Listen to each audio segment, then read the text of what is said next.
Mary, could you really be in this town?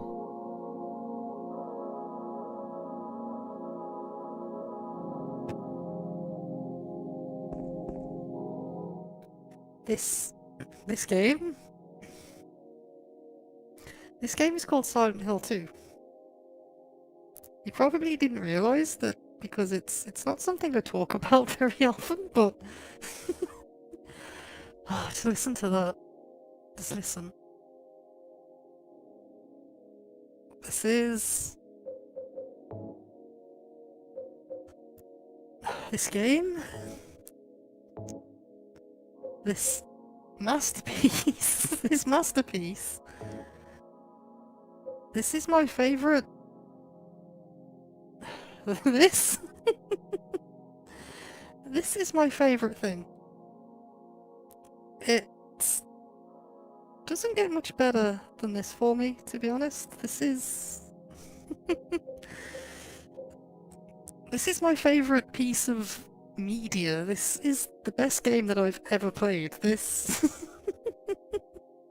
This is the best story that I have ever experienced. This is one of the most affecting things I have ever been through in my entire life.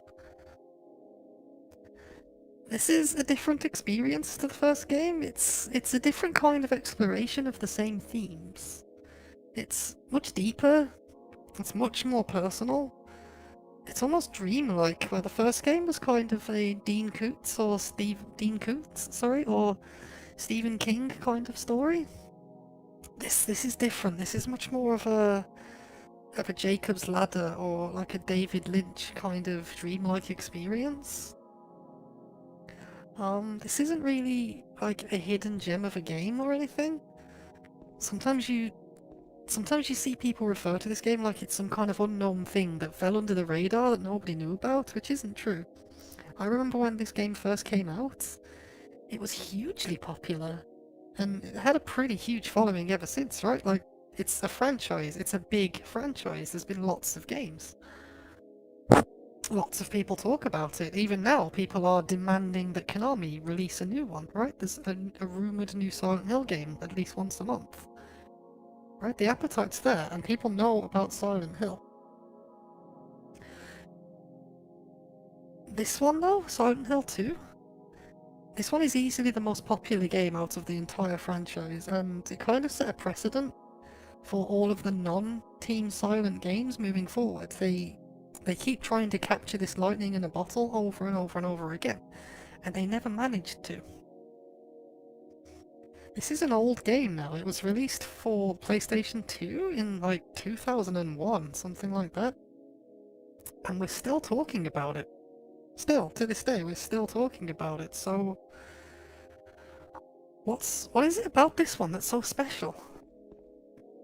I've thought about it a lot, and I think it has to be the story and the themes of the game, because they go to a place a lot of stories, and certainly other games, it goes to a place they tend not to delve into.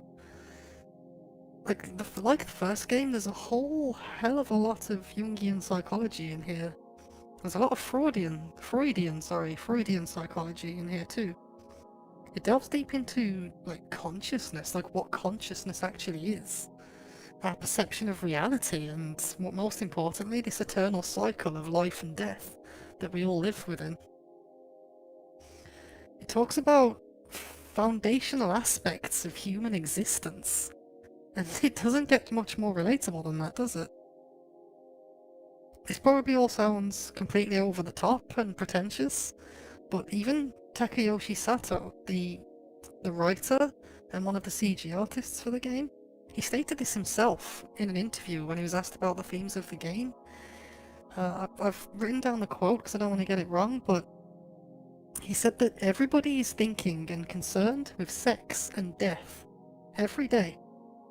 If we want to scare or shake or touch the users or spectators, we have to think about sex and death deeply. And that shaking people's heart deeply means uncovering people's core emotion and their core motivation for life. So this guy, He knows. He knows exactly what he's doing. It should be said that he was a writer for the first game, but he's not the person that wrote everything for the first game. He's not the person that came up with the initial concept for Silent Hill, which is most likely why this one feels very different to the first game. At this point, I believe that the original director of the first Silent Hill game had already left Konami by this point. He went off to create the Gravity Rush games and the Siren games, the Forbidden Siren games for Sony. And now he's got his own studio and he's making a new game that I'm really excited about. So, sex and death is quintessentially what this game is about, which means it's very much a similar kind of concept to the first game, just from a different angle. We exist in a universe of duality, yin and yang, life and death, darkness and light, masculine and feminine, if you remember from the first game. That's right, we're still doing this, like Silent Hill 2, you're gonna find out it's a very different story, but all of these themes are still here.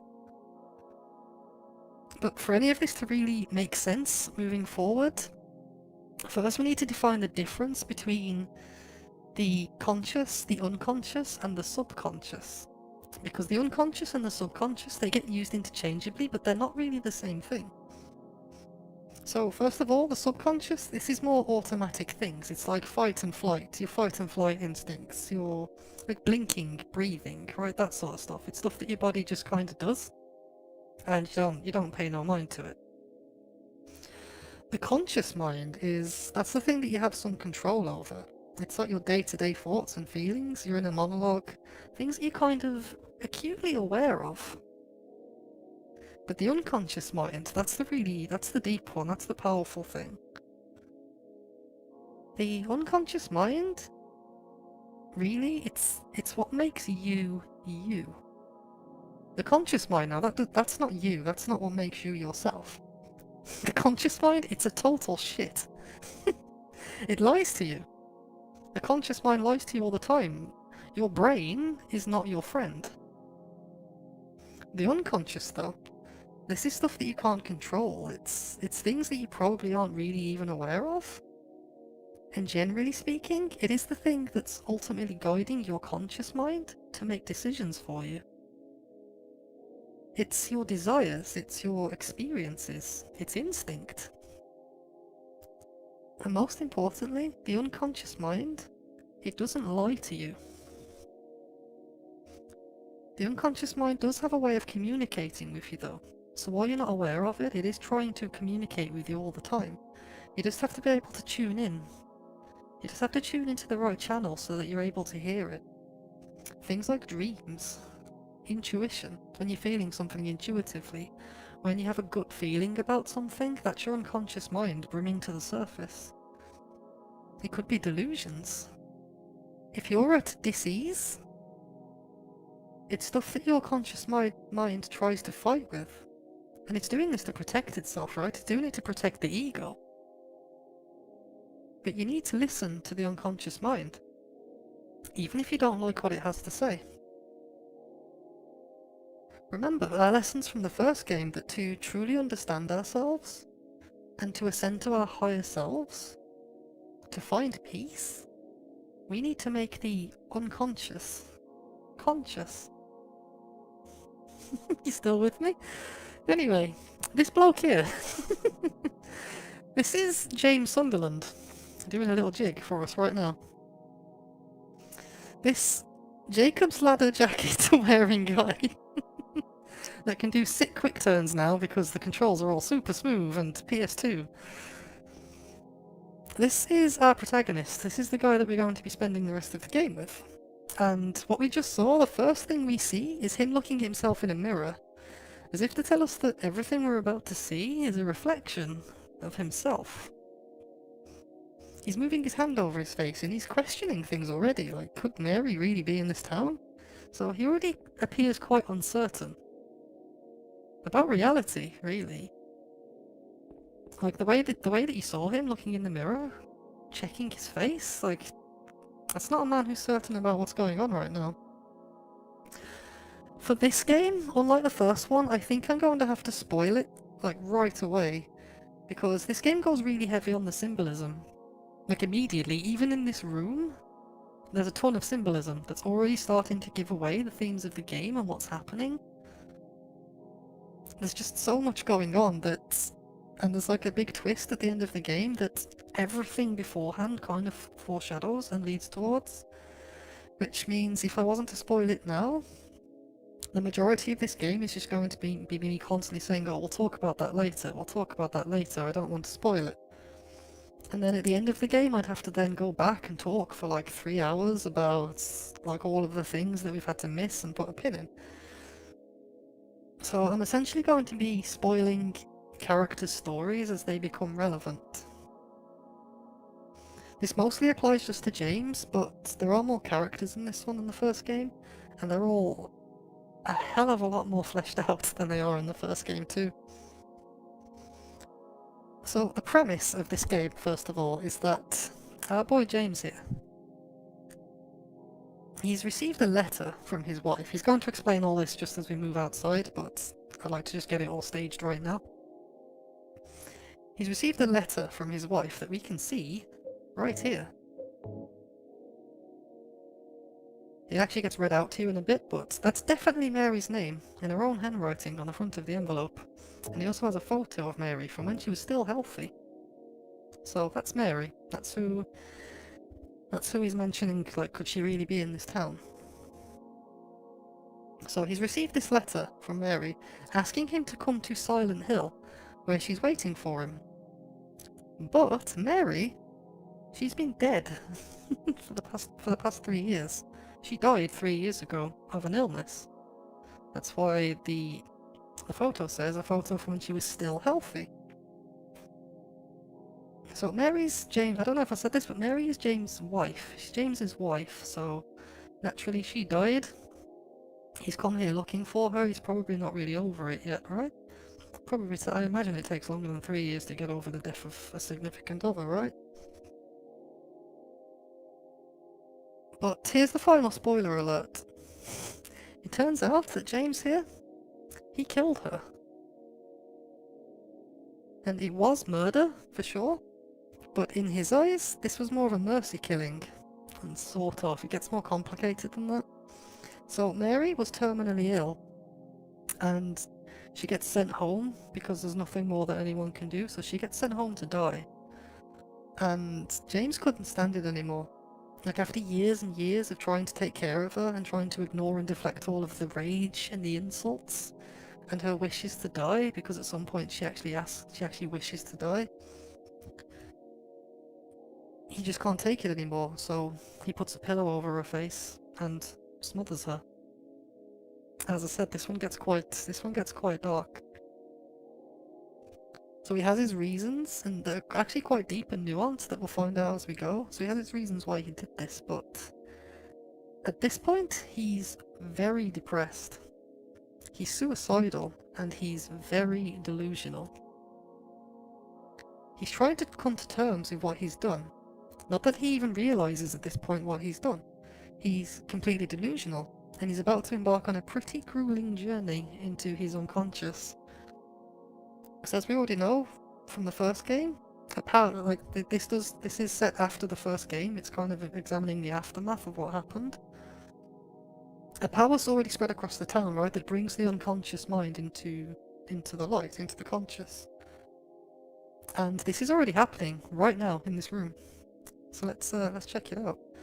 So on the walls here, unfortunately I can't zoom into things on this game, but on the walls here, these are Bible verses, and this one says, "Thy hands fashioned and made me," which is a pretty huge thing to have written on the wall, which we'll find out. Thy hands fashioned and made me. And over here, we have like a figure, and the writing that surrounds this figure is actually Hebrew.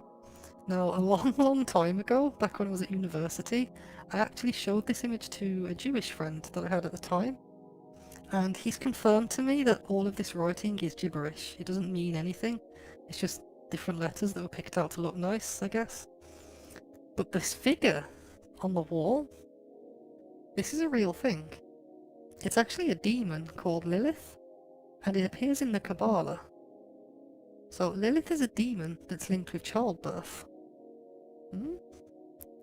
The general consensus seems to be that this game is kind of like a superior side story from Silent Hill 1 and 3. We haven't spoken much about Silent Hill 3, but Silent Hill 3 is actually a direct sequel to the first game. And it really isn't a side story, it's... You know, we're already getting references that are linking the two together straight away, right? They're referencing childbirth in a very esoteric way. Well, Silent Hill 2 is a separate story from Silent Hill 1. It doesn't really have a lot to do with it narratively. It's very much a game that explores the aftermath of the events of the first game. It does a lot to try and explain in greater detail how the first game could have happened, like in the first place. It just does it in a much more complex way than Silent Hill 1 and 3 would do. And this game's perception of the otherworld is a lot different, as we'll see. It's got more to do with how different people perceive reality in vastly different ways.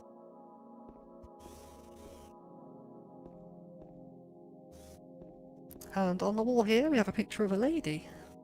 This is Maria, who we'll meet later on in the game. So keep this in the back of your head, that it's quite telling, and from the themes of the game, that the very first face that we see, that's not James, is a picture of Maria. Because this is someone that we're going to become intimately familiar with later on.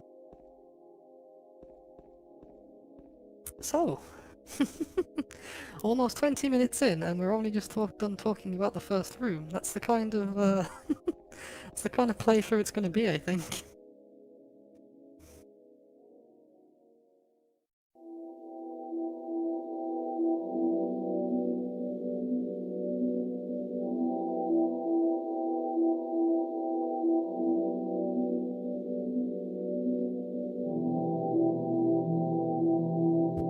In my restless dreams, I see that town, Silent Hill. You promised you'd take me there again someday, but you never did. Well, I'm alone there now, in our special place, waiting for you.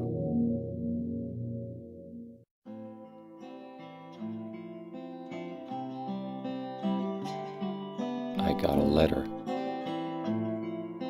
The name on the envelope said, Mary. My wife's name. It's ridiculous. Couldn't possibly be true. That's what I keep telling myself.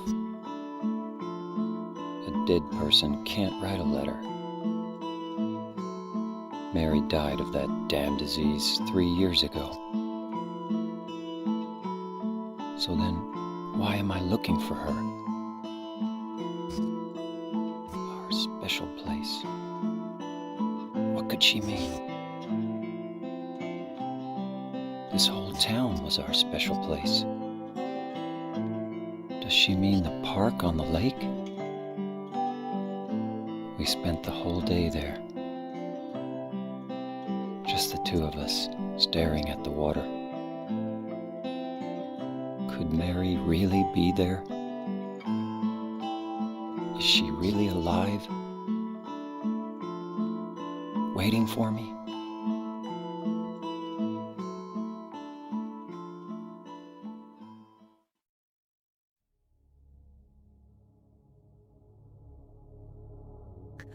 Okay, so we'll hold off talking about the music.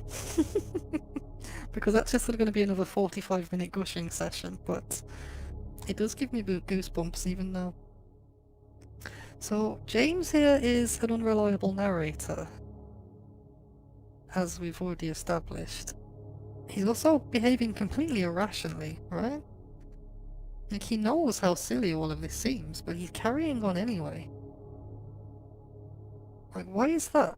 And Like, I'm sure someone's waiting for you, James. Whether or not it's Mary, I don't think so, because Mary's in here. Mary's in the back seat of this car. Or Mary's body is in the back seat of this car. Not physically, it's not modelled in there, but that's the intent. This was confirmed by one of the development team. Masahiro Ito stated it on Twitter that it was their intention, and this is kind of getting into the ending of the game, but it is their intention that Mary's body is on the back seat of this car. James can't see it because at this point reality's warped. Right, he's entered the town, his reality is completely warped, he's living within his delusion now. And the entire rest of this game is just this man being chipped away at and beaten down until he starts to accept what it is that he's done. This was also confirmed by Guy Seehee, who is James's voice actor. So what's happened is he's put Mary in the backseat of this car, and he's come to the last place that they were happy together. Because it is established later on that Mary gets ill right after they leave Silent Hill. Now, I don't think Silent Hill made her ill or anything like that. It's pretty established that Silent Hill was a normal resort town when they were last here. In terms of timeline, it's nebulous. Like, we don't know how long after Silent Hill 1 this is set.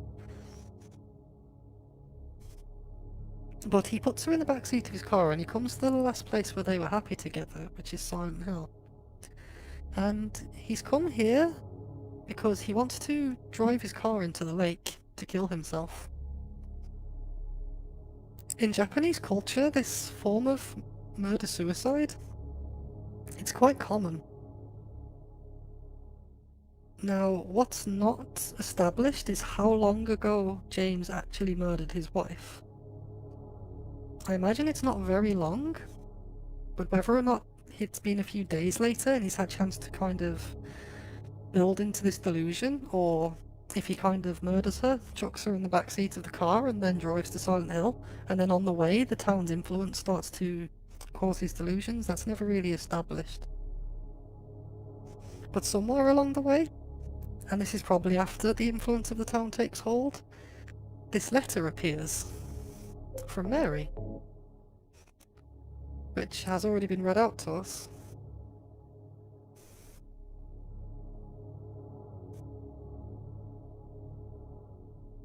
So everything that's happened can't be true, right? Because Mary died of a disease 3 years ago. That's now his delusion, that's what he believes. So naturally, James is very confused, and at this point his perception of reality is just completely broken.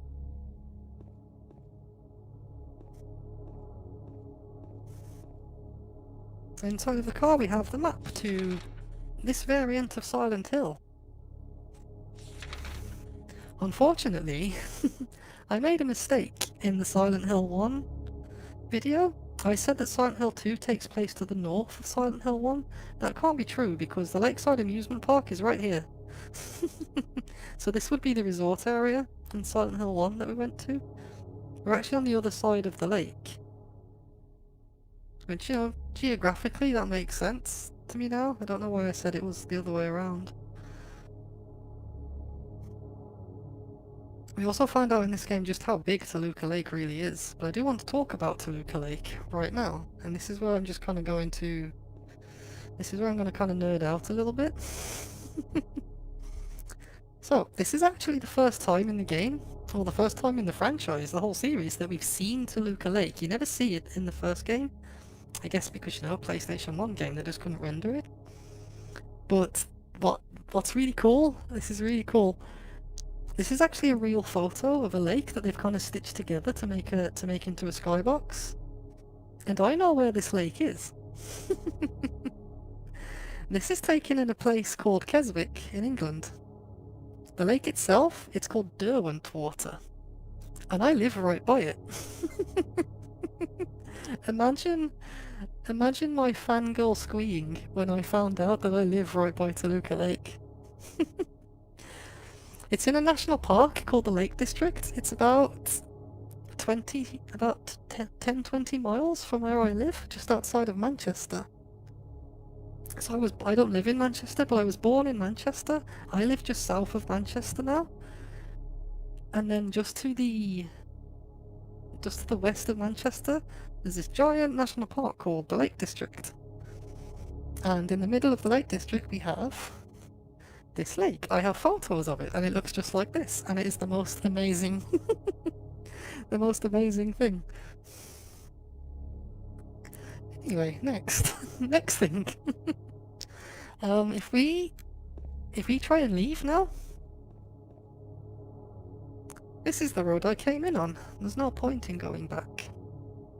So remember do you remember right at the start of the first game where I pointed out that Harry was physically trapped in Silent Hill, and then I said it was really important for the context of the next games? Well, it's really important here because James isn't trapped. The road's clear, he can leave whenever he wants to. He just won't. He says there's no point. So that just kind of shows what kind of state of mind that James is in right now.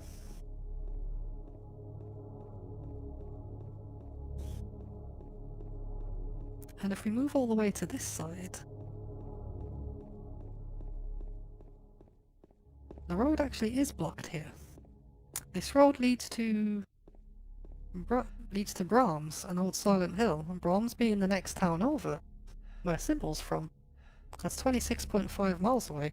Old Silent Hill is 50 miles away. That's where the first game takes place. So that just kind of shows you how big Toluca Lake actually is.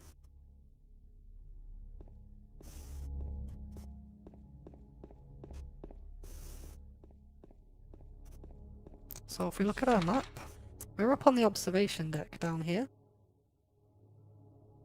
And we need to now head down into the town, because our first destination is to get to Rosewater Park, which is the park on the lake. And just really quickly, here's the town. So this is the part of the town that we'll be inhabiting, I guess, for most of the game. No, really for all of the game. This one isn't quite as open as the first game, it is a bit more linear. But let's waste no more time, let's get down there. Let's head down to the lake.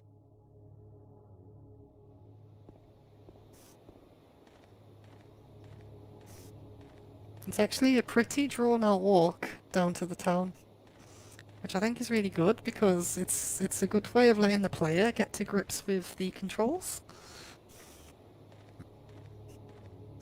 But also,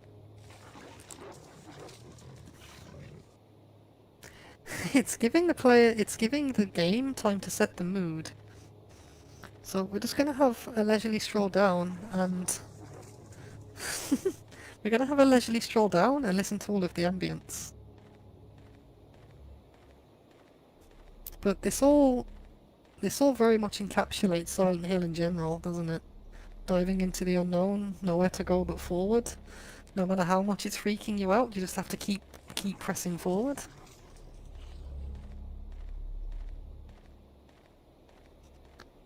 And Silent Hill 2, this is a soundtrack that loves its droning sounds. And its soundtrack as well, you've probably heard already, it's quite distinct too from the previous game. There's no more like broken washing machines with bricks inside of them, mixed with like down-tempo Portishead style music. This one's way more ambient and dreamlike. It's just like a slow drone that's going on over and over and over again. It kind of sounds like thoughts going around and around in your head that you're just trying to ignore. Almost like your unconscious mind's trying to tell you something right now and you're just choosing to ignore it.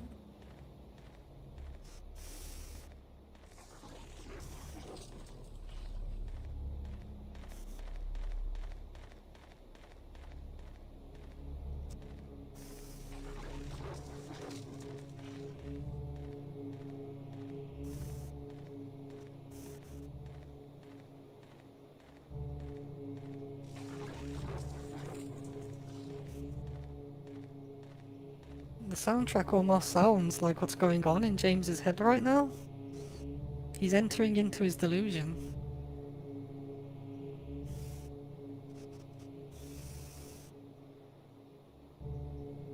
There's something in the well. What's that? Looking at this makes me feel like someone's groping around inside my skull. It gives me a weird feeling. And here we have our save point. The save points are a lot more abstract this time. It's just a nondescript red square, rather than a notepad from the first game. I don't actually know what this represents, but it's so significant that they're actually the cover. They're actually the cover for the Japanese box art. It's just a bunch of save points. I think it's interesting that when he says he looks at it, it feels like someone is groping around in his head. Like there's another person inside his mind, almost.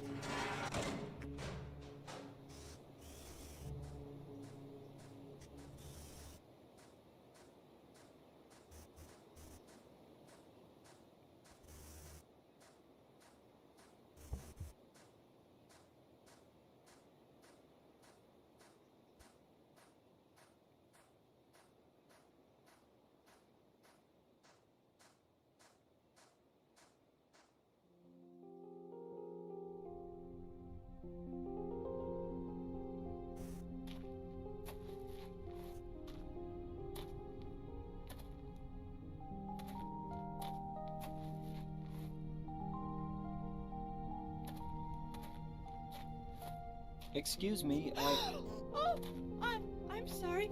I No, was it's just... okay. I didn't mean to scare you. I'm kind of lost.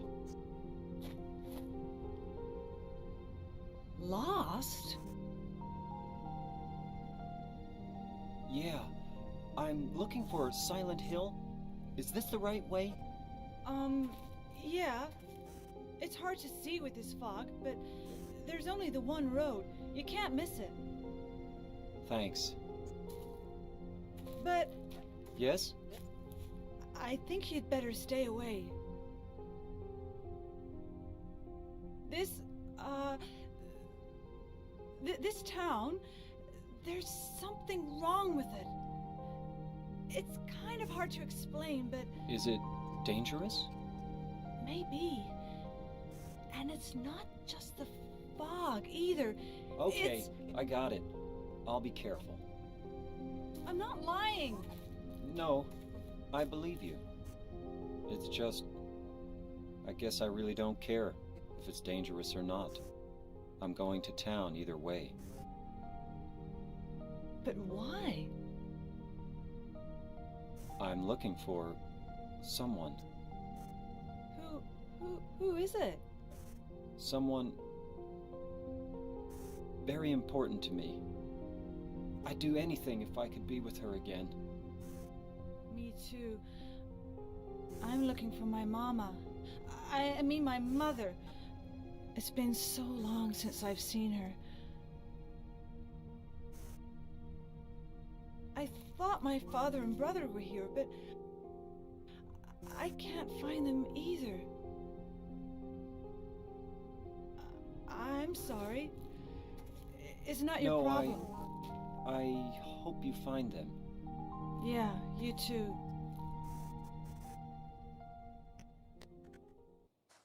So we can see right away, Angela's not doing so great. Her name's Angela, I don't know if she said that or not, but she's not doing so great. She's really uneasy around us, we don't know why. Doesn't really need to be spoiled. All we know right now is that she's also looking for someone. She's looking for a family, essentially. Her mom, her brother, and her father. And the town's dangerous. He believes her. He doesn't care. He's going to town either way. The voice acting of this game, it's quite contentious. A lot of people say it's really bad. I mean, it's fine. It's not great. It's not Hollywood, but I kind of think that's kind of the point. They don't really sound like actors. And that's because a lot of the people, or really most of the people that do the voices in this game, they're not actors. Like the man who voiced James, Guy Seehey, he's not an actor at all. He's never done any acting before this game. But they do sound like people. Sometimes the tone can sound a bit off. It doesn't really sound like they're talking to each other. And their mood seems to change like mid-sentence. And no, This was not intentional. The person that directed the English voice actors for this game, he has stated on numerous occasions they did not do this intentionally to try and give the game a Lynchian quality. If anything, it's just a happy accident, right? That it had that effect.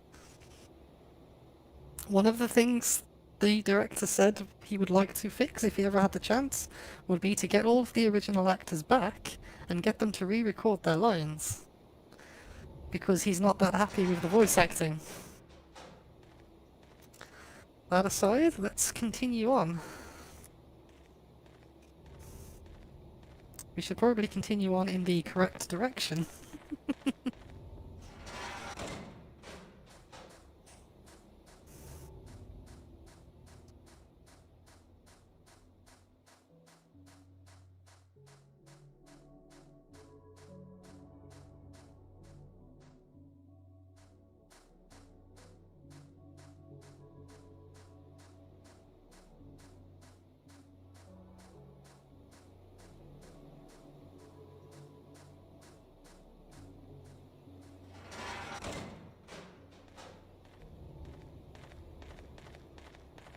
So we carry on into the long walk down into the town.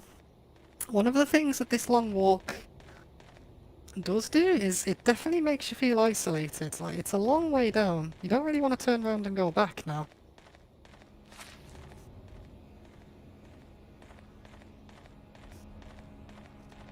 Over here we have the chainsaw, which is a New Game Plus item, and I'm not going to pick it up because I don't want to do the New Game Plus items.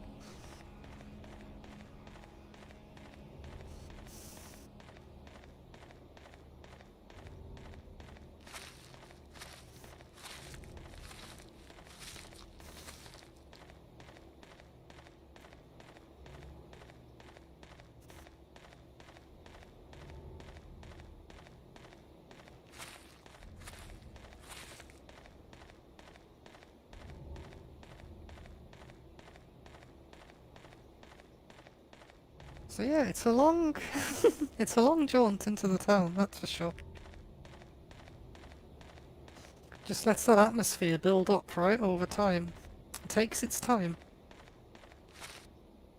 Like, I'm pretty sure by this point, in the first game, we've been killed once already, we've woken up, Sybil's given us a gun, you know?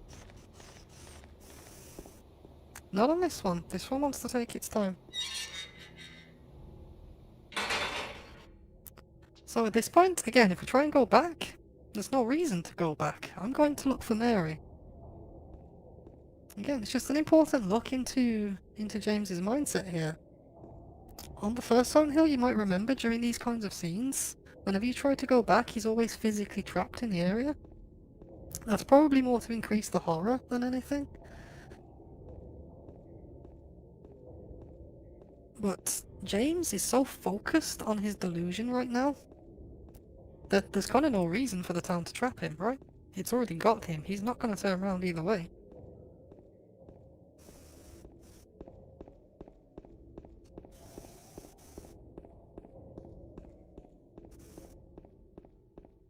Oh, by the way, when the camera goes mental like that, I'm just pressing the search button, which lets you kind of control the camera.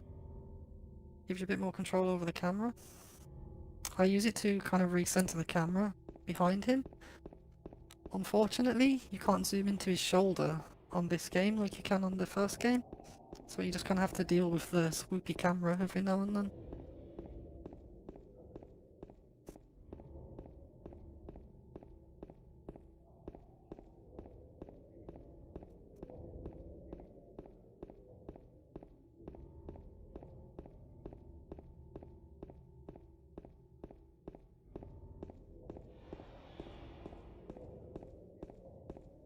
So things are starting to look a little bit more urban now.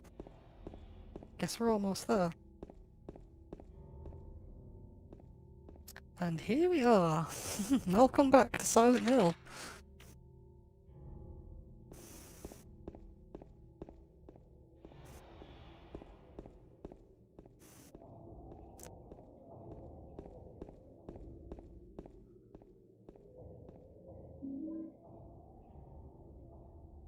So it doesn't ask you if you want to pick things up anymore. I guess they kind of realised it's unnecessary to ask you when you have unlimited inventory space. The first game used to ask you if you wanted to pick up items, and you always just said yes, because, you know, it's not like you're going to run out of inventory space or anything.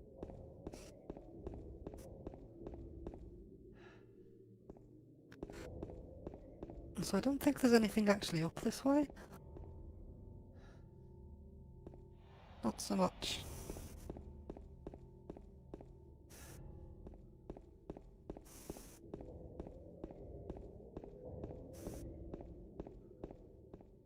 So our first objective is to get to, Rosewater Park.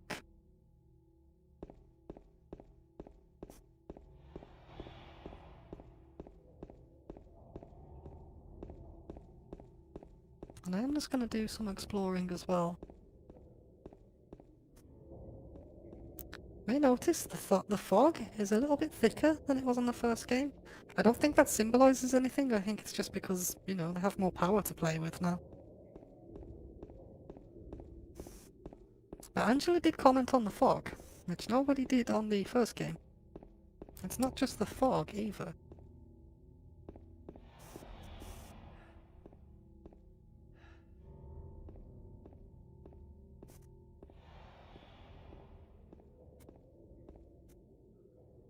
Are these marks blood?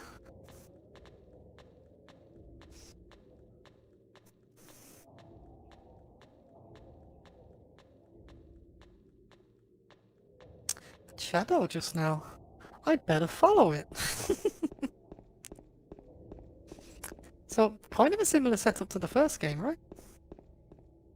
Only instead of following Cheryl, we're following what was obviously nothing great.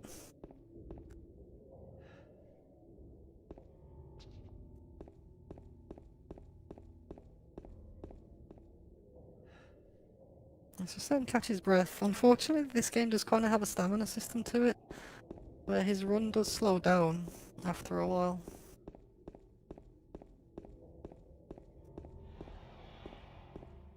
He kind of takes off when he's got full stamina. That's all I was looking for. Health drinks are back. So we have a first aid kit and a health drink, just like before.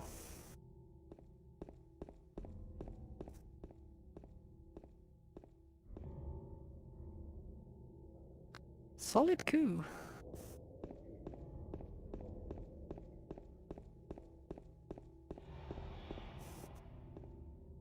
Also, James now looks at items in the environment. They finally added IK, so that James can look at items in the environment just to kind of tell you that they're there. I think it's a really elegant way of like pointing out items.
Combat!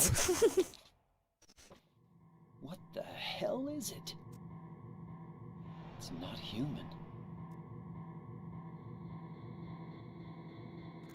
It's kinda human looking, I guess. The creatures in Silent Hill 2, they're all metaphors. So one thing I didn't really go that much into detail with about the first game is how the creatures were actually manifestations of things that Alessa was afraid of. Like dogs, giant bugs, pterodactyls. They all represented like things that she was afraid of. Like for example, those big monkey dudes that like used to chase you around. You know, they're overpowering adults. You know, it's all symbolic for something. Same deal with this one, but this is all James's subconscious. So Silent Hill 1 did do this, but the key difference is that everyone got sucked into Alessa's nightmare on the first game. In Silent Hill 2, we're very much experiencing what's inside of James's unconscious mind. So all these elements of the unconscious being forced into the conscious are still here. And this monster here is called the Lying Figure. It's a representation, it's a reminder of Mary's hospitalization and the illness that she suffered. Like the way that it moves, it kind of looks like it's trapped within its own skin. Dead. Could it have been that creature? What's going on in this town? You can't really make it out here, but there are corpses that are kind of dotted around the town. All of these character models they use for the corpses, they're all James. Every single one of them is James's character model. Because remember, all of this is inside of James's unconscious mind. They're all delusions, and the way that he feels that he deserves some sort of punishment, without really knowing why right now, it's all like he feels like he deserves some kind of punishment. He doesn't understand why, so he's not commenting on it. But it's all being picked up from his unconscious and being made conscious. And James is suicidal. He wishes that he was dead. So now all the corpses that he's seeing around are, well, him. Like, he's seeing his own dead body. It's like, well, you wish you were dead? Here you are.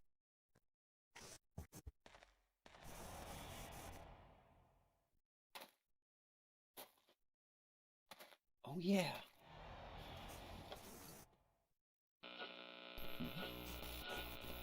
This thing broken?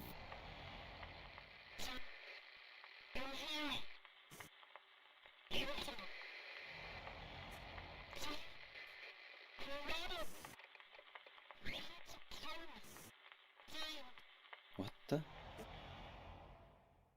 I'd better take it anyway. I might need it.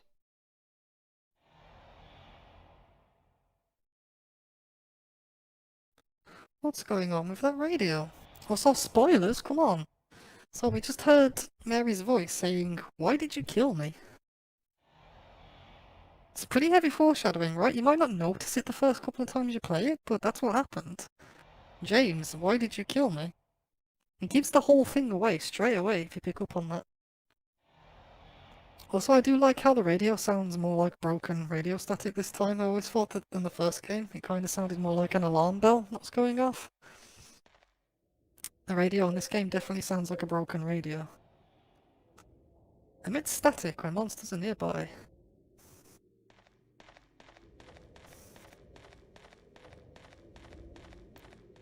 So that's the intro to the game.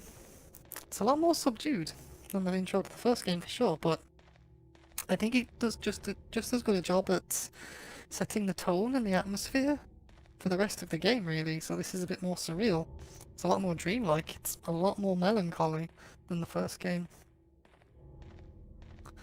Kind of gets us into the same mindset as James right now.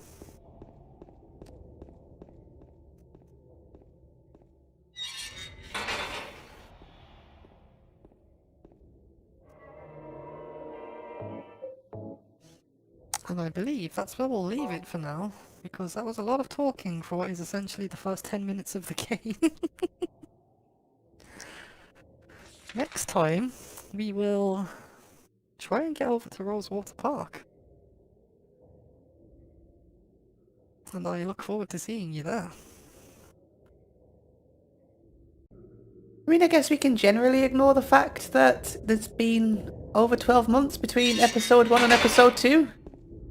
Not that you'd notice, because I uploaded episode 1 yesterday, but I recorded that like last September. As in September last year.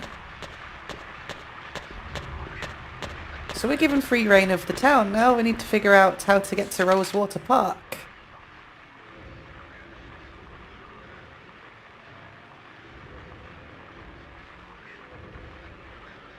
Just bear with me 1 second. I'm not prepared. I'm not prepared. I am the worst person on the planet.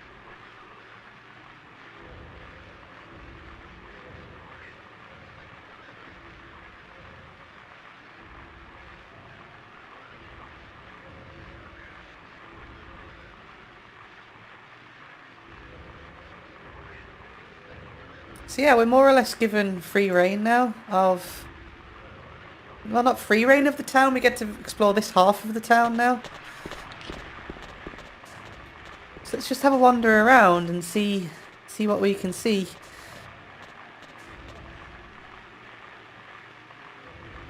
Something is written on it.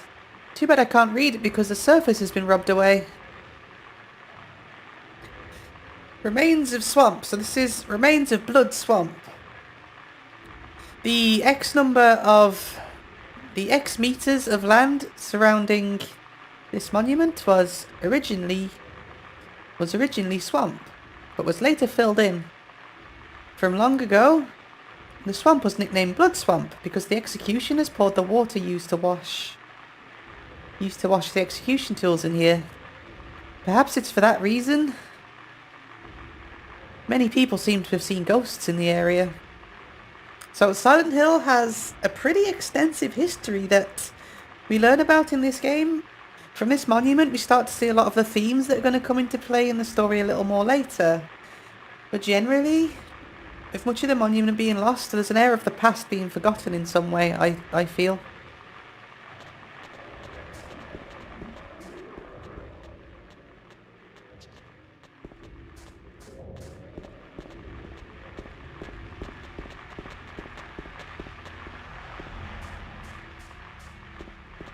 It's been a really long time since I last played this game, so it's not like I really remember exactly where to go. Like, I remember the plot beats and, like, generally the general scenario, but the actual puzzles and the day-to-day routine that you have to go through to get through each part, I don't really remember, so... Ow. I tried to quick turn, but I'm not playing Resident Evil, I'm playing Silent Hill. It's different buttons. You can mostly ignore the enemies out in the open. So this place is pretty blocked, isn't it?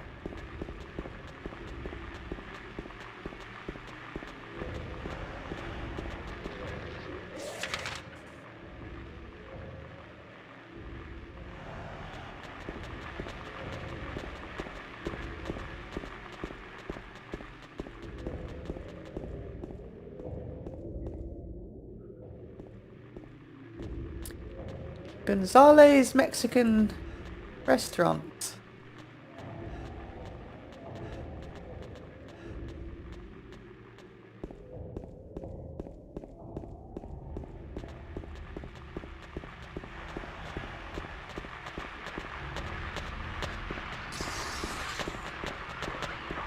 Anything down in this alleyway? Where am I at? Am I by... Yeah, I'm by Happy Burger. Let's go to Neely's Bar and Happy Burger first. Let's see if we can actually get into these places. I don't really remember. I don't think you can get into Happy Burger.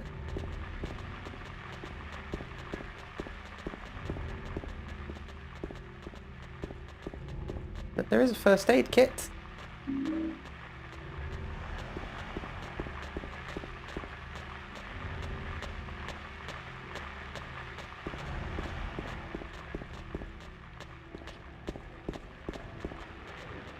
Go on an incredibly spoopy and dangerous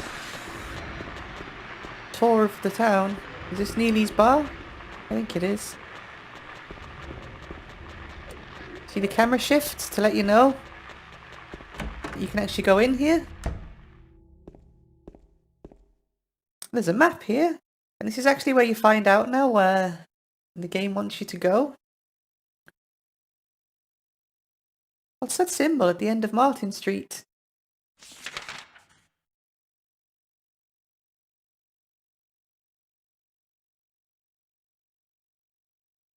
Can't put it onto my own map.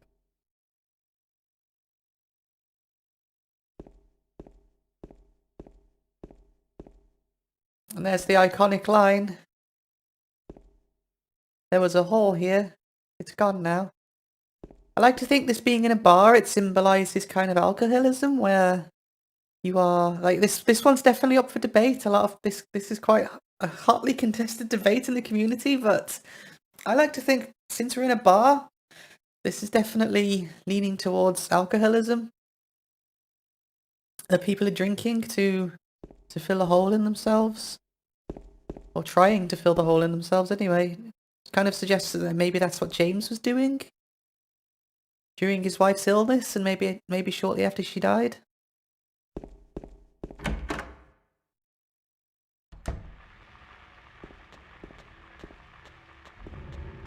Keep using the Resident Evil controls for the quick turn. It's a bit more intuitive, I think, than what they have on Silent Hill.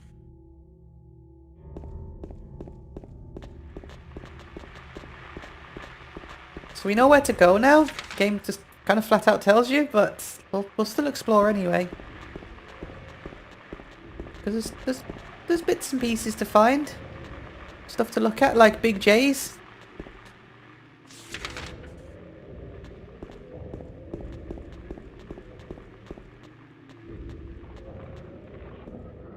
Lucky Jade restaurant, the Chinese restaurant.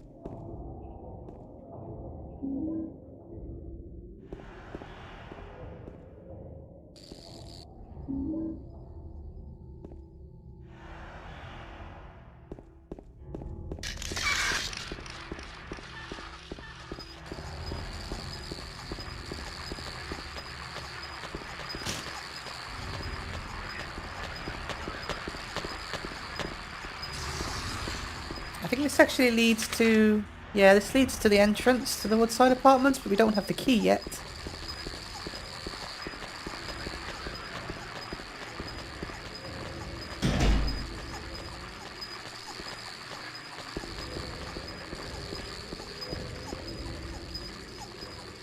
The door that wakes into darkness, opening into nightmares.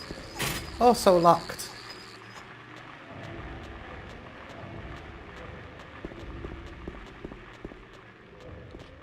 There's also a debate in the community about who wrote these messages.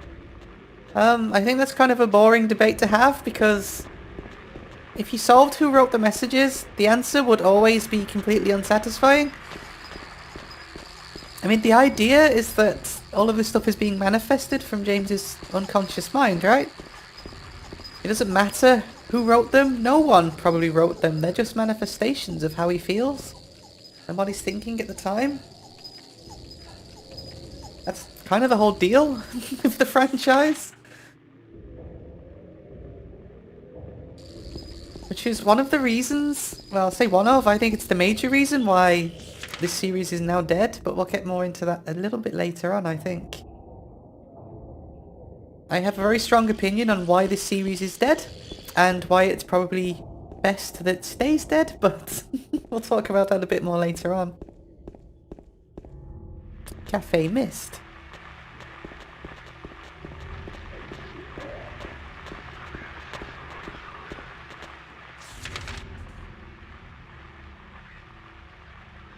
Just make sure that I find the majority of things. It's going to be a bit of a slow, methodical playthrough. I'm not going to be speeding through it as quickly as I can. It's a pretty short game anyway, so imagine this whole game, if I was playing just going from A to B, it would be about one episode of Final Fantasy VII long. It's not the longest of games. I think the fastest time I've ever beaten it is about 3 hours, 3 hours and 20 minutes, or thereabouts.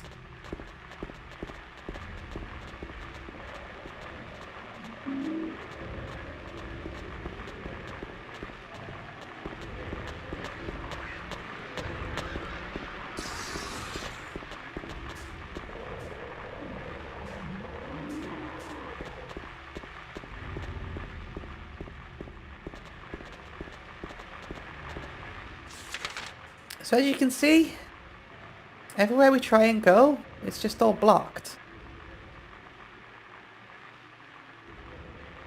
So we'll head down to Saul Street. Because there is a circle around Saul Street, so let's go there first. There's also Neely's Bar's highlighted, but we know about that. Saul Street's highlighted, Woodside Apartments highlighted, Martin Street highlighted. Let's go to Saul Street first.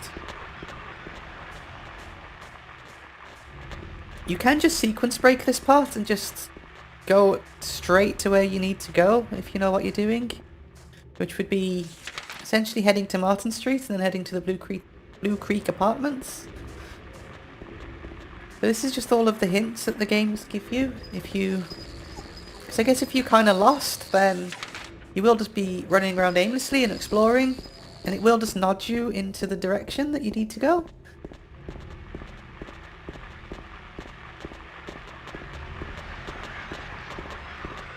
I guess you could consider these games open world. I kind of don't, because they're a bit too linear for that, and they just lack the majority of the open world design that would make an open world game in my opinion.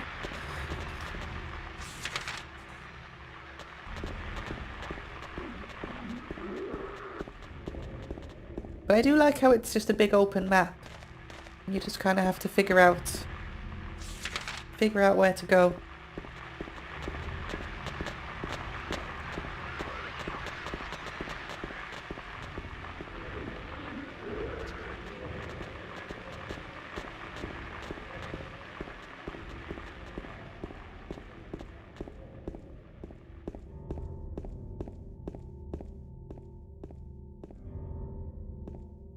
So we have a caravan here.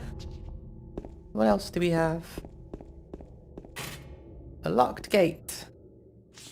Which would actually lead us over to the other side. Okay.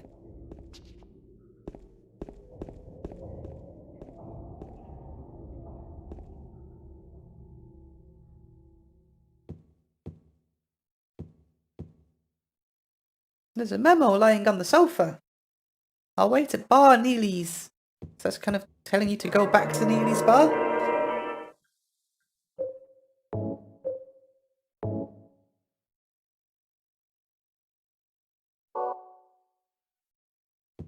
I say back to, this might be the first place that you find.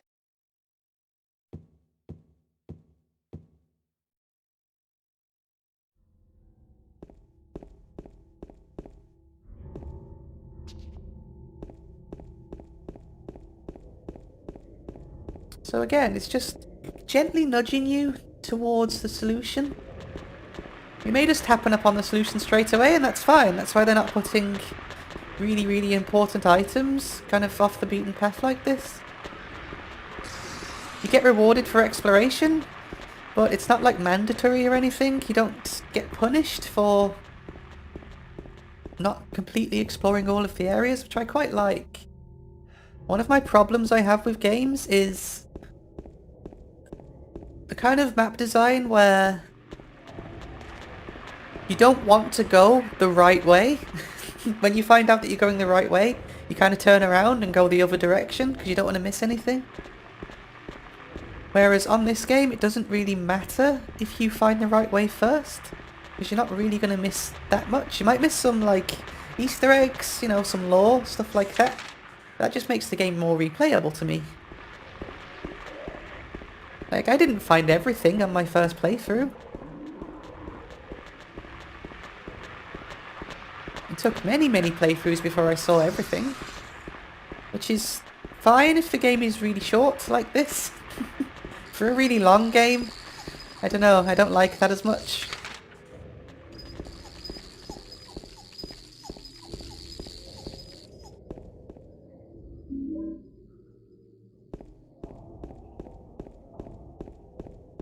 I'm also missing a bit of a tutorial. There's some notes on the floor somewhere. Okay, I need to talk about this dude, so let's kill you. If you'll stop moving.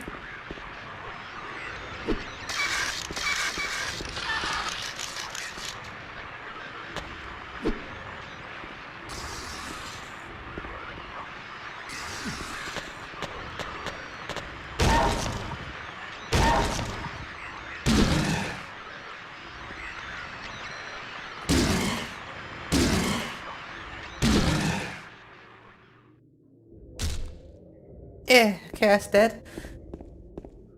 So I can hear myself think, because while this place is called Silent Hill, it's pretty loud. So this dead body stands out a little bit more. If you look at the clothes and look a bit more closely, it gives away a lot more that these corpses are actually James. This is James's character model. Because James wants to die, and the town, it's taking these thoughts from his unconscious and showing it to him bright as day here. He's also holding the apartment gate key. But James, he won't comment on it. He refuses to acknowledge it. Like, to him, this will be obvious, right? That these are him, these corpses are him, but he just can't see it. He won't acknowledge it. Because he's still very delusional at this point.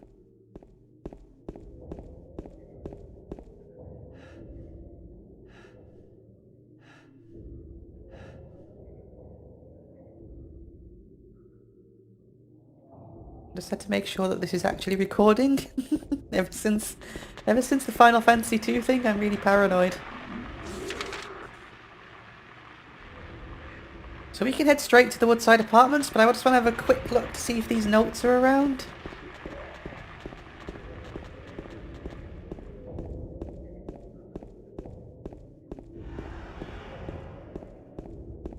Which gives us more opportunity to just take in the atmosphere a little bit. Also, I missed a health drink.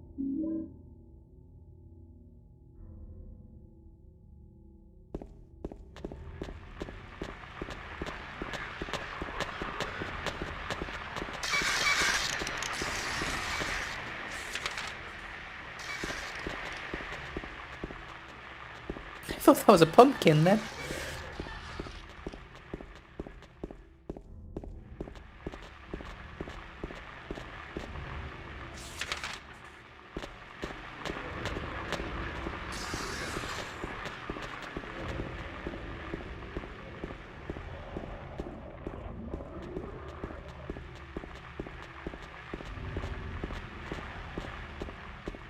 I don't think the notes are over here, but I don't entirely remember where they are.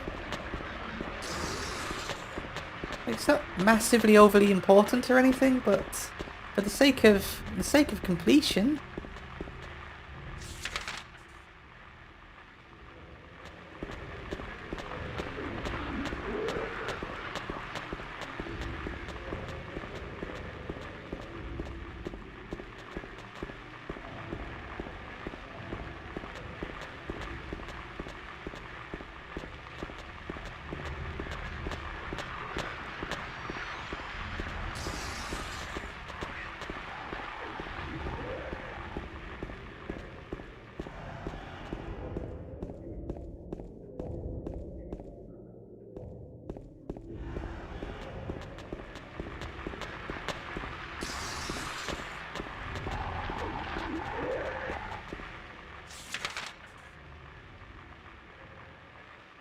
I don't really remember.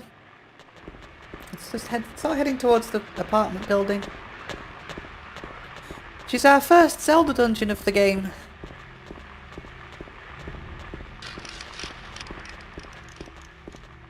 I love how twitchy the enemies are. It's very much a Jacob's Ladder kind of reference.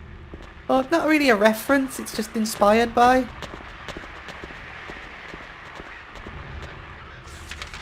There's a lot of Jacob's Ladder in Silent Hill 2.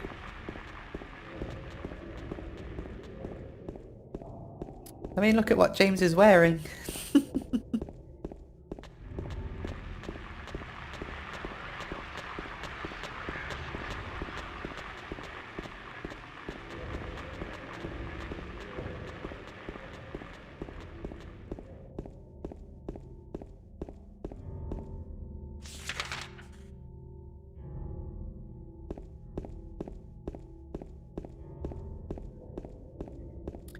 So I'm not going to find it, but essentially you find these notes that tell you about the monsters and that it's better to run away from them than fight them a lot of the time.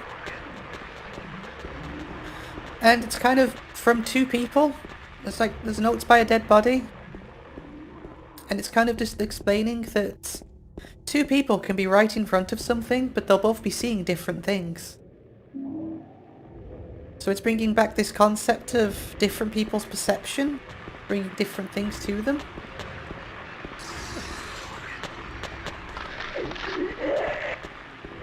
But you know, as a psychologist, it's really important to understand that you know, your perception of something might be completely different than someone else's perception of the exact same thing. Obviously, it's a bit more exaggerated for horror in this game, but I mean, it is a real thing. And it is important to realise that. Not even as a psychologist, just in daily life. You'll understand people a lot more when you understand that things have different meanings to fit different people. Not everybody thinks the same.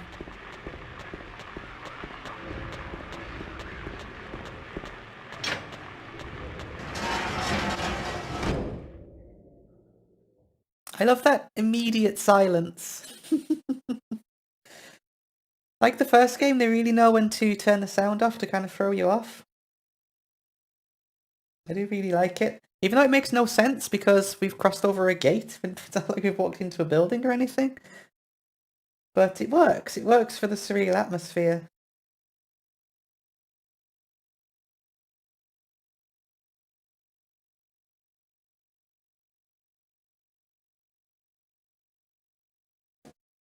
So this is the apartment complex, the Woodside Apartments.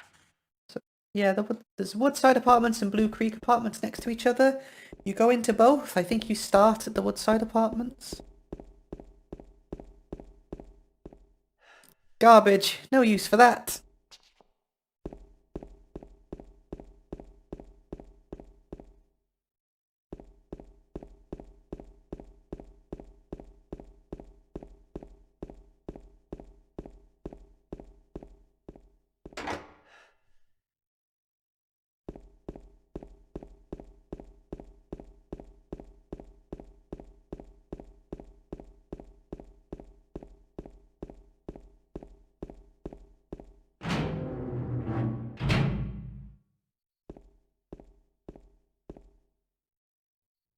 And straight away we get the map. I just love how unnaturally quiet everything is.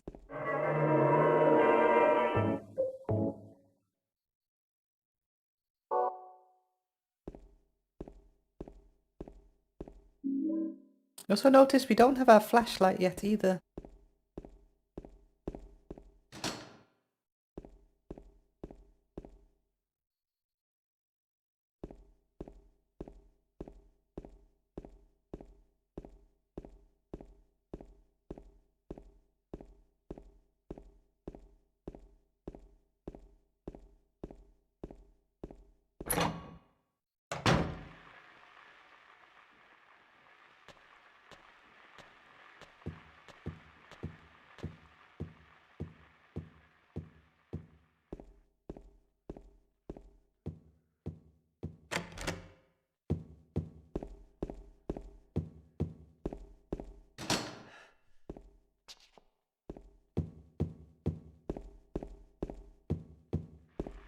I love the atmosphere of this place before you get the flashlight.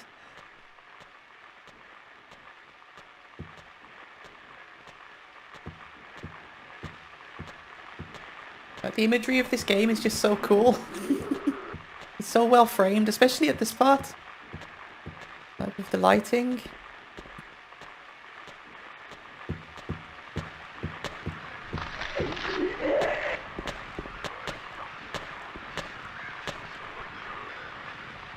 There's a trash chute. There's some kind of garbage stuck in the hole.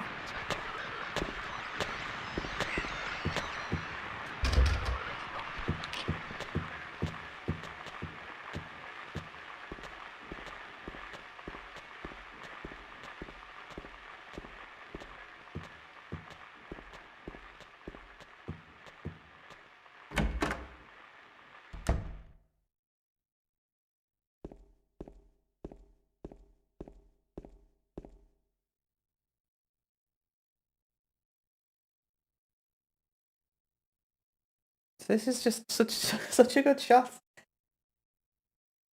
You'll notice here that this dresser's doll, it's wearing Mary's clothes. we look at our picture of Mary, it's wearing her clothes, which is just a nice little detail. Also, there's a spooky thing on the other side, which you can probably guess what's going to happen next.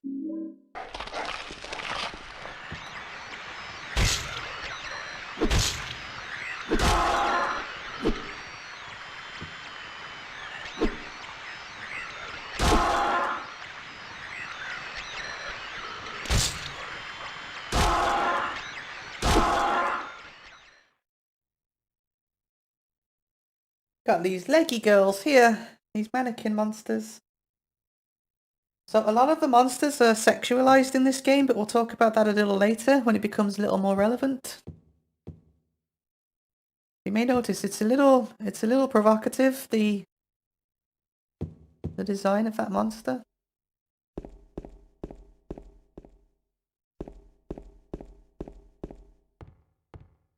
And now we've got our flashlight, so we can actually read the map.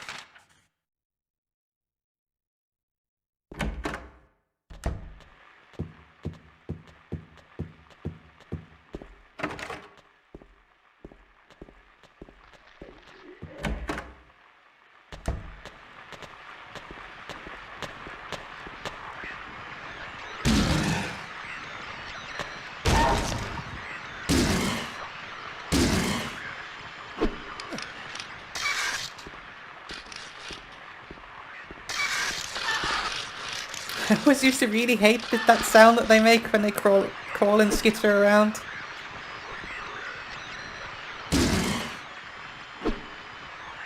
Come on, James, do the thing. Thank you.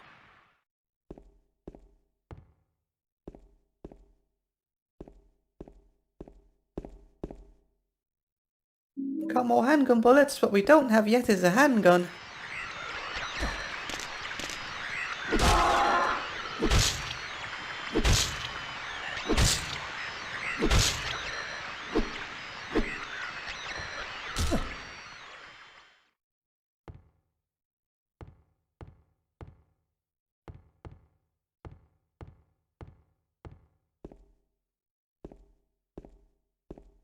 Nothing in here.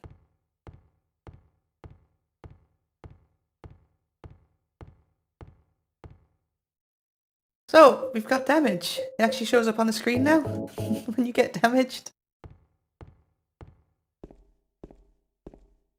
Or at least when you're near death.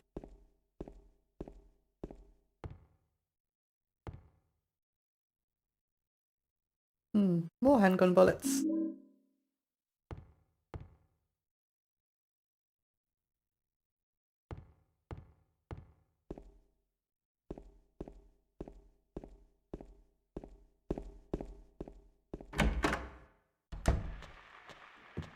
See again the visuals of this game. It's just, that's such a good shot right there.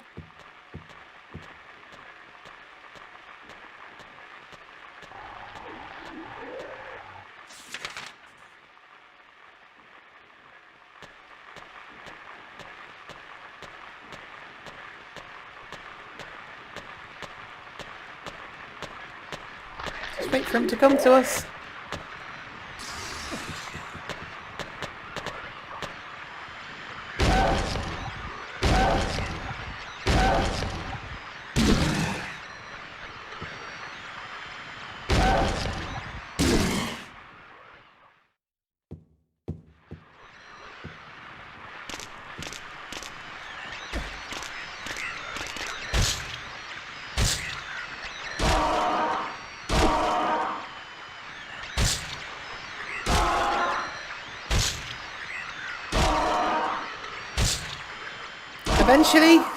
Eventually we get a gun, and that'll be useful for us.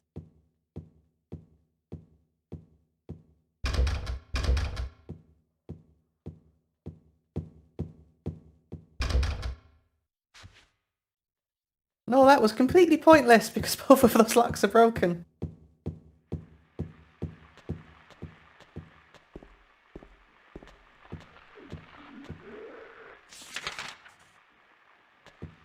So while it's still better, as you've noticed, just to run away from the enemies, it's kind of harder to do now.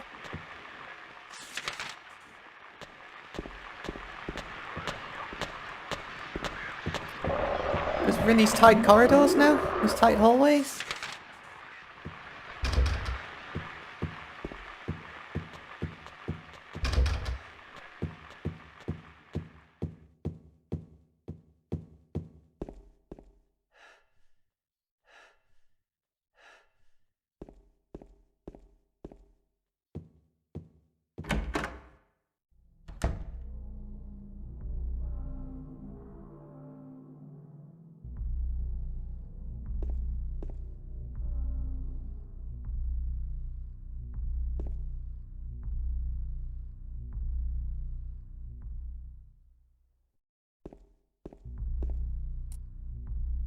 That deep rumbling bass is just so good. Like the first game, I don't know if these sounds are diegetic or not.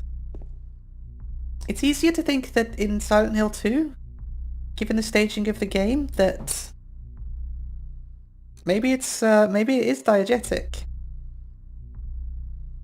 Maybe it's not coming from the environment though. I go back and forth on this, but I wonder if this is what James is actually hearing inside his head, inside his mind.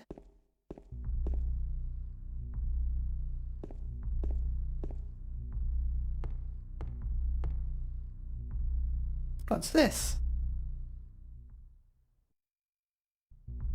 Henry, Mildred, and Scott.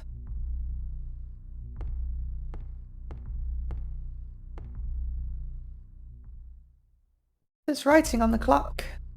The scars from the past shall remove the nail that stops time.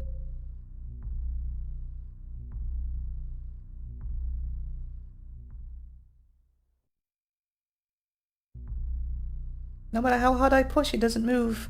It's like it's stuck to the ground. So each of these lines, it represents the hands of a clock. So the answer is 9:10, but we can't change it yet, not until we can open the clock face up. Also, the scars of the past. It's pretty on the nose, that one, isn't it?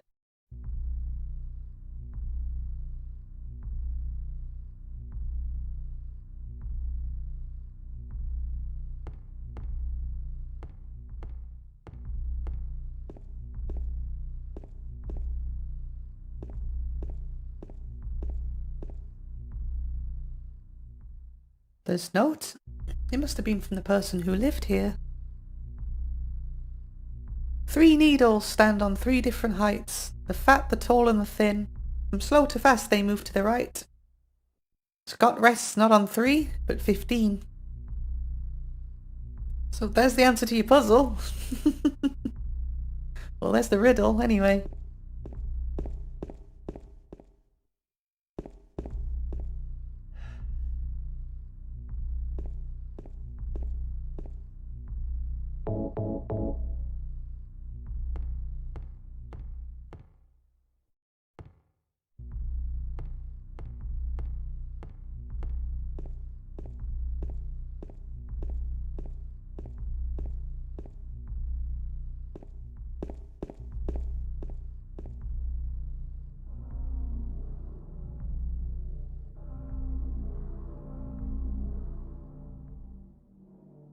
Yeah, again, the sound design of this game is just... it's incredible. Just how it layers on top. Just layers upon layers of spooky ambience. It's not satisfied with just having some spooky ambience. You need to just keep building it up over time. And then it just stops again. Gives you a little spook and then stops. Because it doesn't want that pressure to be released with it, like a jump scare or really anything. It just wants that pressure to just keep building.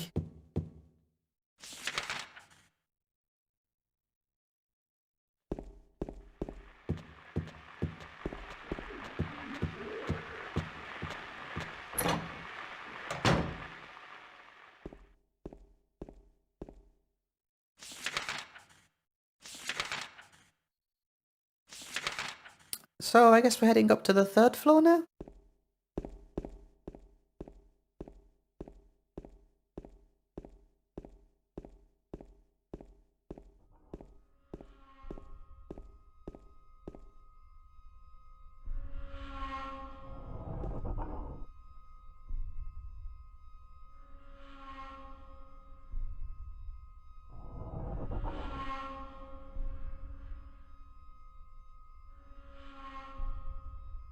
This this sound used to creep me out so much. Still does a bit. I used to have to, like the first time I played this, I used to have to stop playing after short bursts after this because the atmosphere would just get right on top of me. And I just couldn't take it. Again, it begs the question if this is all diegetic sound or if this is something James is hearing in his mind. Or if it's just here for our benefit, if you can call it a benefit.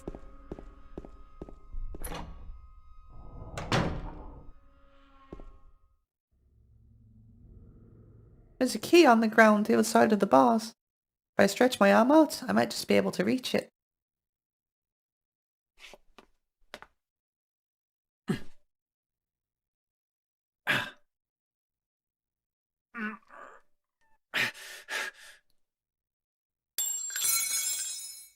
Ow! Hey, wait! Damn it. No more key. Who was that kid? If only James had some kind of, kind of implement that he could have used to reach the key more easily. Some sort of elongated board that could have helped him out. Not to be, I guess.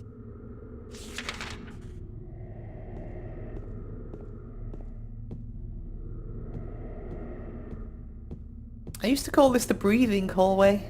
Can you guess why?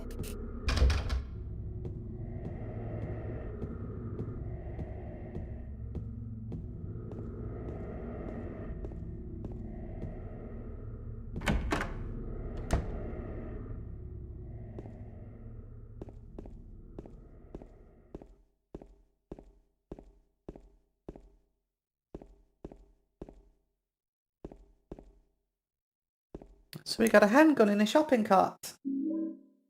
So a lot of people like to wax political about this scene. I kind of don't. People say it's some sort of message about how you can just, just buy a gun in the US. I don't know. I'm not really feeling that, to be honest. I don't really feel that Silent Hill has much political to say. I do like how much ceremony is given to the gun, though. Like with all these empty shell casings everywhere and all these shot marks on the wall. It does make you wonder, like, what the hell happened in this room? Like a whole room dedicated just to getting the handgun. It's really cool.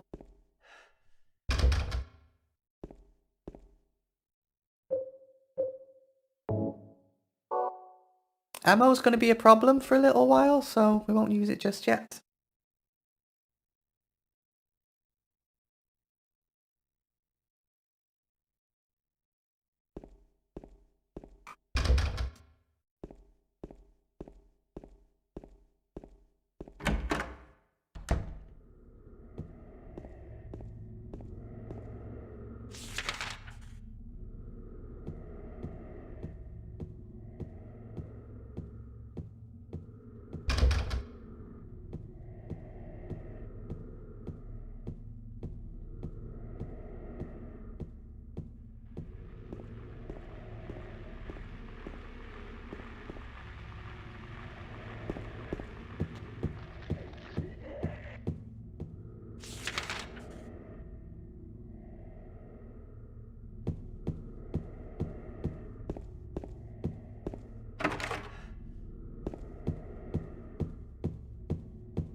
Is this everything up here?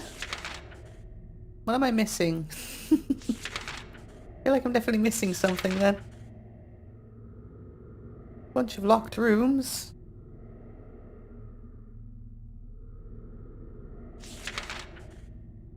Hmm.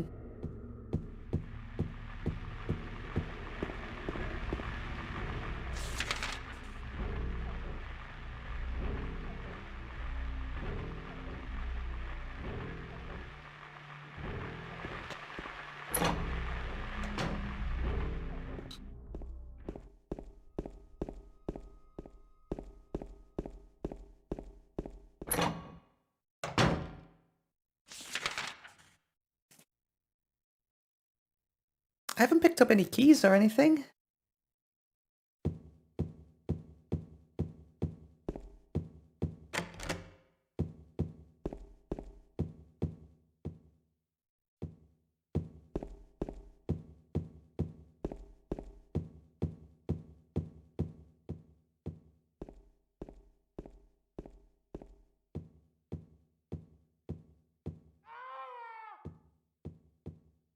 What was that? Some kind of noise north of here. So I was kind of pretending that I didn't know that was going to happen. I really like how, especially if you played the first game, you'll kind of be thinking at that point, like, well, I've been everywhere it will let me go now. So then you kind of backtrack to see if you've missed anything, and it gives you another little spook that you weren't expecting. And it's interesting how they did that kind of scream or cry. It's kind of layered and blended. So you only hear one or the other. It's a man's scream overlaid kind of somehow with a baby's cry. And talking to people, they tend to hear either one or the other. Like, I'm not entirely sure how they do something like that, but it's very effective. It opened up a lot of discussions on the Silent Hill forums back in the day. It's a lot of work for 2 seconds of gameplay. That's just that's kind of the development team we're dealing with here. Let's see what happened over here.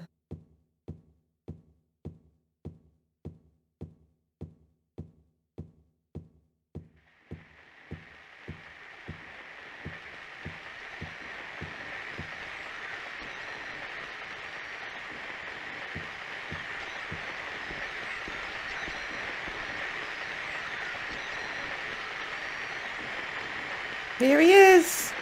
It's the boy! The iconic triangle lad! Absolutely no ceremony to his reveal whatsoever. He's just kind of there, which is amazing, I think. Considering the impact this guy has had on this franchise, for better and for worse. I love how his actual introduction is just kind of, oh hey. Also, if you turn off your torch, he glows, which I don't really understand why, but it's definitely creepy. So we're going to be going into a lot of detail about him later, but what's under that helmet anyway? Who knows? Masahiro Ito won't ever tell you, which is good, because if he did, it would ruin it forever. All we know is that that's not his actual head. They say in the making of the documentary that that's actually his head, it's not a helmet, but Ito confirmed that that's a mistranslation. There is something under that helmet, but we're never going to find out what it is, either way. And either way, he's creepy.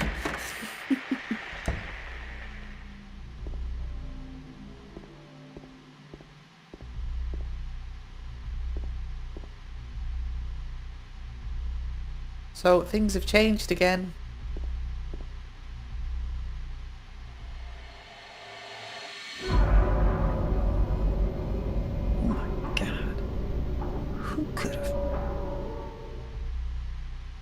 It's James again.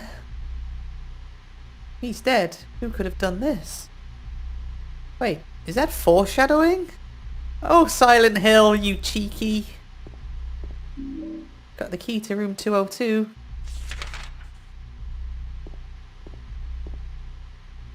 Which I guess is where we're heading next then.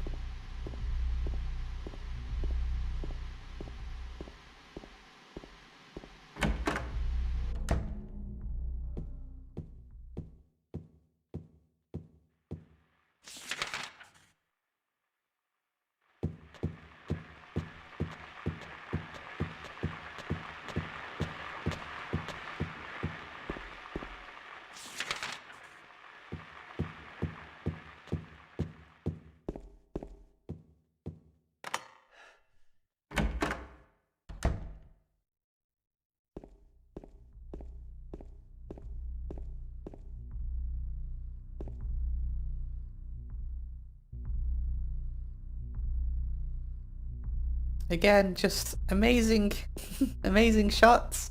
It must be really hard to do cinematography like this without like complete fixed camera angles like what Resident Evil uses.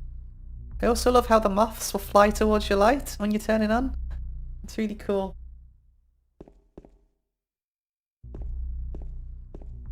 So there's lots of butterflies or moths or whatever they're meant to be in this room. I assume moths with the way they behave. Coincidence that Maria has a tattoo of a butterfly on her tummy? Probably not. Is anything? Is anything in these games a coincidence?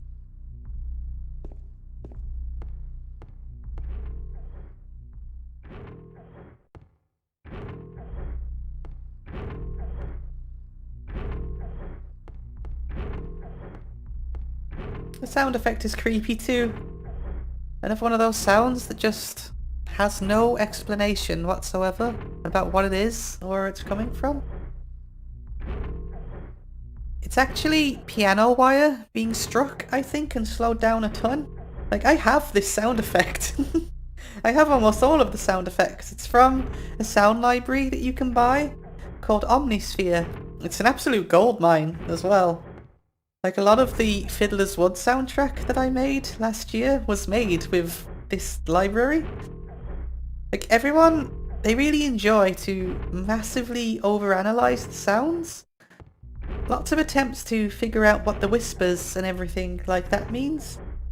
Like, you know, to figure out what people are saying and what all of these sounds represent, but nope. Sorry. Akira didn't make every single solitary sound in this game. They used sound libraries as well. Like, they're not that insane to not use libraries for a lot of these sound effects. But let's stick our hand in the squidgy hole, because why wouldn't you, right?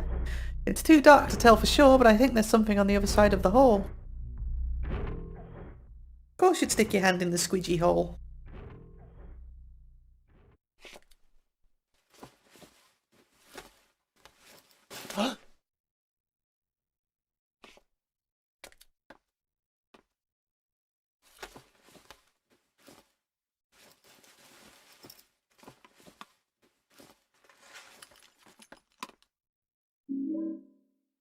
We got the clock key. So now we can go unlock the clock face and solve that puzzle.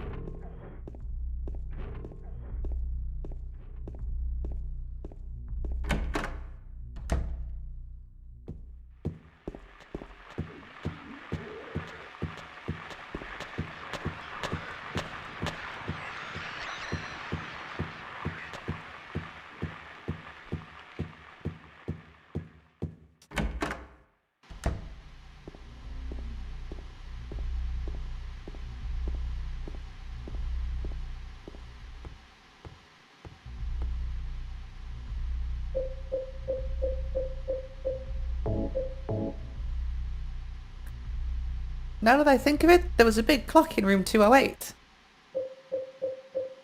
Anything else we got to inspect? Nope.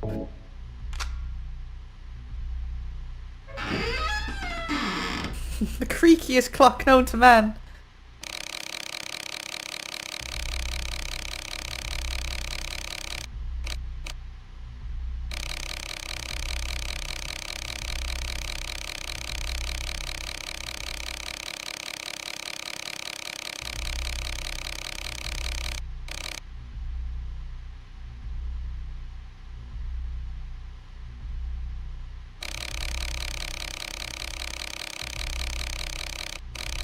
I mean, the answer's 9:10, so why is it not?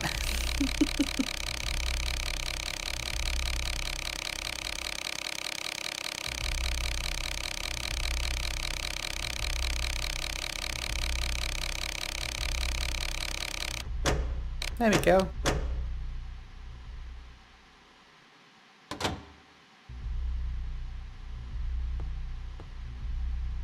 So now we should be able to move the clock.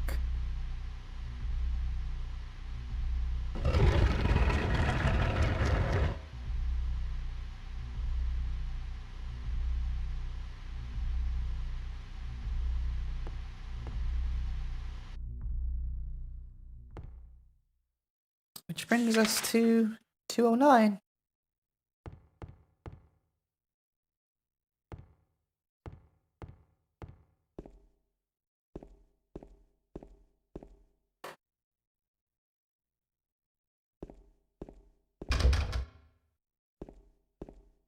And it goes deathly silent again.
Sometimes the sound, but it's so subdued and in the background you can barely hear it. It's just enough for your brain to notice it. Like you might not even know why you're feeling tense. It's just enough just to get in there and make you tense up a little bit.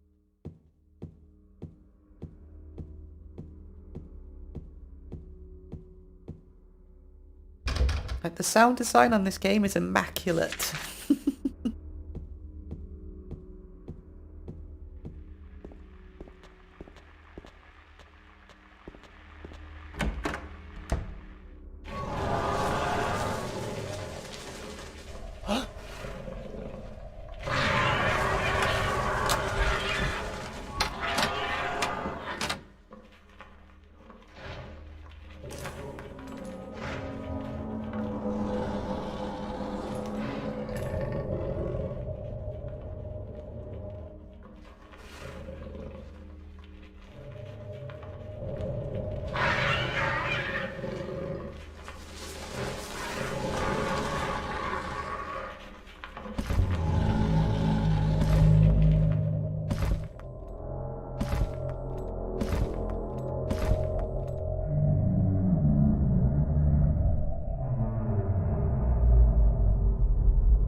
So I'm not sure that scene is a direct reference to Blue Velvet, but there is a scene in that film that's very eerily similar where Jeffrey is inside of a closet, just like that, watching some pretty disturbing things happening between Dorothy and Frank.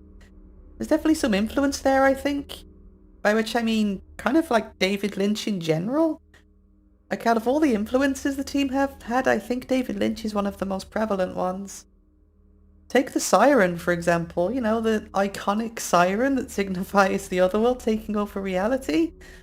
There's a musical play called Industrial Symphony No. 1 that kind of feels like a nightmare to watch. I can't even really explain it, it's just something you need to see for yourself. And it is up on YouTube if you do want to watch it, but there's a sequence that takes place where the characters are in this industrial area filled with steam and smoke. And there's hospital gurneys all over the place, and in the background, there's an air raid siren going off the whole time, which may sound pretty familiar to you at this point. And there's already a whole lot of Eraserhead and Twin Peaks, of course, in here too. So I don't think it would be ridiculous to say that the scene we just saw in some way was somewhat influenced by Blue Velvet, even just a little bit. Is it a huge coincidence that Lynch is also a huge proponent of exploring the unconscious mind through transcendental meditation? And that his work is generally about extreme opposites and exposing the darkness within so that it can be confronted and understood? Like, I'm not going to go into detail about all this because we're talking about Silent Hill and not Blue Velvet, but you can, and I do, read Blue Velvet to be about the same kind of themes as Silent Hill. It's like David Lynch's version of The Wizard of Oz. And isn't it weird how The Wizard of Oz just keeps coming up? It's a really deep and incredible story that a lot of people just kind of write off as this kid's thing. And after I'm done indoctrinating you, it might be worth going back and giving it a watch. I think you'll have a very different experience with that film, with an understanding of the kind of things that I'm talking about in like the previous Silent Hill playthrough and this one. So we've seen the triangle friend over there, like doing a harass on one of the mannequin monsters.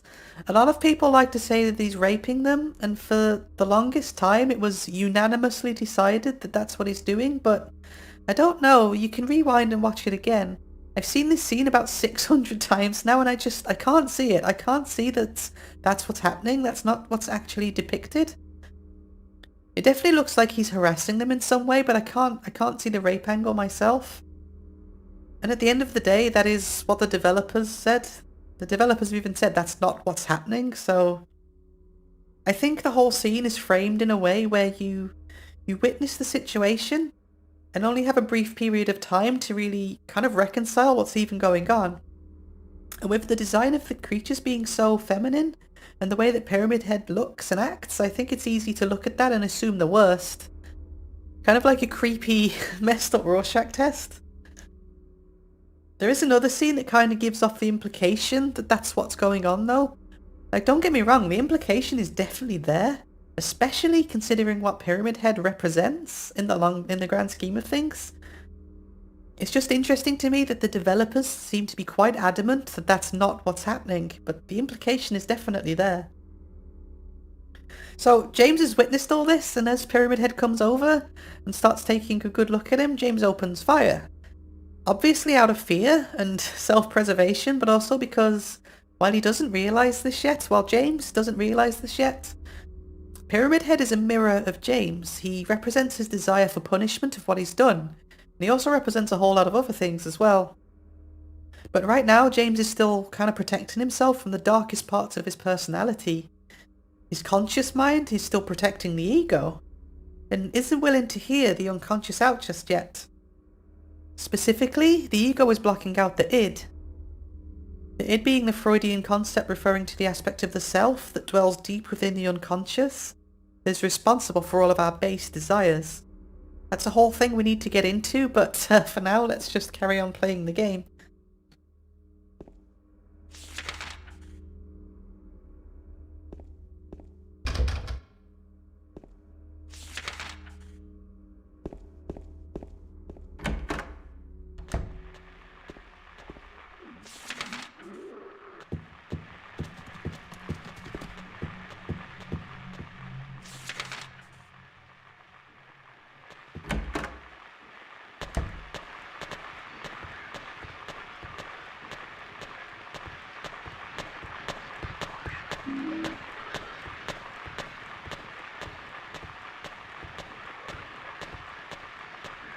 Oh, you're out here somewhere.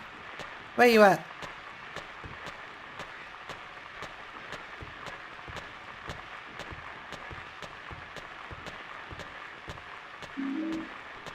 How many handgun bullets do I have now? 50. Yeah, you don't get a lot. It's not like the first game.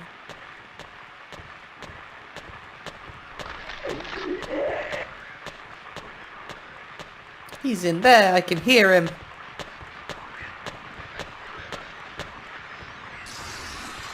See if we can just avoid him. Grab what we gotta get and leave. I don't think there's anything even in this room.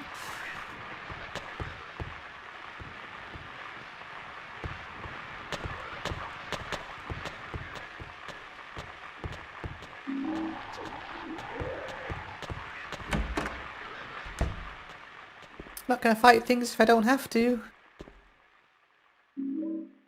Got the fire escape key.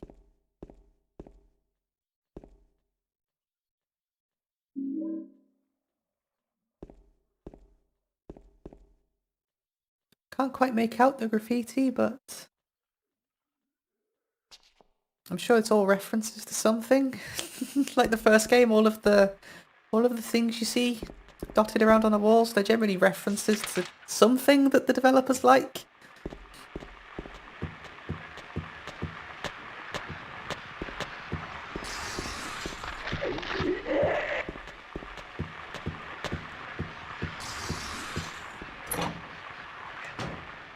Well, that actually leads back down, so we don't want to go that way yet.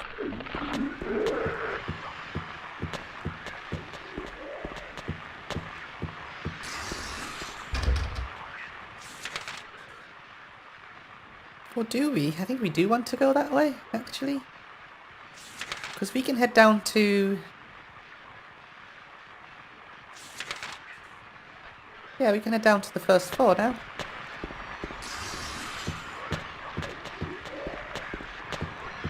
We have the 2 keys necessary for it.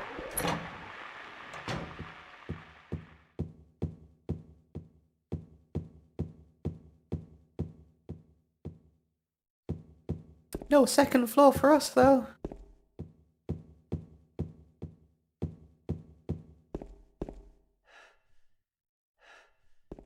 So I believe this leads back outside. Yep. It's just a quick shortcut now to get between the 2 different wings of the apartment building. Of course, you got that awesome level design that was invented by Dark Souls 10 years after this game.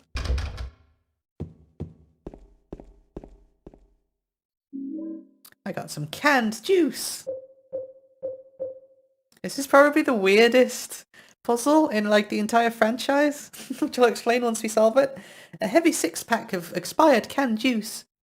It was in the hallway on the first floor. Looks like it's apple juice.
Oop, almost fell in. We just need to grab this coin and then leave. We got the snake coin. Exit quickly. Then we'll inspect it.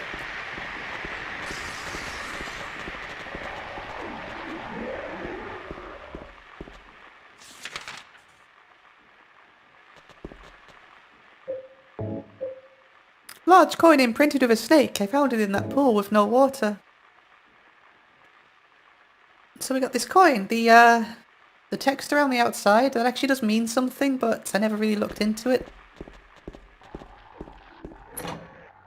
The people that go really hard with these games, that will inspect like every single little thing and try and find meaning in every single tiny little aspect of the game, they're always interesting to watch, but I think they do go a bit over the top with it. Almost to the point where they hold the developers with like such reverence that they're barely even human. Like sometimes a thing's just a thing. Welcome to Silent Hill! Silent Hill, a quiet little lakeside resort town. We're happy to have you. Take some time out of your busy schedules and enjoy a nice restful vacation here. Row after row of quaint old houses, a gorgeous mountain landscape, and a lake which shows different sides of beauty with the passing of the day from sunrise to late afternoons to sunset. Silent Hill will move you and fill you with a feeling of deep peace. I hope your time here will be pleasant and your memories will last forever. Silent Hill will move you and fill you with a feeling of deep peace. If you listen to what it has to say, maybe. Probably not in the way that you think, though.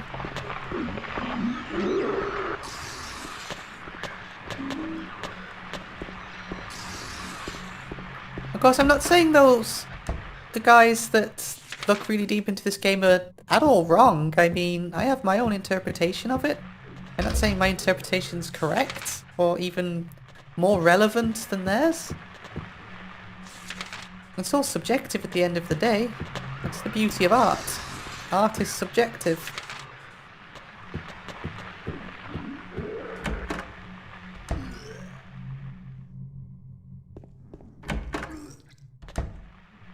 like, just to finish what I'm saying, like, I'm not even saying that what I am talking about in these games is at all intentional.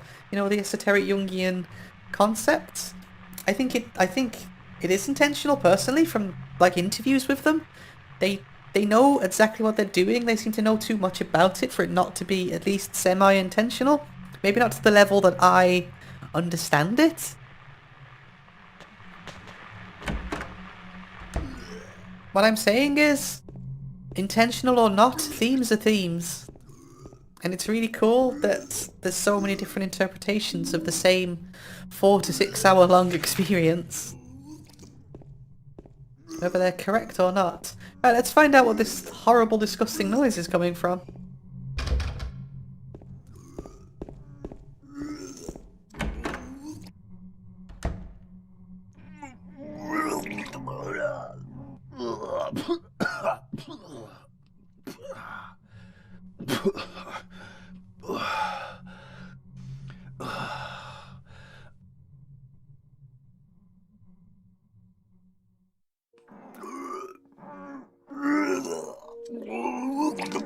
It wasn't me.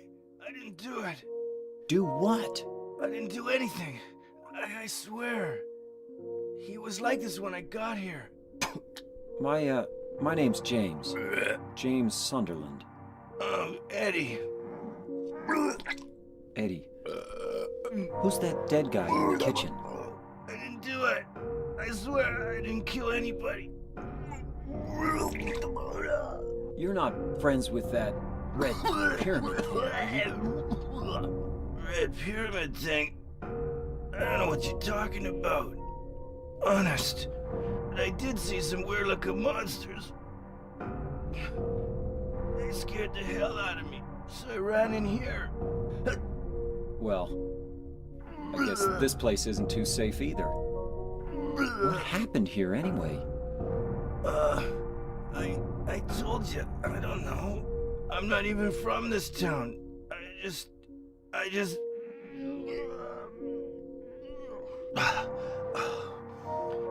You too, huh? Something just brought you here, right? Yeah, you could say that. Well, whatever it is, I think you better get out of here soon. Yeah, you're right. What about you? I'll leave as soon as I'm done here. Eddie, be careful. James, you be careful too.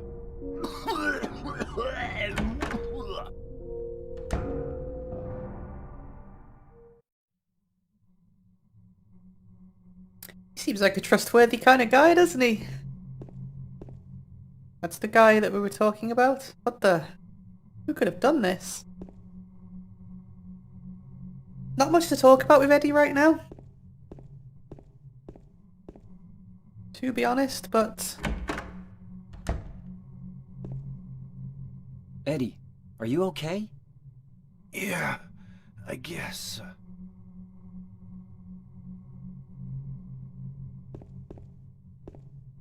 But he's only talking like a guilty person. The wall is covered with football posters and meaningless graffiti. I couldn't care less about either of them. Well, you should, James, because this is really relevant to the plot.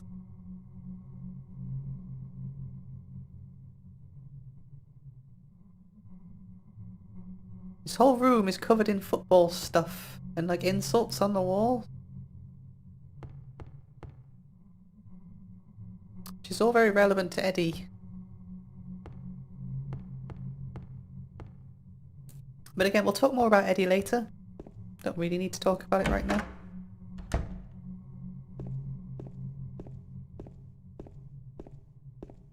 But there's a lot of environmental storytelling like that. It's really important to pay attention to the environments to kind of get the subtext.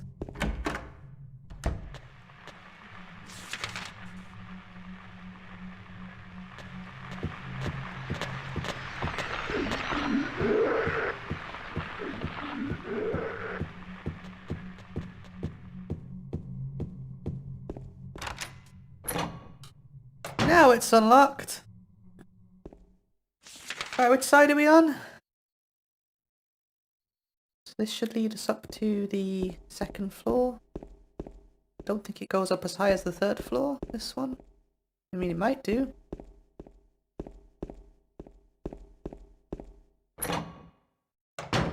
Oh wait, you use this one on the 3rd floor, don't you? I remember.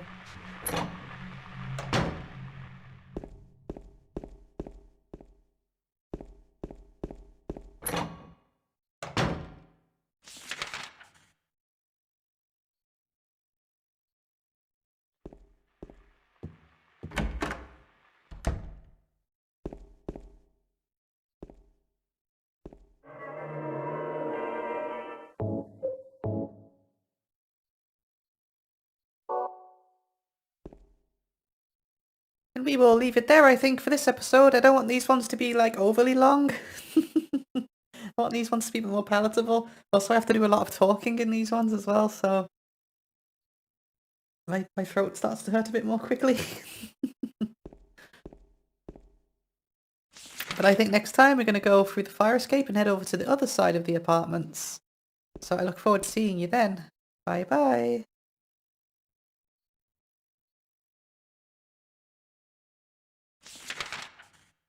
Okay, we're back. I don't really remember where we got to.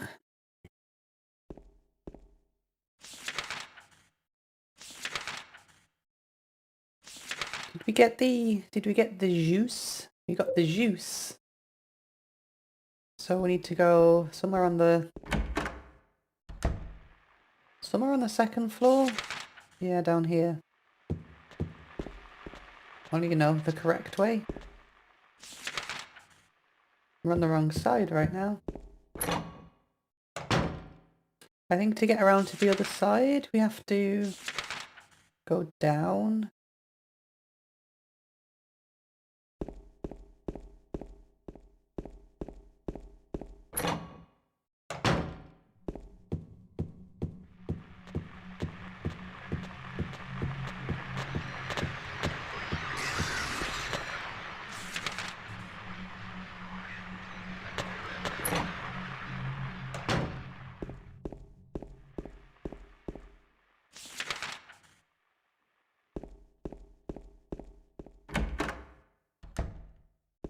And run back up again.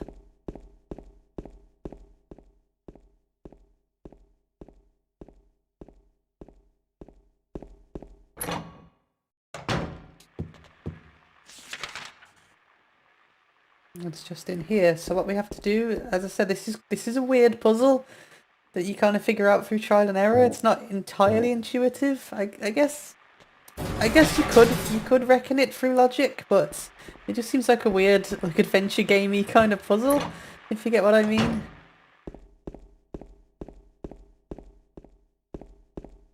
So you drop the heavy juice down and then go back outside to the garbage chute. And inside of there we get another coin. The garbage bag is torn and the contents are strewn all over. And I got the old man coin. What's this? Some gossip magazine, eh? The police announced today that Walter Sullivan, who was arrested on the 18th of this month for the brutal murder of Billy Locane and Sister Miriam, committed suicide in his jail cell early on the morning of the 22nd. According to the police statement, Sullivan used a soup spoon to stab himself in the neck, severing his carotid artery. By the time the guard discovered him, Sullivan was dead from blood loss, the spoon buried 2 inches into his neck. An old schoolmate of Walter Sullivan's from his hometown of Pleasant River said he didn't look like the kind of guy who would kill kids. But I do remember that before they arrested him, he was blurting out all sorts of strange stuff like, "He's trying to kill me. He was trying to punish me, the monster, the red devil. Forgive me, I did it, but it wasn't me." The schoolmate then added, "I guess now that I think about it, he was kind of crazy." So I go back and forth all the time with myself on just exactly who they mean when they talk about the red devil. The obvious one would be Pyramid Head, but I like to think that Pyramid Head is kind of James's monster. That one's definitely open to interpretation, I think. Like so much of the game.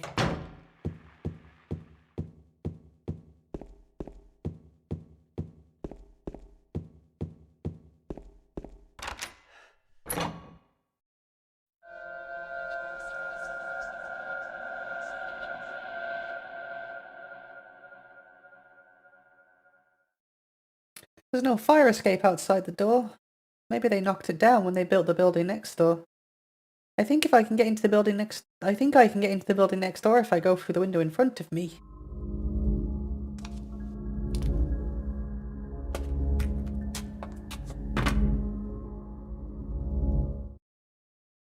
So now we're in the other apartments, which we don't have a map for.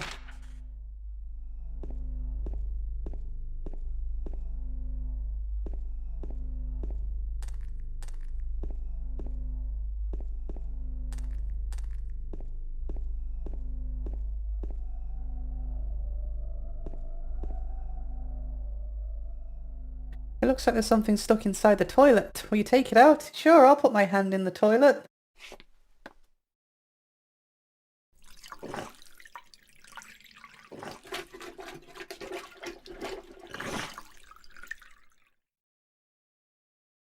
Looks like a wallet. There's some kind of memo in it. So that's our solution to the next puzzle.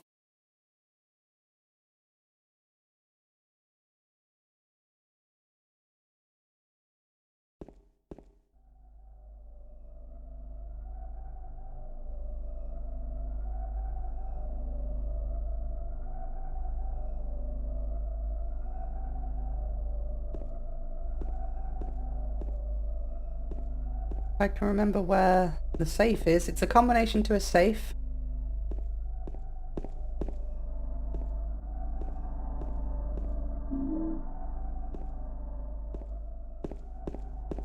Here it is. And while we figure it out, we get to enjoy the creepy-ass music. If you can call this music, the creepy-ass soundtrack, I guess I could call it.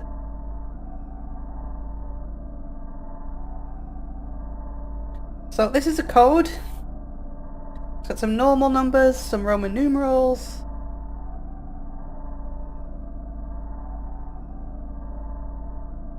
So what we need to do is we need to turn the dial to 3, then turn the dial to 20, then turn it back to... what's V again? I'm writing this down as well as I go. V's 5, right? So that would be 557.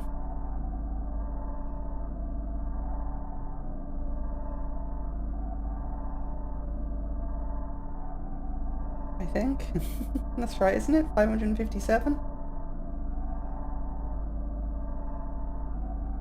So let me just write this down. So we got...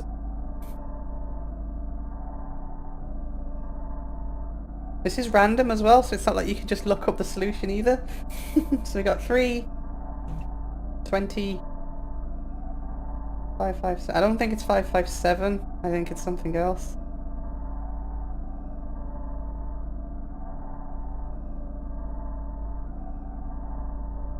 Five, 7, and then 18.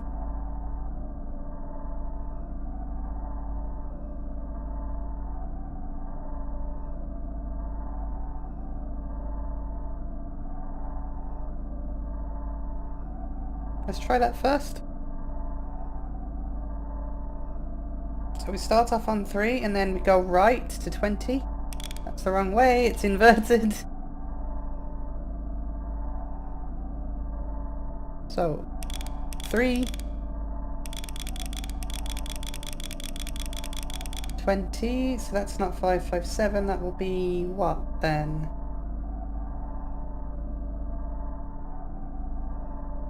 17, maybe. And then 18.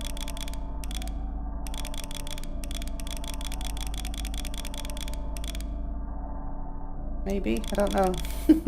So 3, 20. 17. 18. There we go. I did it. I'm a clever person. You just get tons of handgun bullets from it. So it is an optional puzzle, but it is something you kind of want, because bullets are always handy, right? When you're in this kind of situation. You also got an old man coin. Looks like an old man. It does at that, doesn't it?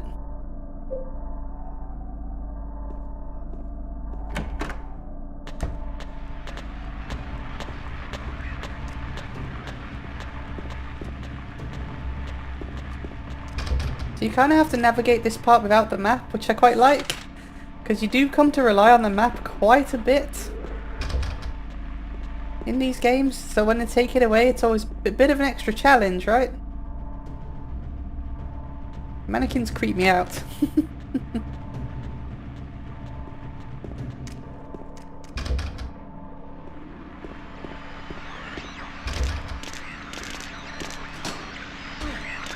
Everything's blocked and locked and can't get through.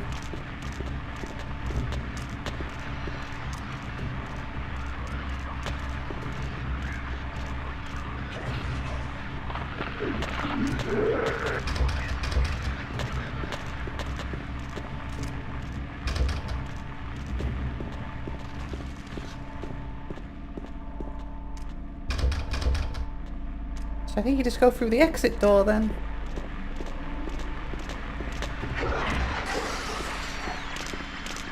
At least for now, until we get more keys and whatnot. Let's go down first instead.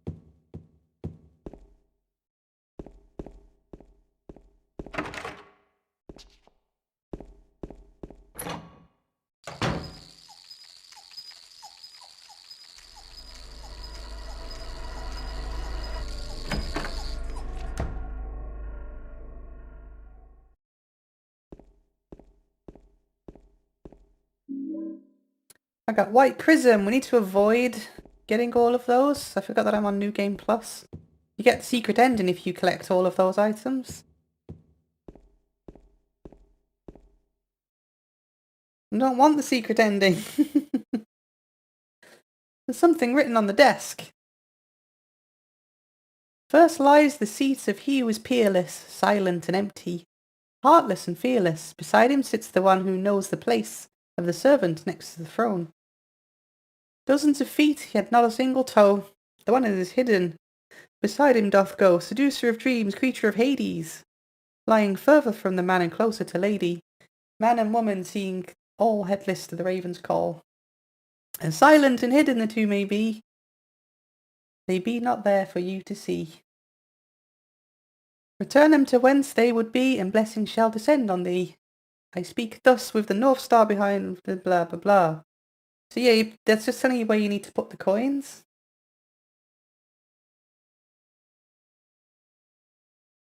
But I don't have all of the coins yet, so not much use to us right now.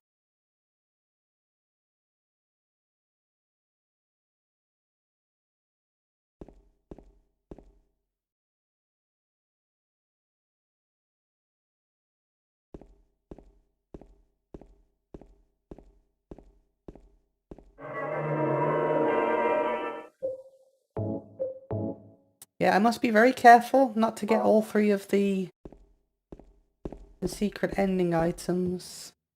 The White Chrism being one of them.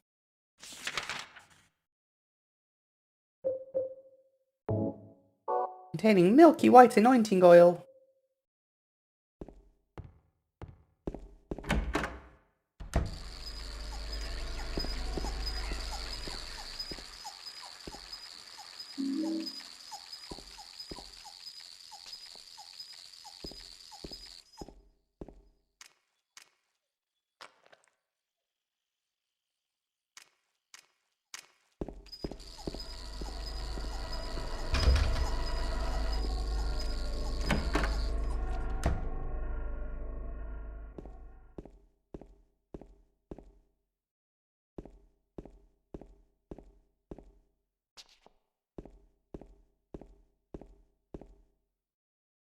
So we got some teddy bears on the floor.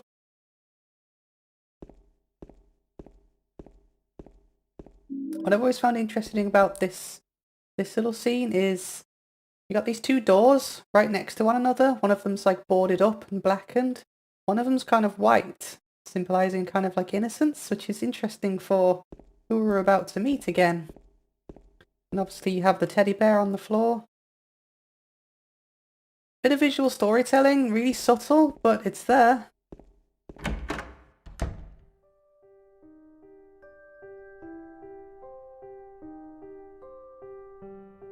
Oh, it's you. Yeah, I'm James. Angela. Angela. Okay. I don't know what you're planning, but there's always another way. Really? But you're the same as me. It's easier just to run. Besides, is what we deserve. No, I'm not like you. Are you afraid? I'm sorry. It's okay. Did you find your mother? Not yet. She's not anywhere. Did she live in this apartment building? I don't know. So, all you know is she lived in this town. What did you say?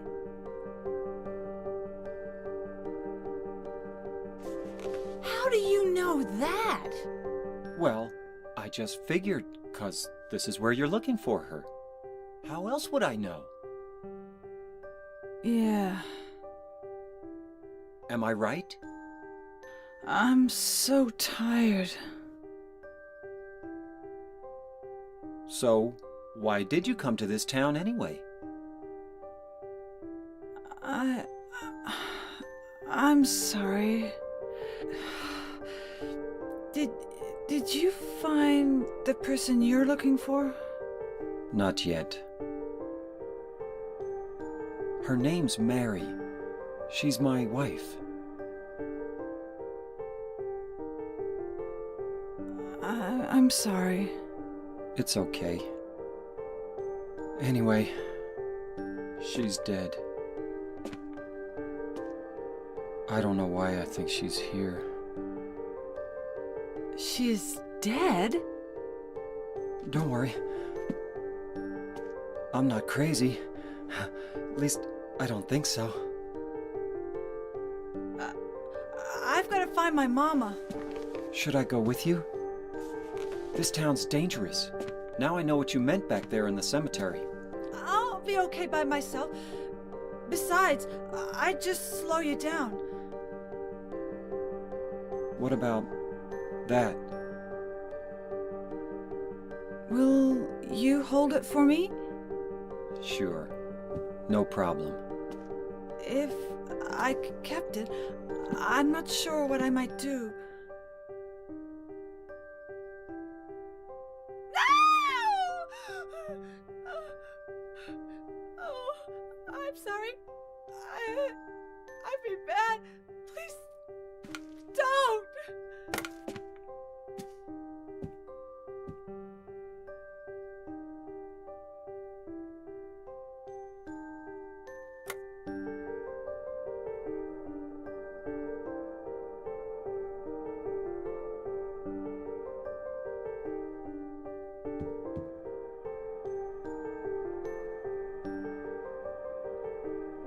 Should you kill yourself or not? I mean, that's really the only important question in, you know, the postmodern philosophy of nihilism, which asserts that life has no intrinsic meaning or value whatsoever. And with a philosophy like that, you're really only left with one choice. Do you know, if you embrace nihilism, which way do you think that you'd go? Do you accept that life has this inherent absurdity to it? that it's meaningless, that nothing matters, and then take that and see it as freeing to live your life however you please? Or do you go the other way and give in to the despair that comes from that belief that life has no value and it's ultimately pointless? So James has met Angela, and she appears to have lost the will to live, holding a knife, seemingly like she wants to commit suicide. It's actually more subtle a performance than you'd think. Like, I've spoken to people who are this far down their journey of ideation, and they do talk like that. They disassociate with the world, and they apologise a lot for everything. It's actually really, really well done. Like, people make fun of the way that Angela talks, but it's so well done if you actually have met people that are that far along in that journey, or people that are disassociating with things. They do behave quite a lot like that. She tells James that you're the same as me. Of course, James rejects this, forgetting what he came here to Silent Hill to do. So she taunts him, because after all, he's here to be forced to accept what he's done. And she gives James her knife. Knife from Angela. I don't plan on using this as a weapon. The blade is stained with something red.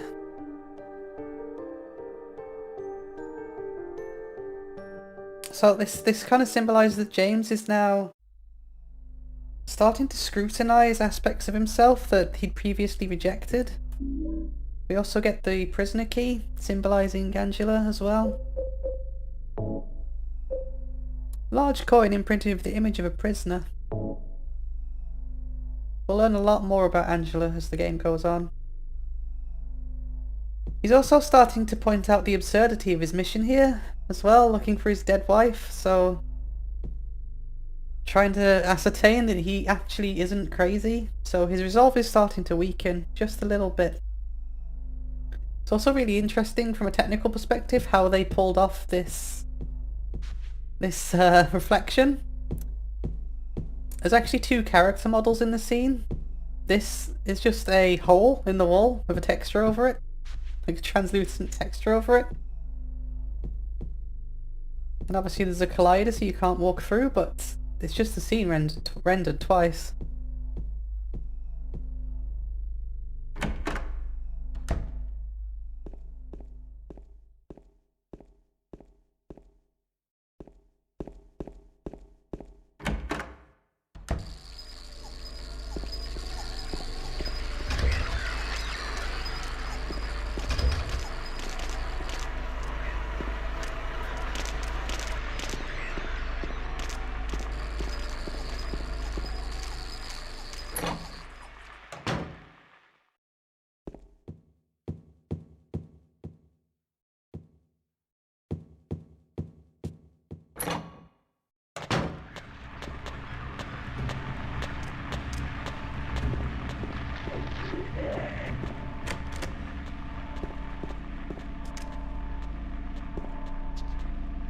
I think the room is down here.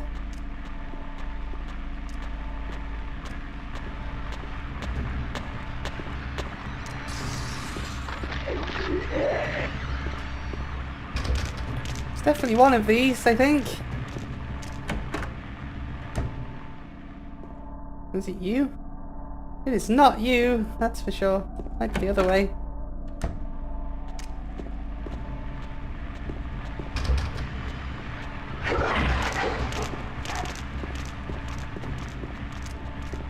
Stupid ammo preservation. It's getting me all turned around, and it'd be easier if I just killed these, but it's fine.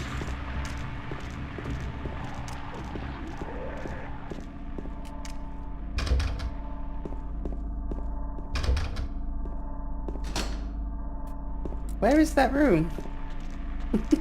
I thought it was this one. Was it this one? No? Is it on the other floor? It might be up on the down on the first floor actually. Because there is no third floor, you can't get there. Oh, there's a map, isn't there? There is a map! Doing all this without the map, and there's one right here.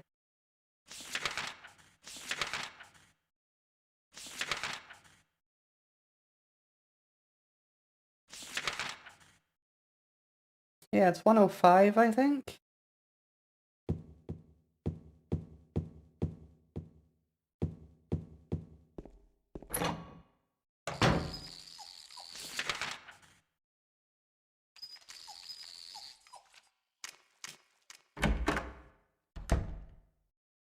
Here it is.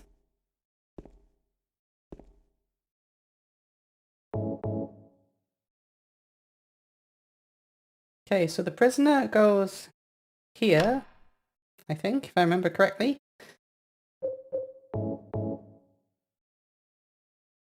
Old man goes here. And the snake goes next to the prisoner.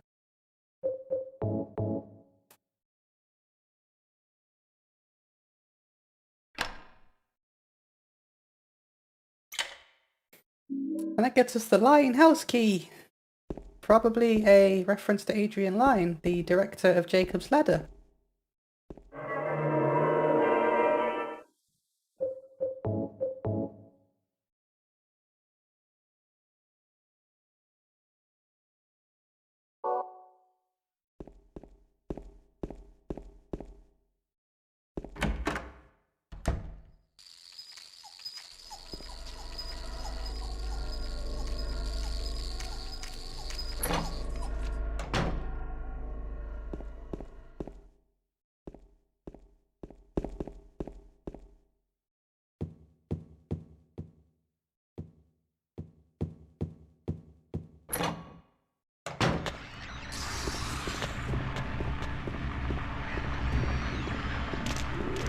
I went the wrong way again.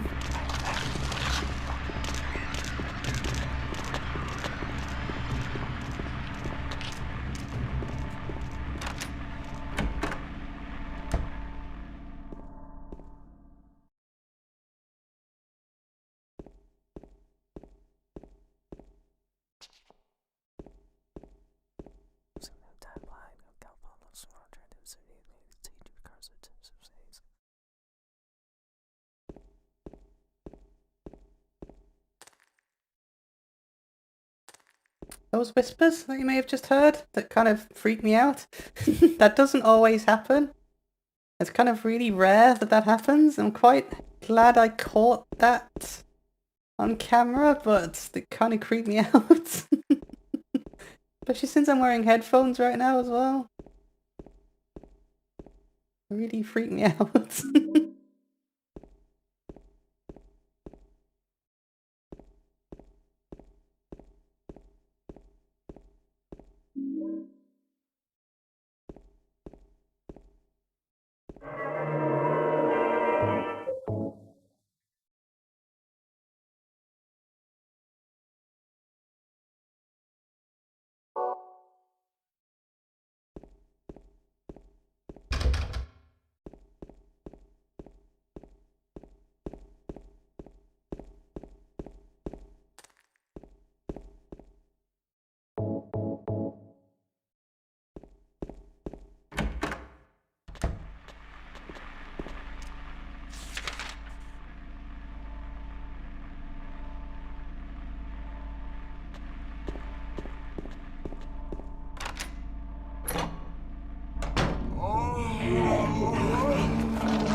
What the fuck was going on here?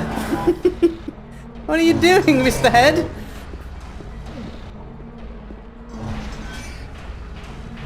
I mean, if it wasn't overt before, it sure as hell is now, right? But we'll talk in more detail about this triangle lad later. For now, we gotta fight him. He can also kill you in one hit, so there is that.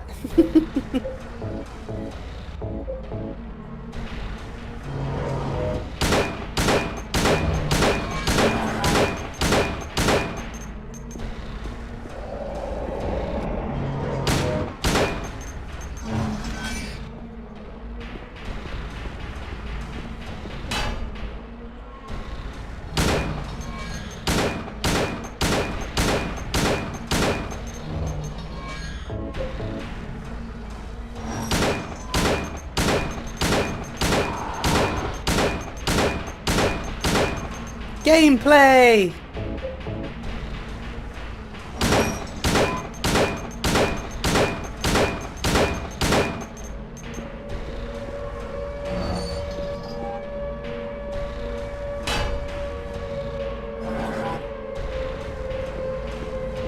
No!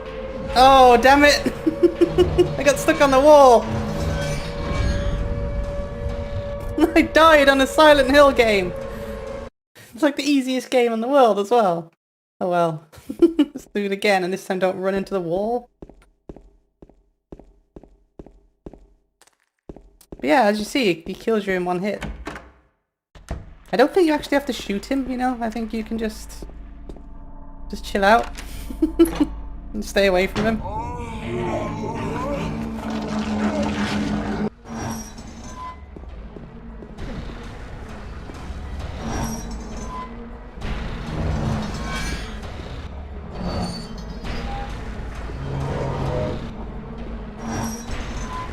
Shooting him does slow him down though, so there is that.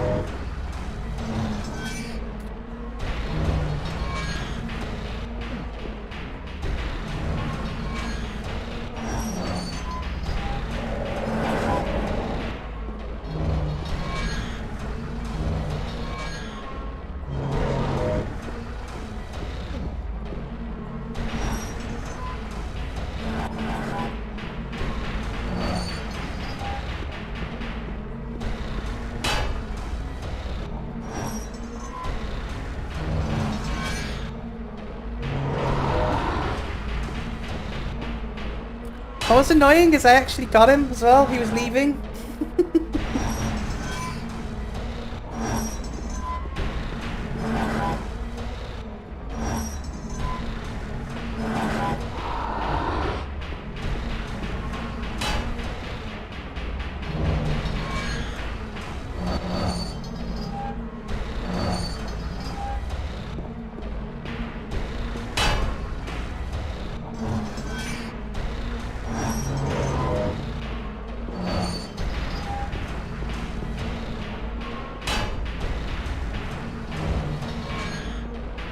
Okay, maybe you do have to shoot him. Fine, I'll shoot you.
Okay, we'll stay away from him this time.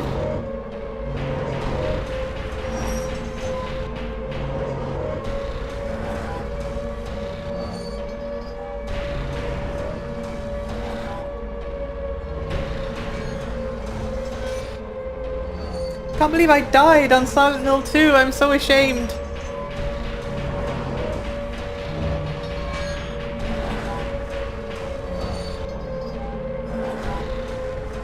Bye.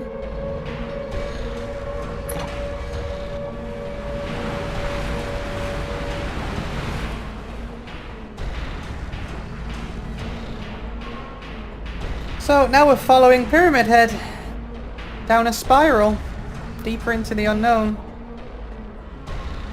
Down some stairs that were submerged in water. I don't think I need to point out the more overt references, do I?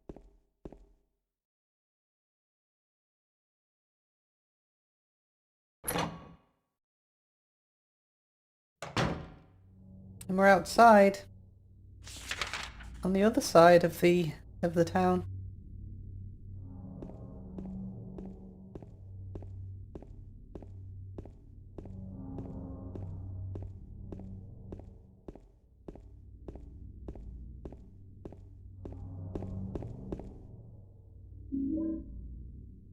the game is so kind as to give us a first aid kit after the boss. So yeah, again, it's like the first game in terms of gameplay. I've played better games in terms of gameplay, put it that way. That's not really why I'm here. If I wanted a super survival horror experience, I would definitely be playing the Resident Evil 2 remake. I'm definitely here for other reasons. Atmosphere, mostly. Atmosphere and story.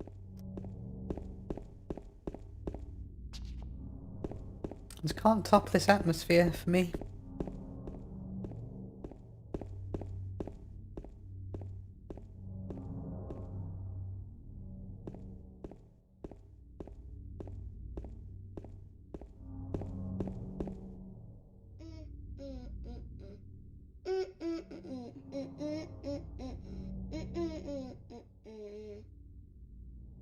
You! It was you, wasn't it? You're the one who stepped on my hand. I don't know. Maybe I did. What's a little girl like you doing here, anyway? Huh? Are you blind or something?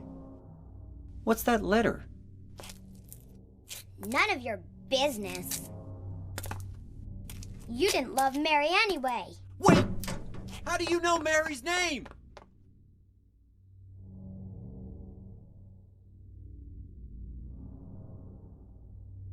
So James is making a little progress with the help of Laura challenging him, but he isn't ready to listen yet. You didn't love Mary anyway. You blind or something? Also, I like how they got a little girl to play the little girl in this game. Not like the disastrous HD remake where they recast all the voices. And like it's blatantly like a 50-year-old woman trying to be a little girl. And it's like cringe. Everything about that remaster is cringe.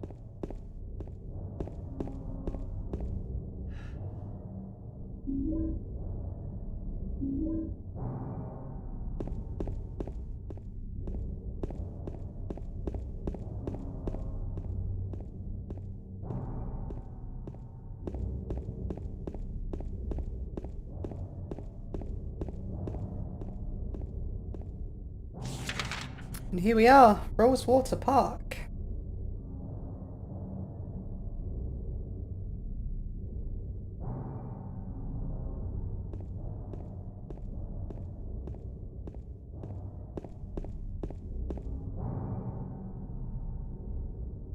So this is that park. Mary, are you here? So rosewater has actually been used for hundreds of years in healing ceremonies and burials. I'm not sure if that's overly significant, but it's interesting. It's been a while since my Silent Hill 1 playthrough, so let's just quickly recap an important concept. Silver, you know, the moon, the divine feminine, the feminine aspect of the self. That must be integrated into ourselves, along with the masculine aspect to achieve peace. It's about to become very relevant.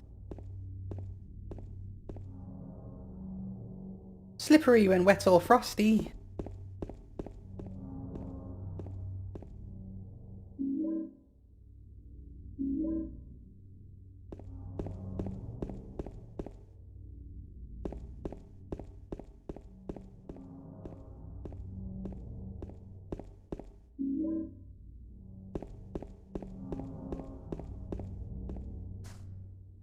Patrick Chester, son of Edward.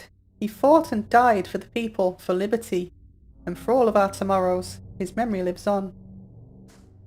I think that's just kind of world building. I don't think that has any kind of significance that I've ever found, anyway.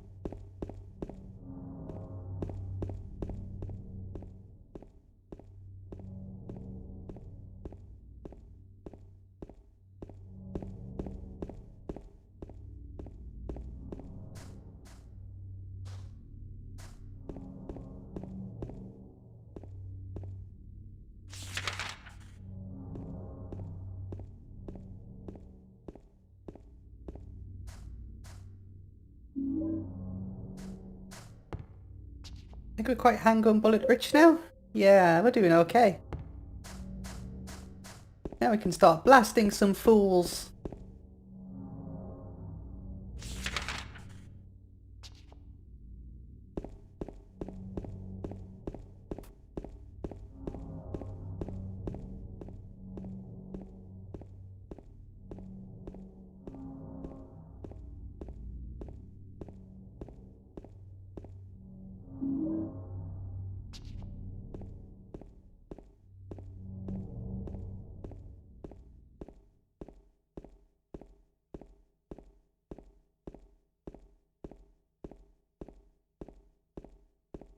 Mary?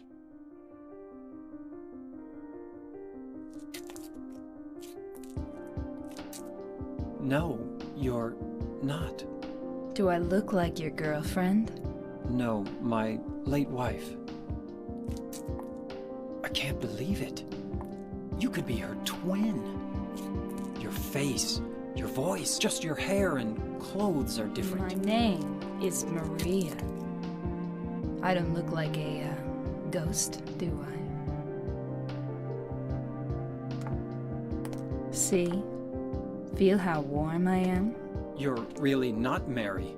I told you, I'm Maria. Sorry. I was confused. Where are you going? I'm looking for Mary. Have you seen her? Didn't you say she died? Oh yeah, 3 years ago. But I got a letter from her. She says she was waiting in our special place. And that's here? Anyway, I haven't seen her. Is this your only special place?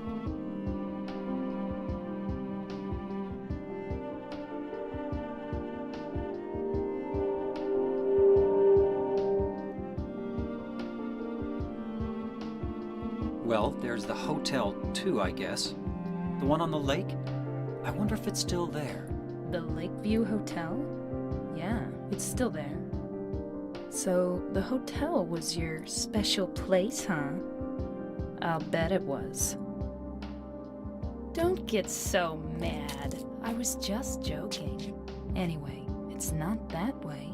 It's this way.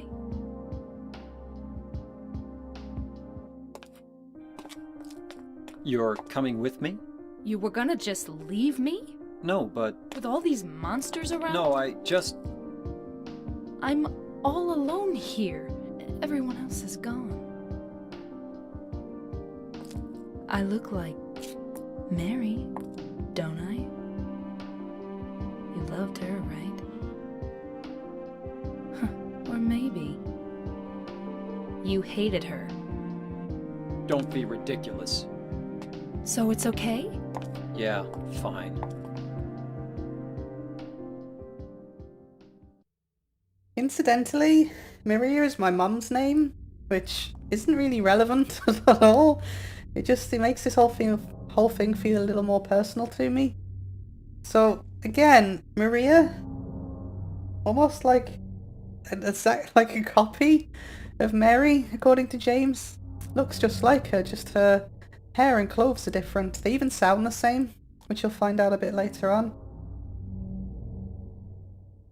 James is searching for the feminine aspect of himself, the divine feminine.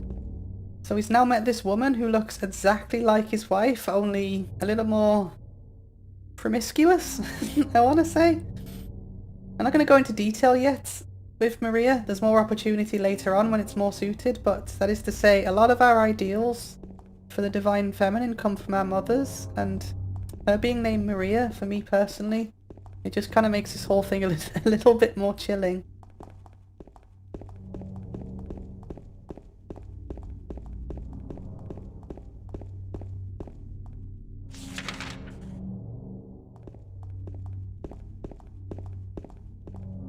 So we've got our next objective. We need to get over to the Lakeview Hotel, which you can see there's just a big long run there, which I'm sure is going to be just as simple as that, right?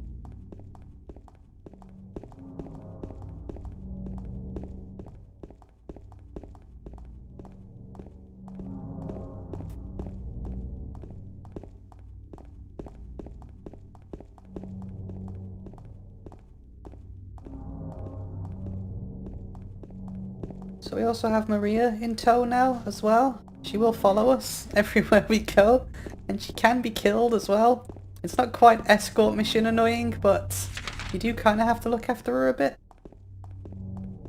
Because she's pretty defenseless. But we can complain about escort missions if we ever get to Silent Hill 4.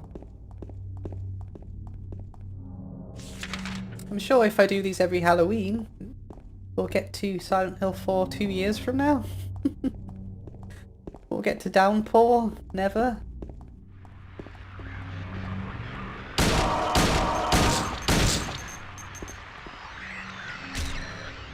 My health drink!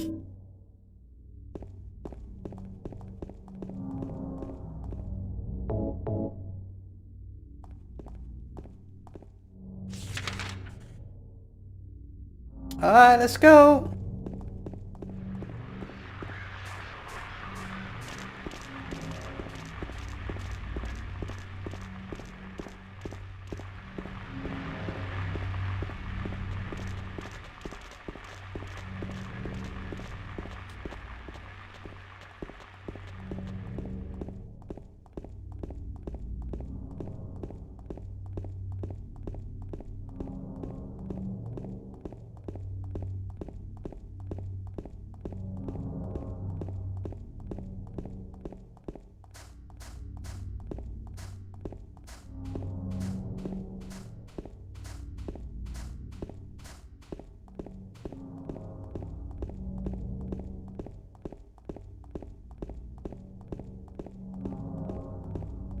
May also be noticing the signs at the side of the road talking about the Lakeside Amusement Park and things like that.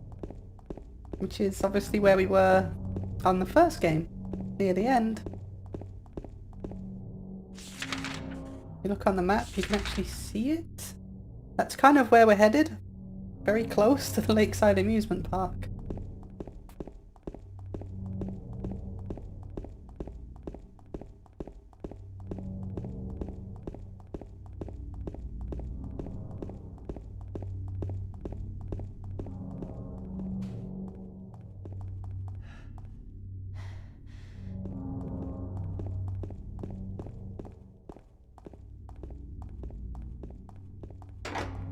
Also have the Silent Hill Historical Society. Will be coming back here a little bit later on.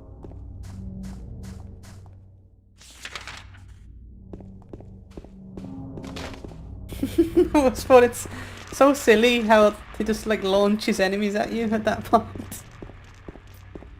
Like I missed it on the camera angle, but if you get the camera angle just right, you can kind of see them being launched into the road. And it's really stupid looking. I don't know why they thought that was a good idea.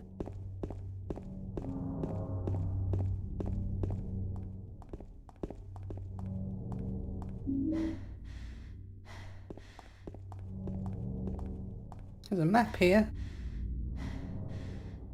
Okay, so again, if you feel like you're lost, it tells you where to go. Head for Pete's Bowler Armor. So again, that's why I found it hard to consider this a open world game. It's pretty linear. The map's very big and wide, but it's a very linear game. The bridge is ruined. I can't get to the hotel from here.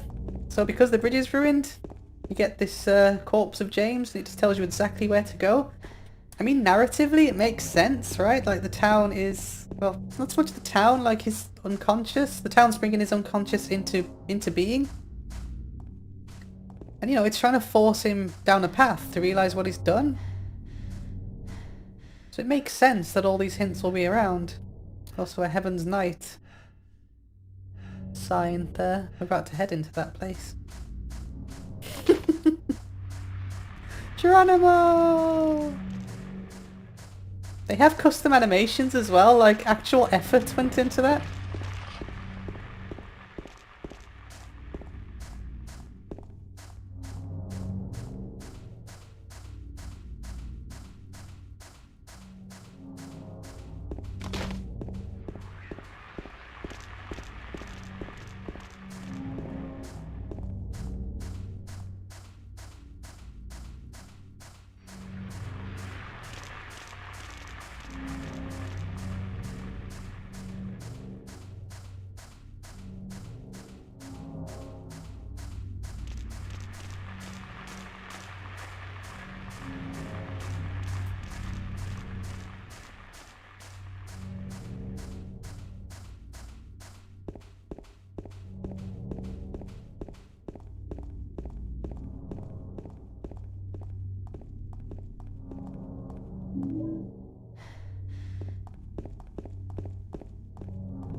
I'll wait here. I hate bowling. I didn't come here to play, you know. Hurry back, okay?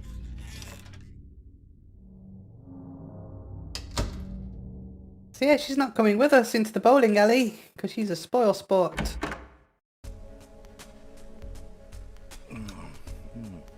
So what'd you do? Robbery? Murder? Nah, nothing like that. Huh! You're just a gutless fatso. What'd you have to say that for? I thought you said the cops were after you. No, I just ran because I was scared. I don't know what the cops are doing. But if you did something bad, why don't you just say you were sorry? Well, I guess I run away a lot too. It's no good. They wouldn't listen. Nobody will ever forgive me. Did you find the lady you're looking for? What's her name? Mary?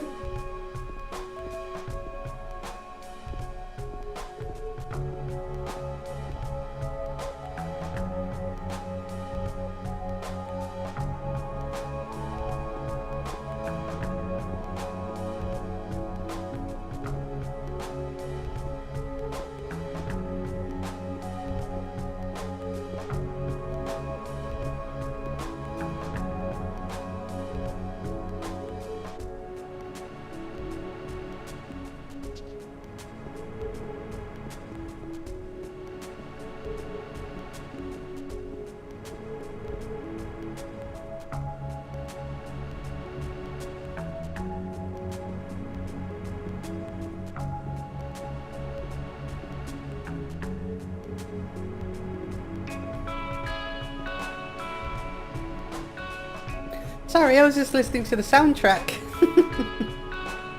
I will forever be in love with this soundtrack. It's never gonna get old, ever. This is what my soul sounds like. Also, we were eavesdropping on that conversation, so it looks like Laura is here looking for Mary as well.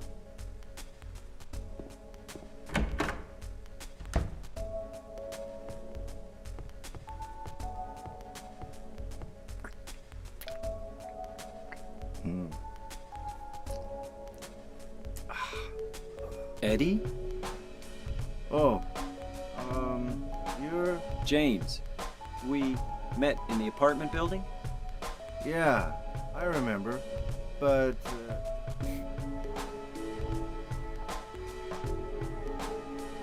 Are you alone here, Eddie? no.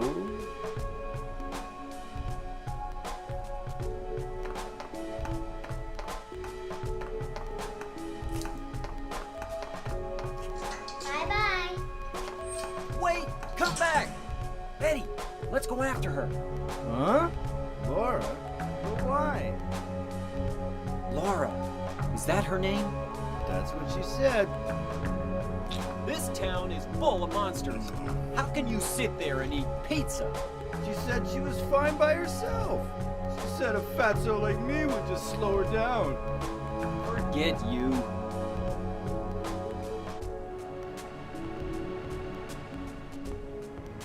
Where did he even get that pizza from, anyway? Did the town manifest the pizza? Is it manifesting Eddie's deepest desires for pizza? James gets the divine feminine in Maria. Eddie gets a pizza. Seems fair. I feel like there's an item over there. Oh, you can just run across. Cool.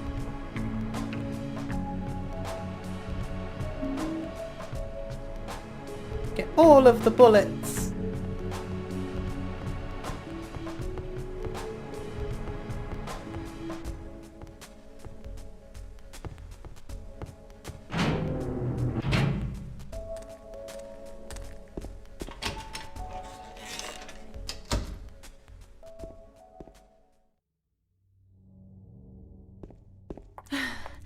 Did a little girl run out of here?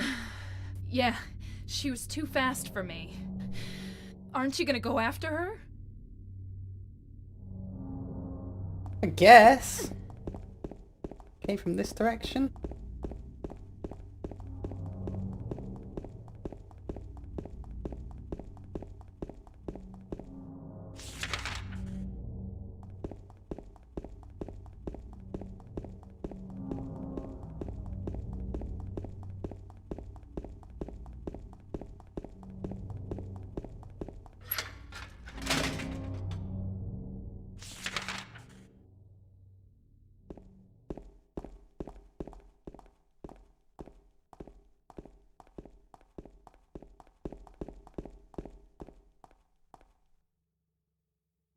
She went through there.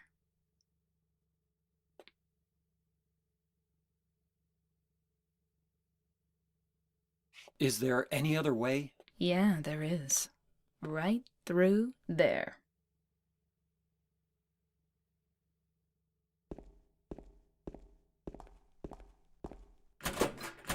It's no good. It's locked.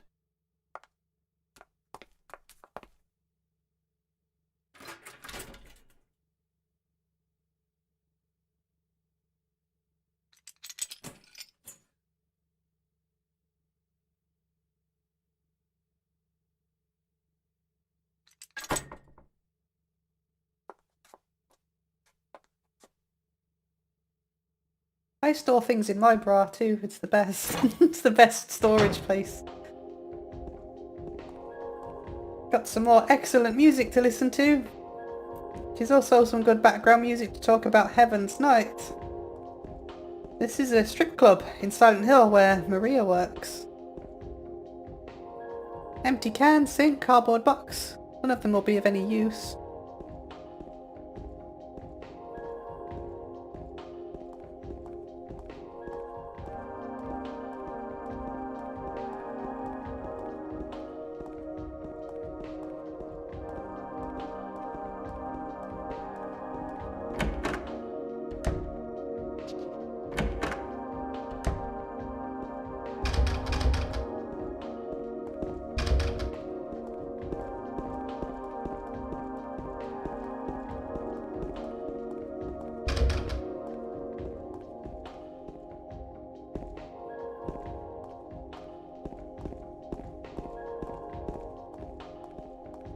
This is what I was after.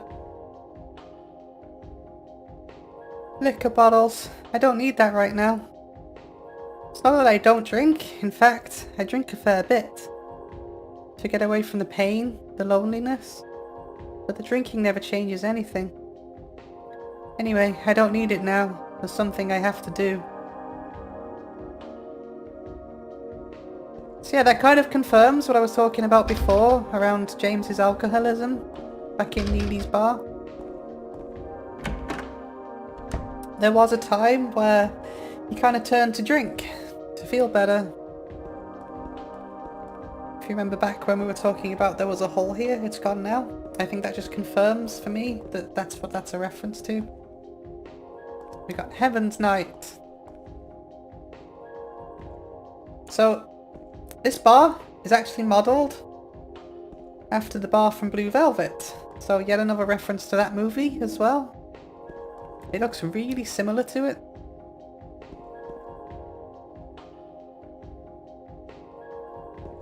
It's pretty easy to me to see how a place like this would represent the divine feminine. Just in case you weren't getting it, there's a neon sign here that depicts the female form with the words paradise above it. I like how the sign has a little curve on her tummy as well. If you look closely at, if I can get the right angle, if you look closely at Maria's character model, if I can get the angle correct.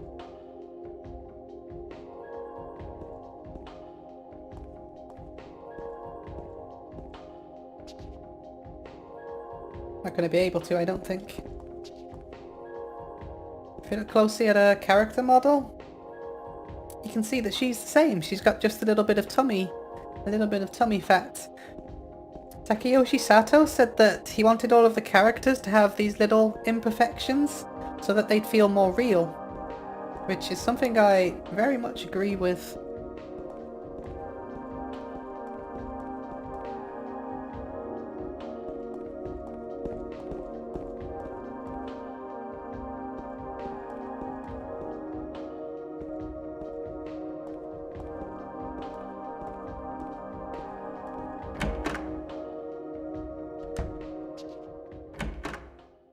I remember correctly as well.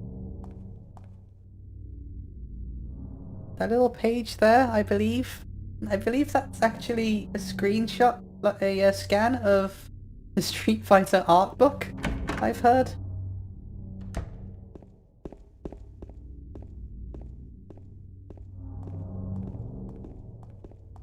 So, the chase after Laura continues.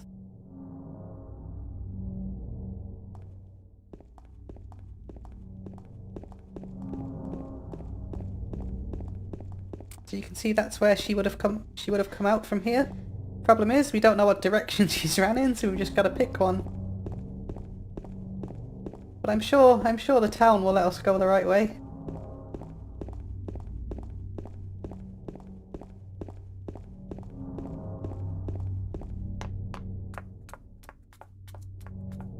Over there!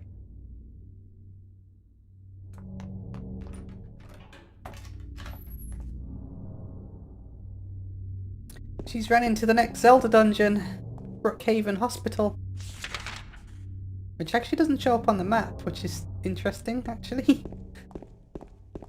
I think if you try and run past, you just get to more locked doors and blocked off passages.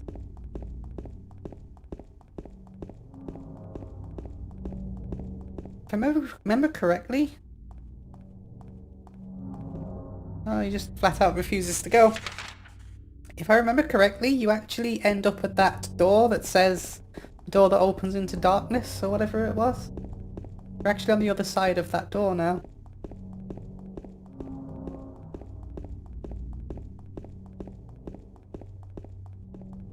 Guess we'll go into Brookhaven Hospital, because last time we were in a hospital it was nothing but fun times. Except this hospital is much bigger. There's a lot more rooms, especially when you look here.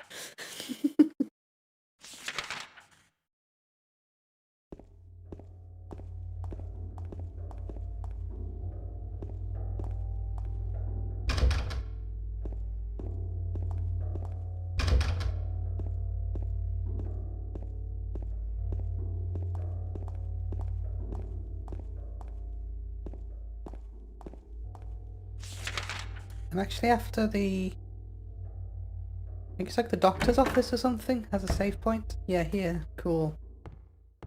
Because this is where we're going to leave it. Ready for the excursion through the hospital next time. Nope. I accidentally... A note. Jack Davis. He has attempted suicide 3 times in the past for reasons unknown. Although he is normally a model patient who follows doctors' and nurses' orders, he must be watched closely due to his past pattern of sudden and violent suicide attempts. His illness seems to be rooted in the fact that he believes he is guilty of causing his daughter's death.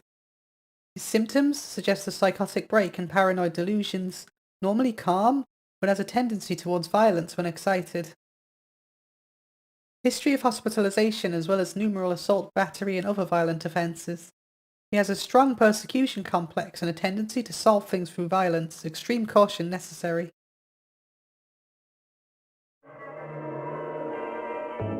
So that's just a bit of an insight into what kind of hospital this is as well. Unlike Alchemilla Hospital, this isn't just a general medicine kind of place. It's not a general hospital. This is a psychiatric hospital. Which is a trope now, but it wasn't back then.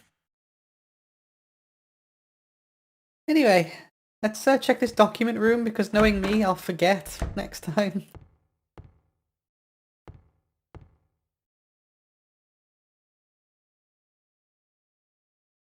The potential for this illness exists in all people, and under the right circumstances, any man or woman would be driven like him to the other side. The other side, perhaps, may not be the best way to phrase it. After all, there is no wall between here and there. It lies on the borders where reality and unreality intersect.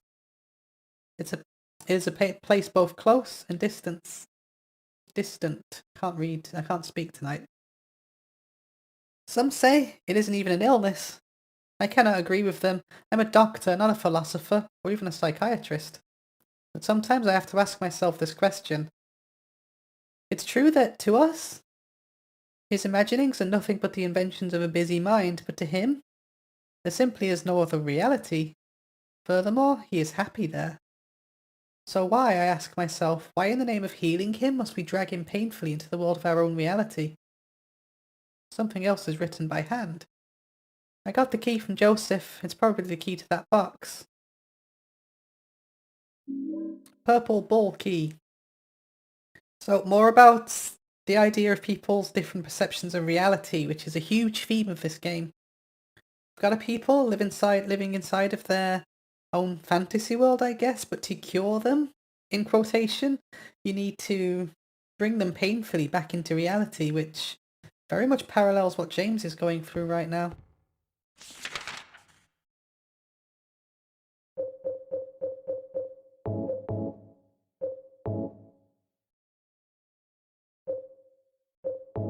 Looks like I can't use that here. A purple bull is drawn on it. It was on the desk in the document room.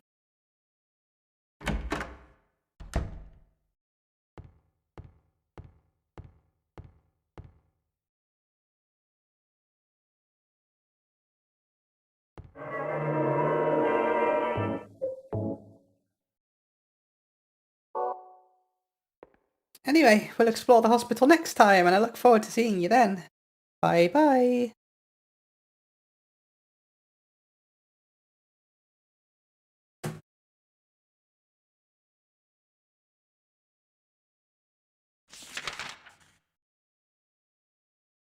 We explored all of this room, didn't we? So here we are in the creepy hospital.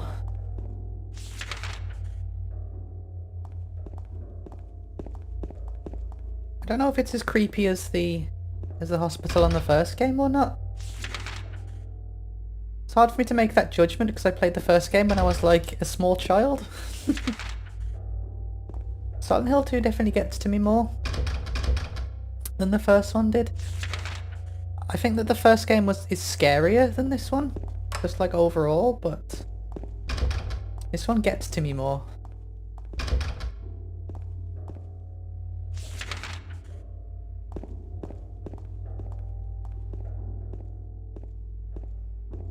Also, in the last video, I said that I don't really play this game for the gameplay. I did kind of want to explain my stance on that because I don't think I was being entirely fair. I didn't really think through what I was saying. It's not that I don't like the gameplay of this game, I do. It's the combat, specifically, is what I was referring to. In terms of the game, I tend to think of these things more like adventure games. Like adventure puzzle games, like Monkey Island and Discworld, and games like that. I think of them more in that kind of vein than I do like a Resident Evil survival horror experience. I think labelling this game survival horror is a misnomer, because it doesn't have really any of the elements that I'd say a survival horror game needs to have. Which, you know, you can go back and watch my Resident Evil playthroughs if you want more of my opinion on that.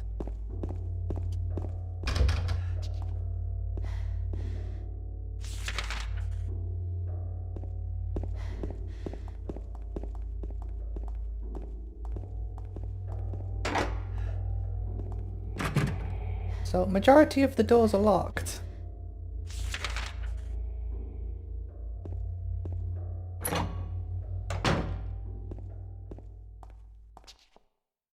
Where shall we go first?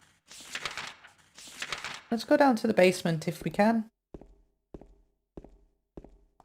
No, we can't.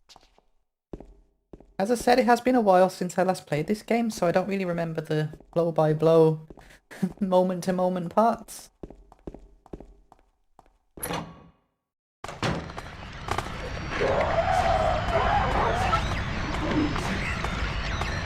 Thanks for getting in the way, Maria.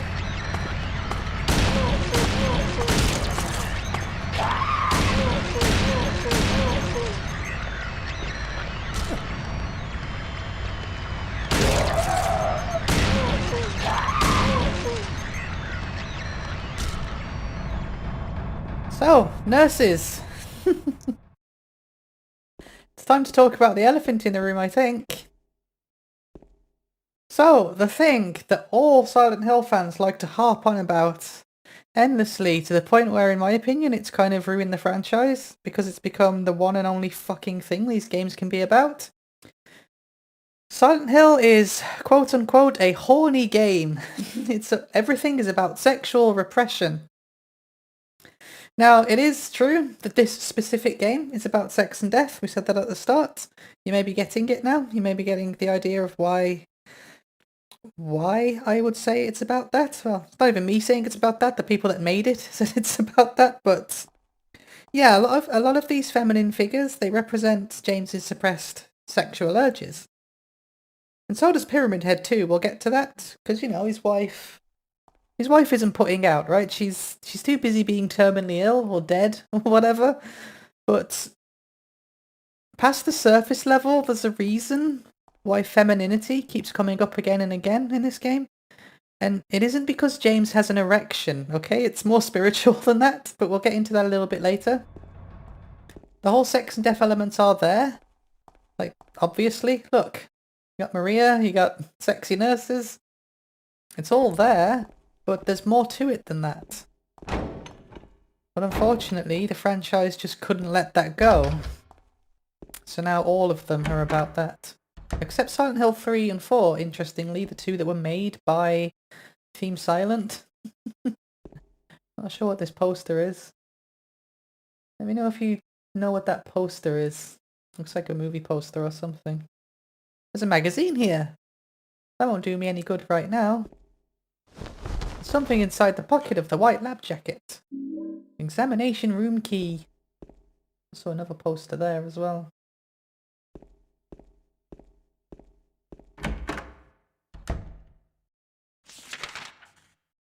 I think the examination room was on the first floor? No?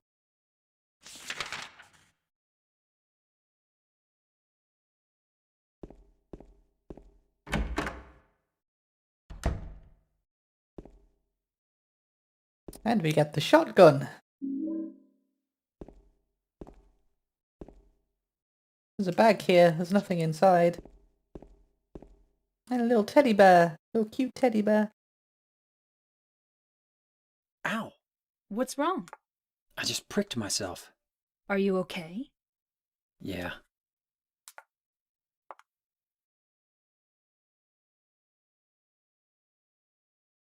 The needle's not in your hand, James. Got a bent needle.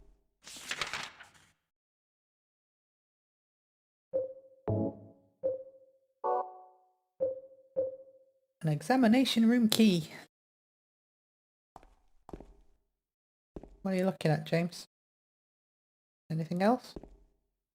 Nope.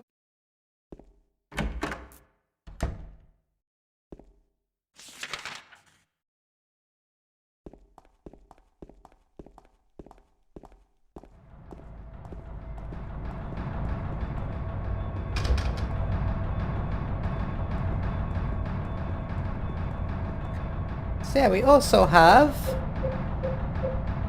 a shotgun. Comes in very handy.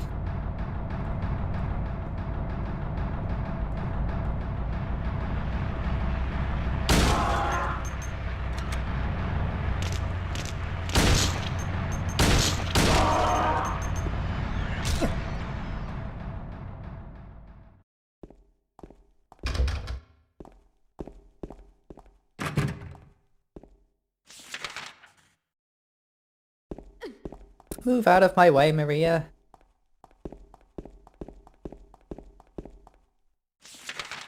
Can we actually get to this part? We can. Find some handgun bullets.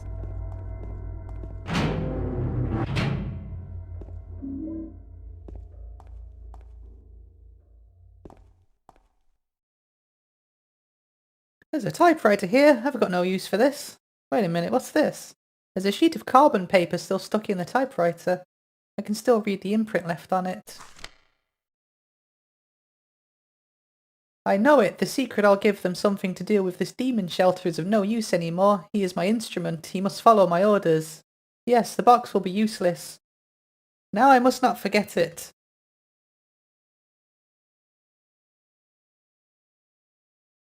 That's 7159. I'm just writing that down.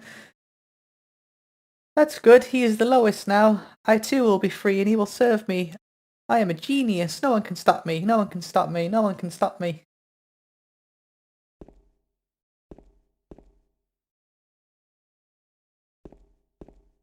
Nothing interesting here.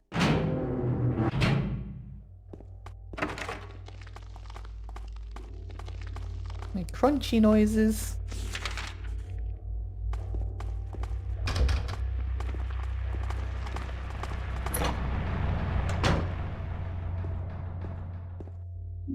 I got the lapis eye key and shotgun shells.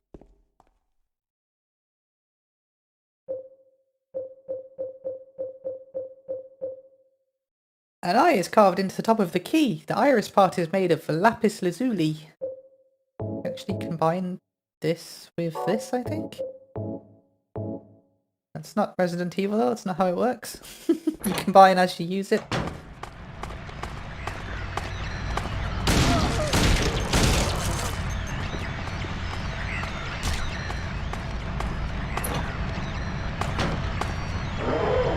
Miss me!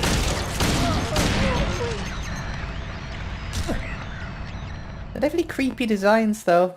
I used to think that their heads were on backwards, but seeing it in a higher resolution, they actually have like little baby faces. And it's really creepy. Masahiro Ito actually said that they represent... like the baby faces represent the potential of Maria, Mary and James having a baby together. But he says a lot of things after the fact about this game. It does make me wonder how much of it is accurate and how much of it is just like headcanon. But then I guess the developer's headcanon is just canon, I guess.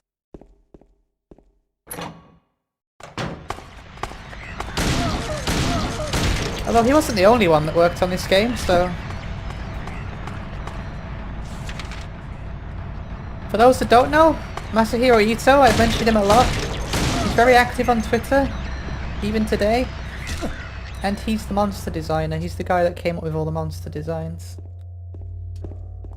He's an incredible artist.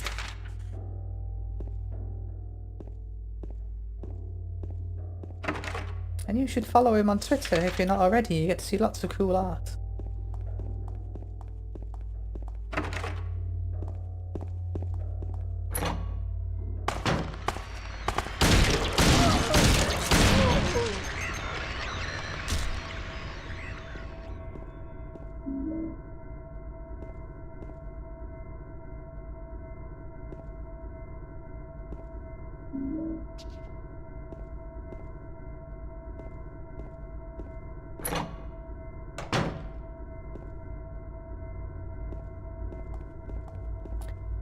Up to the third floor, I guess.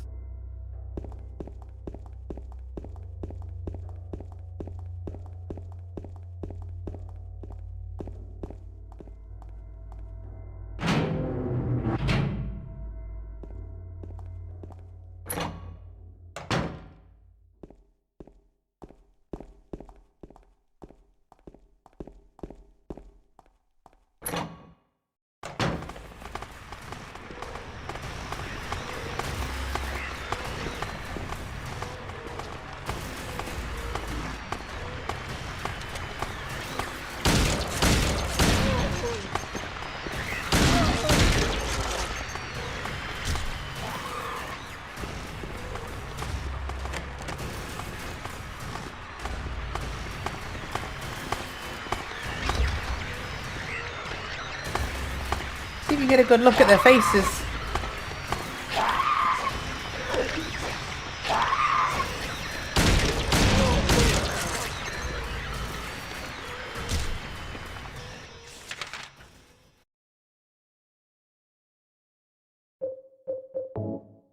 Need to keep an eye on my ammo as well. I'm shooting a lot of monsters.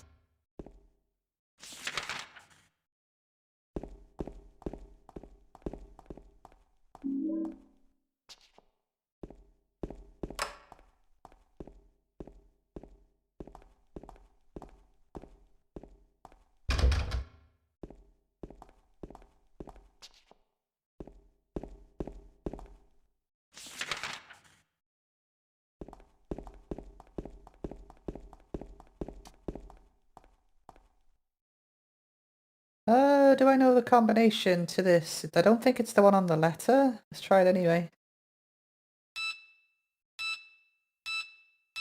Nope.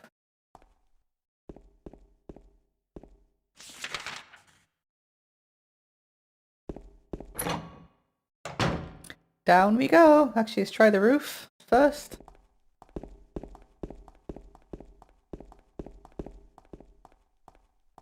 Locked.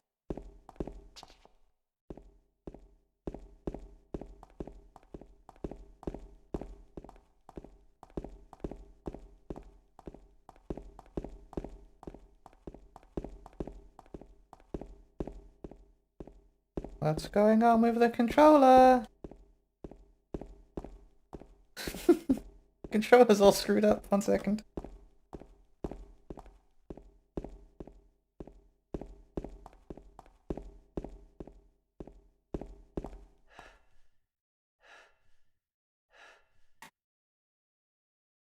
To restart the controller, it went a bit weird then. New controller, maybe? I think this is the examination. No? What other locked doors do we have? Oh, the examination room right there.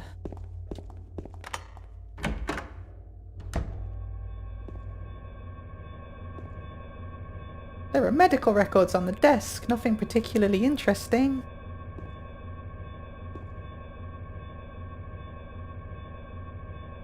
I missed what that said.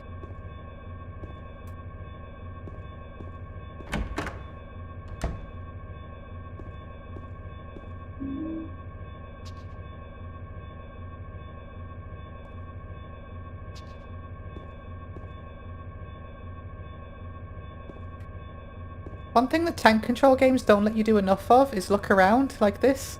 I get why Resident Evil didn't do this because, you know, it was all pre-rendered backgrounds, but a lot of the tank control-y games that don't have pre-rendered backgrounds, they still didn't let you look around like that. The pin number this month is T, last month it was X, and before that it was Z. Interesting. But what are they going to do next month? That's all they can express with 4 numbers. Anyway, does the door to the patient room really need to have this combination, have its combination changed this often?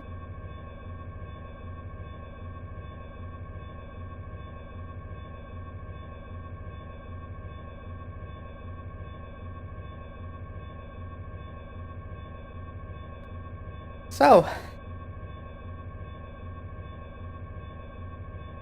the pin number this month is T. Last month it was X and before that it was Z. This, for the longest time, had me totally stumped. And what the answer to this puzzle was? See if you can get it before I get there. Let me just have a look at it again for you. Like, hours! It took me hours to figure this out. Embarrassingly so. Also, Bobskin's third. It's the same newspaper from the first game. I think it's there as an Easter egg more than any kind of continuity.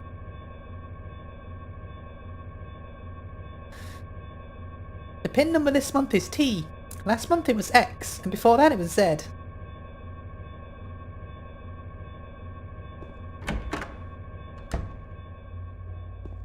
If you play this on the easy puzzle difficulty, then I believe the whiteboard just tells you what the answer is. It just gives you the code.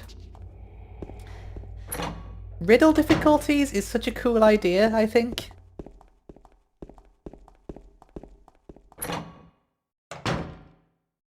If I was going to make a spooky puzzle game like this, I'd definitely steal the idea of riddle difficulty. And the third floor is what I want.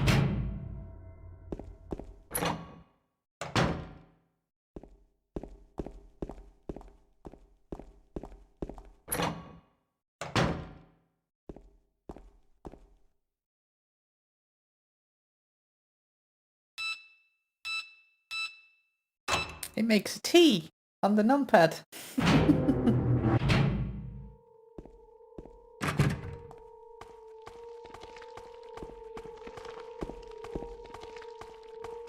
They're so squelchy. They're so squelchy sounding.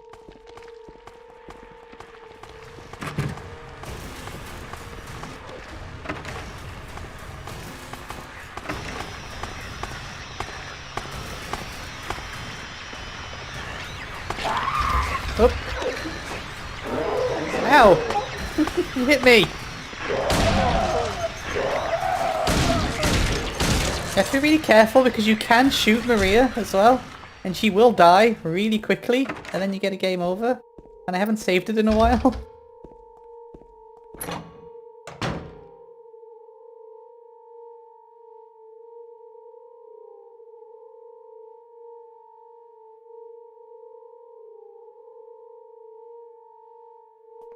James. Wait a minute. I'm kinda tired.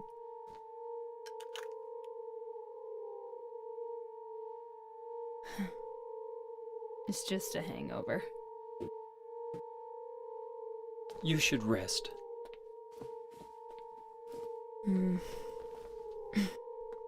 So comfy. I'm gonna go look for her. For Laura. I'll be back as soon as I can.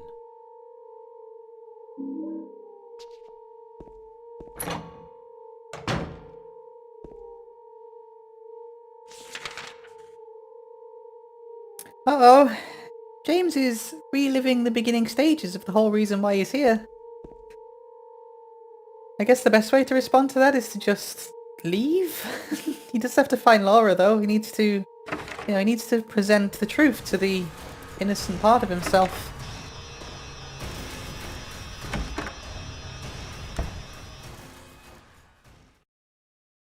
There's something stuck in the drainage pipe. The hole is too small. I can't get my hand inside to reach it. Maybe if I had a long, narrow tool of some kind.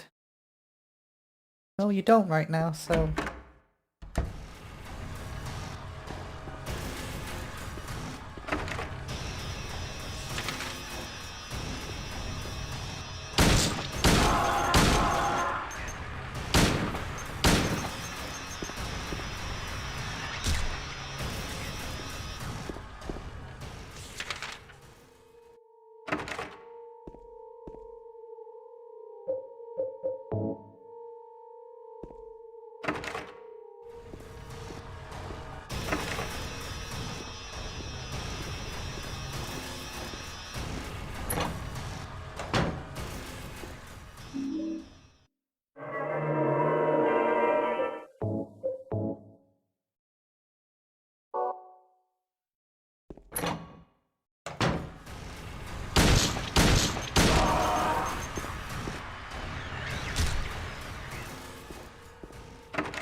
Something written on the wall. Louise! I'll take care of you forever. It's my destiny.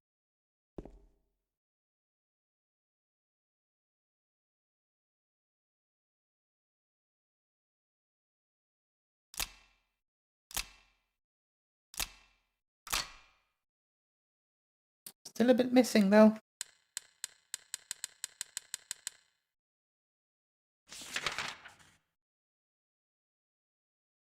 I believe this is where you combine this and this together.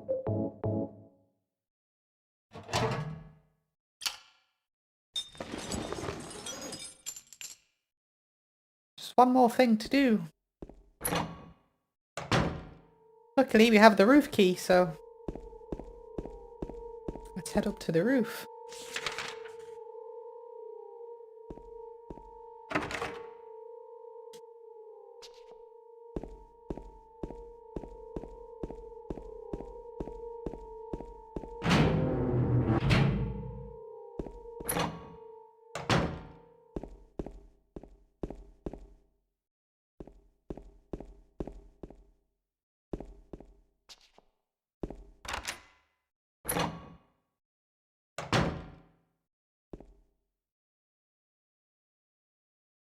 It's pretty dark outside now.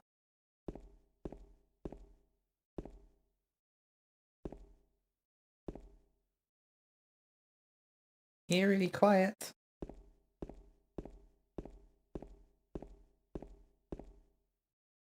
Something on the floor. Is this a diary? Rain. Stared out the window all day. Peaceful here. Nothing to do. Still not allowed to go outside. Still raining. Talked with the doctor a little. Would they have saved me if I didn't have a family to feed? I know I'm pathetic, weak. Not everyone can be strong. Rain again. The meds made me feel sick today. If I'm only better when I'm drugged, then who am I anyway? Rain as usual. I don't want to cause any more trouble for anyone, but I'm a bother either way. Can it really be such a sin to run instead of fight? Some people may say so, but they don't have to live in my shoes. It may be selfish, but it's what I want. It's too hard like this. It's just too hard. It's clear outside. The doctor's told me I've been released, that I've got to go home. The diary ends here. There are no more entries. What was a diary doing up here?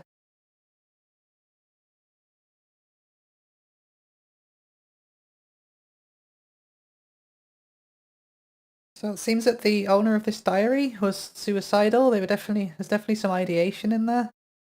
They didn't want to cause any more trouble for anyone, which is a typical comment for people that are along this journey. I find the line, "Can it really be such a sin to run instead of fight?" quite a powerful one, though. Could it be that James is trying to retrace the steps of his past? Like, did he feel like this too?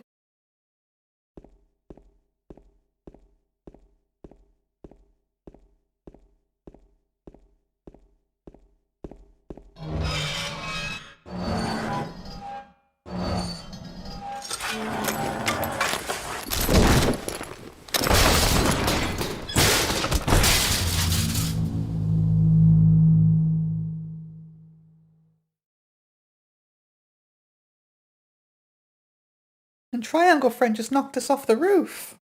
We're being struck back at with even more intensity now.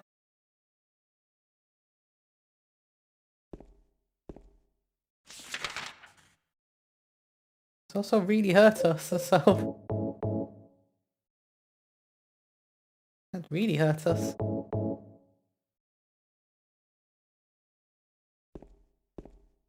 Does this put us down to the first floor? I believe it does. No, where are we? Oh, we're in the special treatment room, I remember.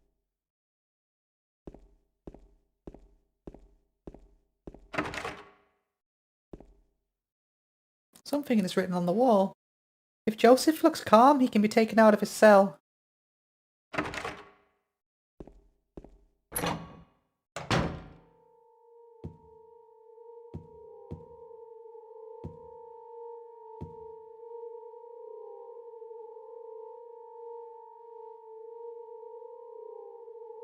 Turn, turn, turn, the numbers. Better not forget them. So I'll write them down here. The other one, my secret name.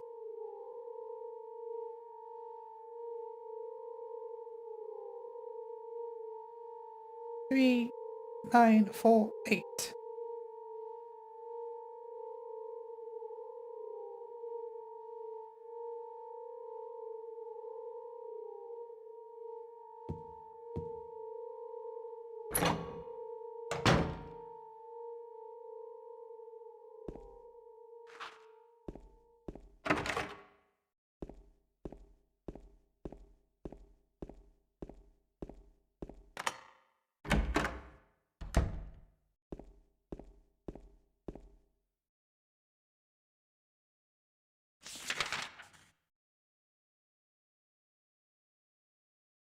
I forgot how eerily quiet the hospital actually is. I always remember it being a bit louder than it actually is. I'm also in the wrong place, right? Don't I need to be on the 3rd floor? I've forgotten where that box was already. not marked on the map. I think it was S14 on the 3rd floor.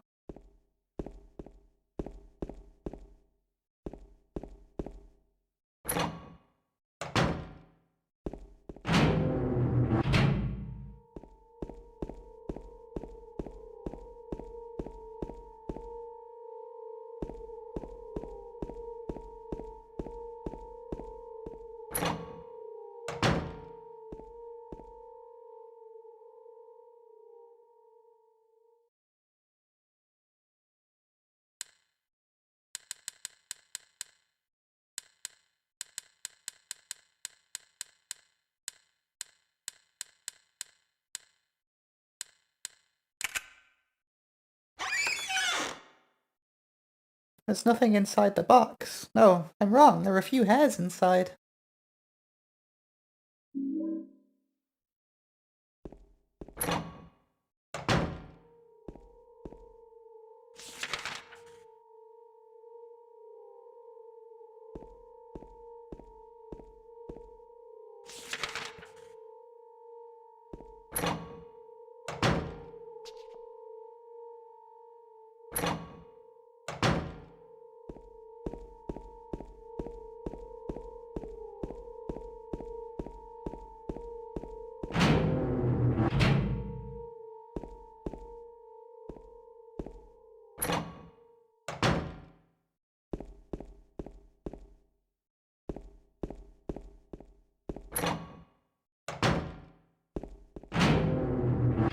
Think it was one of these rooms?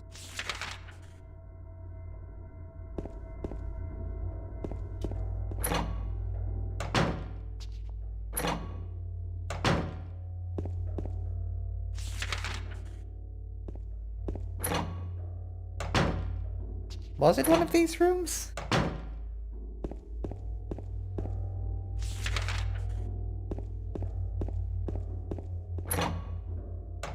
No.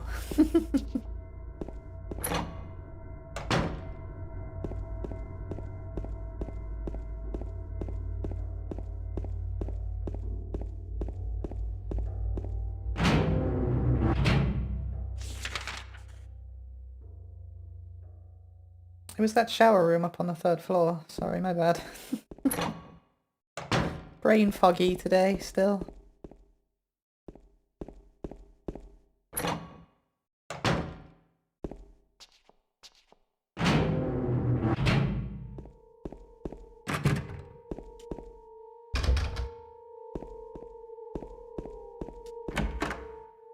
Here's where I was after. Press the right button.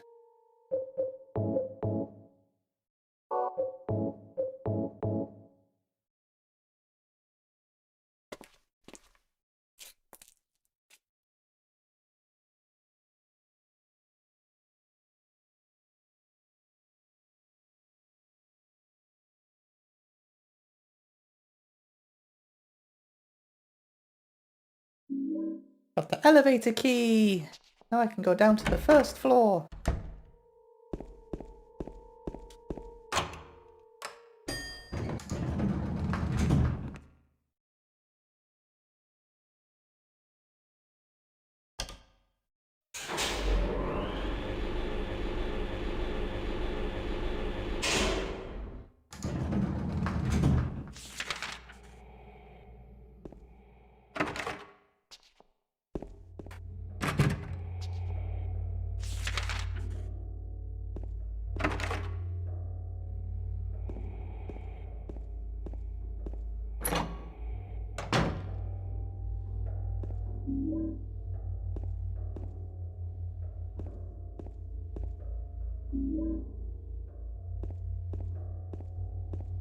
These rooms are all messed up. It's like the hospital where I used to work.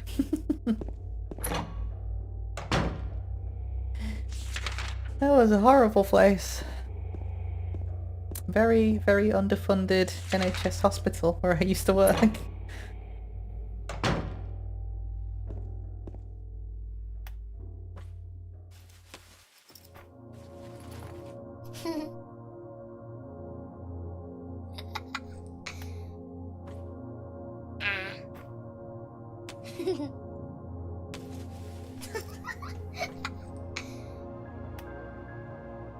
Laura?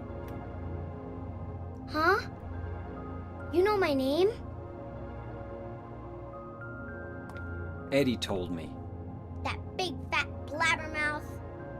How do you know about Mary?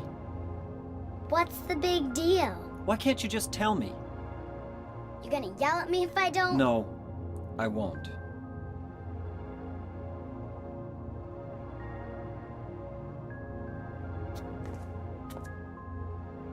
I was friends with Mary.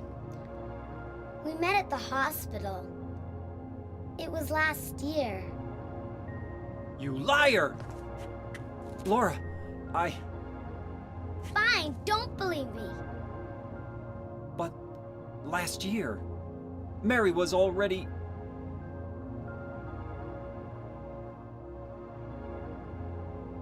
I'm sorry, Laura. Anyway, let's go.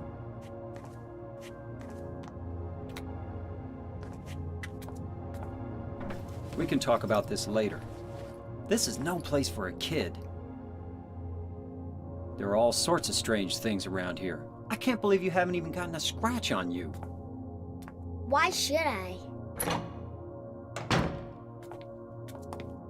Wait! There's something I gotta get. Later, okay? But it's really important. What is it? A letter from Mary. Huh?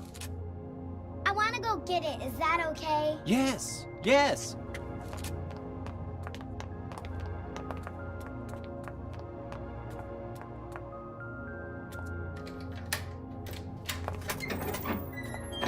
Come on, hurry up. Is it in there?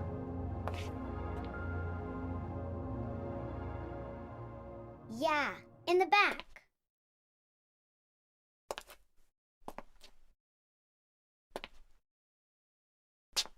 What are you doing, Laura? It's further back, in the desk.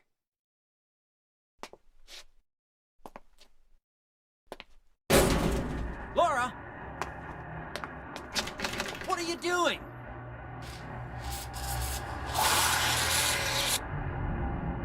Ha ha, I tricked you. Open the door, Laura. Why should I? I'm a liar, right? Want me to open it? Huh?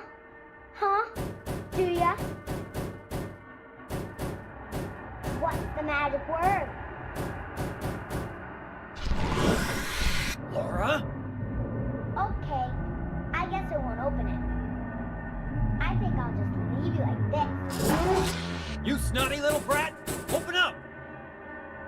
Why, you... Laura? You hurt me!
A lot happened then, didn't it? So, Laura told James that she knew Mary from last year. And of course, James doesn't want to hear this. It doesn't fit in with his delusion, so he's rejecting it outright. He must be lying, right? How could he have known her last year when she died 3 years ago? I love the framing of that scene. Like, if you go back and watch it again, like James, it's like this imposing shadow over Laura. And she's like in the spotlight from his torch. Almost like she's being interrogated. And I love the line too where James is like, you haven't even gotten a scratch on you. And Laura responds, why should I? It's a fair comment from James. I mean, how is this little girl even alive still with all this running around? Well, let's just say there's more nods towards perception here. Has anyone else other than Maria actually mentioned these monsters? Not really. I mean, in Silent Hill 1, it was very obvious that the other people were seeing the monsters too, but no one's really mentioned it. Like, Angela mentioned that the place is dangerous, but she doesn't mention monsters specifically, which, you know, you'd think would be something that she'd mention. Again, Kaufman mentions monsters. You see him shoot them. Lisa mentions monsters. Sybil mentions monsters. I'll try and remember to come back to this a bit later because it is super, super important. But more to the point, how much of a huge coincidence is it that there just so happens to be this small child here at the same time as James, who knows Mary and is also looking for her? And how did she even get here? There's a ton of theories surrounding Laura. I have my own, but it doesn't really need spoiling right now. Suffice it to say that the game sure as shit isn't actually going to explain this to us because that would be far too easy. She does trick James into thinking there's another letter though, which sends him spiralling further into this nightmare, right? We fought a boss called the Flesh Lips, which is a gross name. Masahiro Ito again said that the lips on the monsters represents the hateful words that came out of Mary's mouth during her terminal illness, and the metal frame around them is supposed to resemble a hospital bed. And there's 3 monsters in total, one for each representation of James's struggle with his inner anima, which, hold on to that thought. It's not really time to get into that mess just yet. We're in the other world now. It's Silent Hill 2's version of the other world. Anyway, it's a lot more subtle than the first one. It's less abrupt. James has been sent down into his unconscious at this point, or if you remember from the first game, his unconscious is being projected outwards onto the world. Unlike Silent Hill 1 though, we're kind of stuck here now. Alessa isn't here anymore, she's not around to stop it. So we've been Jacob's laddered off to another area of the hospital. Hearing Mary call his name, or was that Maria? Who knows, they sound the same. All that in two short scenes. This game's great. So you can see that the other world's a bit less demonic, I want to say. It's a bit more melancholy. There's a big theme of water. There's a big theme of like these like bed sheets, like death, decay, and water. Which is all very relevant when you consider why James is here in the first place. Like the real reason why he's here.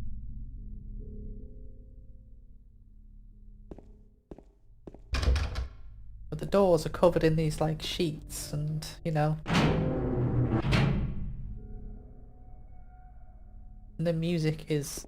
I keep calling it music, but the ambience is just incredible.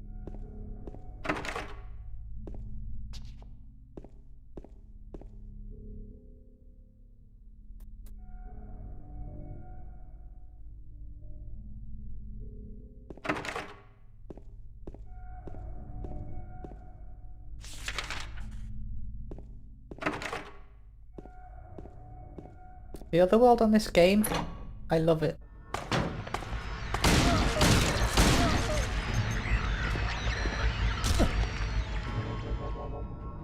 It's much more psychological.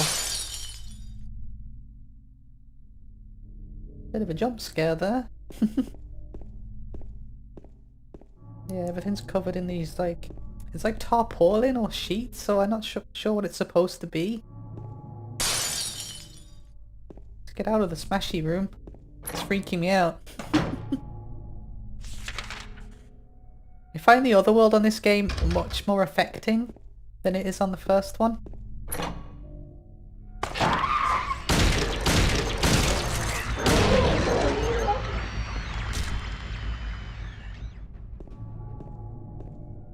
It feels much more like you're delving into someone's unconscious mind, all their anxieties, all their fears. Which I know is essentially the premise of the other world in the first game as well, but it just feels... Because it's from the mind of the protagonist, it just feels so much more personal. And to me, this is what psychological horror is all about. There's lots of games that call themselves psychological horrors, but they don't do things like this. But we'll get into that a bit later on.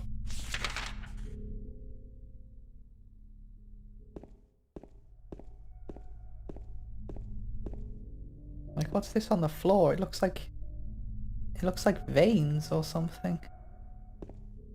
And what's it supposed to be? I don't know. You'll never know. The game will never explain it.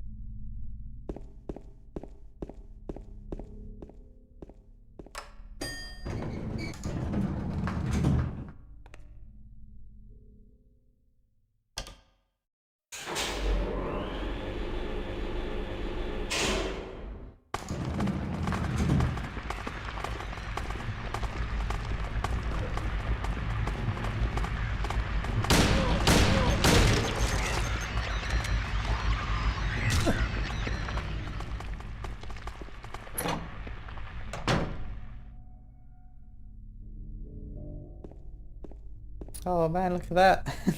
That's really metal. Get a dry cell battery and a basement storeroom key.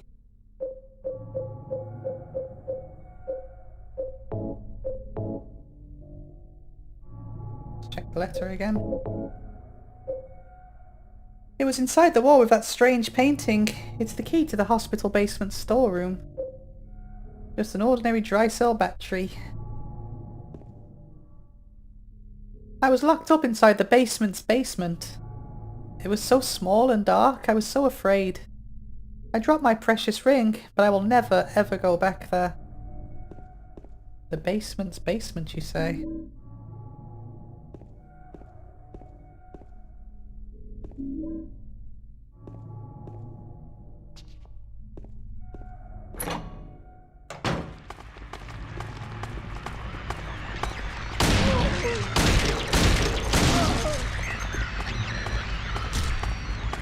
The nurses as well, they're looking a bit more creepy now. Let's get this one out of the way and let's have a look. They have kind of like a growth coming off of them now, off their shoulders, which has been confirmed by the development team is not related to the growth that was in the first game, on the nurses in the first game. These are separate entities entirely. Coming from James's unconscious mind rather than Alessa's.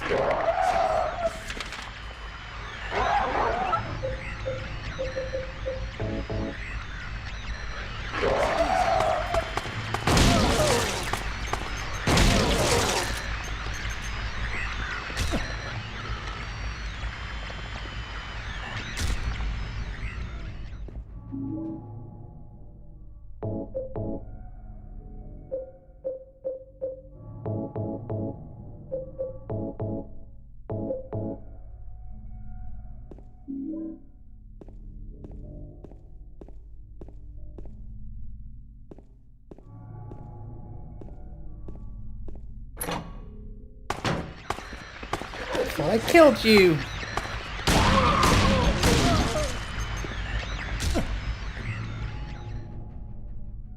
Guess not.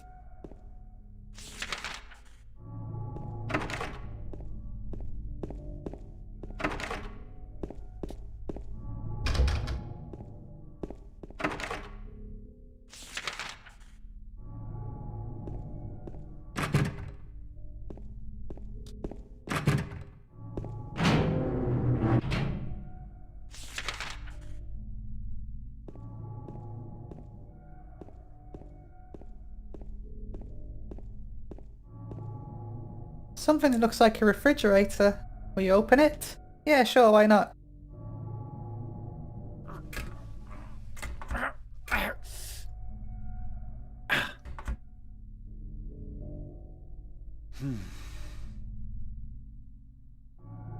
It's no good. The door is too heavy to open by myself.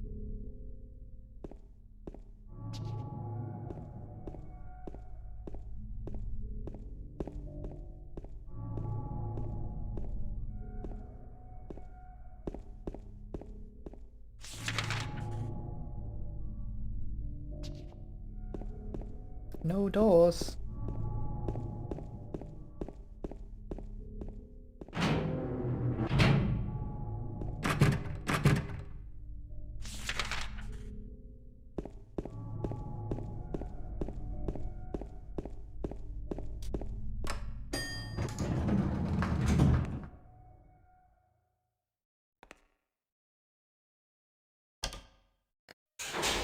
We should probably go check on Maria as well.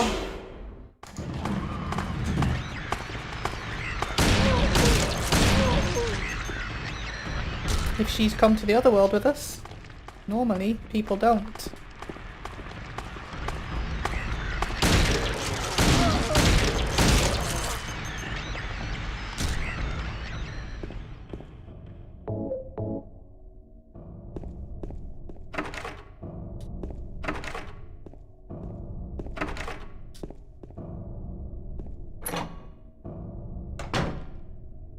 He's not here. Just some doodle. Oh, something's written on it. She is an angel no one knows. Only I can see the lady of the door. They cannot walk along her bridge of thread. They fall from the weight of their crimes. Like bloated and ugly corpses, their sin she devours them. Sin and sinner alike, she saves me. She is an angel.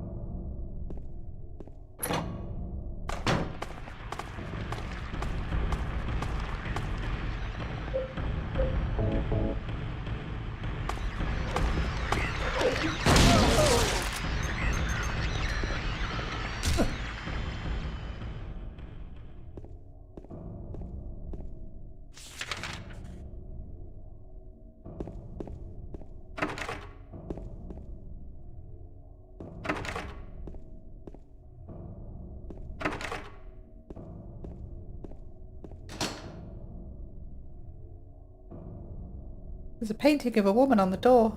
Oddly enough, the hand part of the painting is actually 3D and sticks out. There's also two other ladies painted on the walls. One in a green dress and one in a blue dress, which is relevant, and we'll get to it.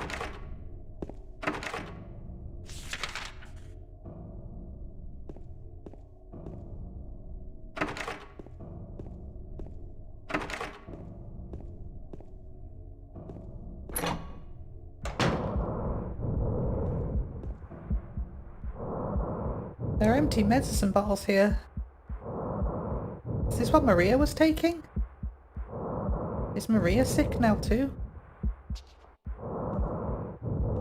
This room is intense and I don't like it.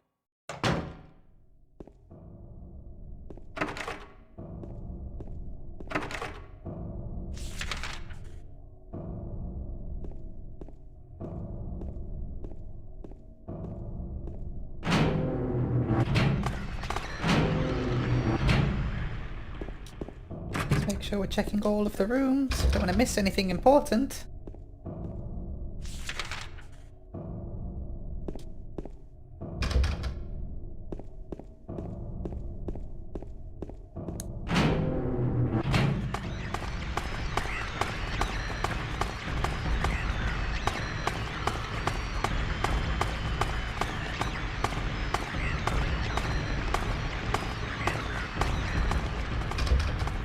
Like the first game, the monsters are actually attracted to the light. If you turn the light off, they can't see you. If you do want to do a pacifist run of Silent Hill 2, that's how you do it.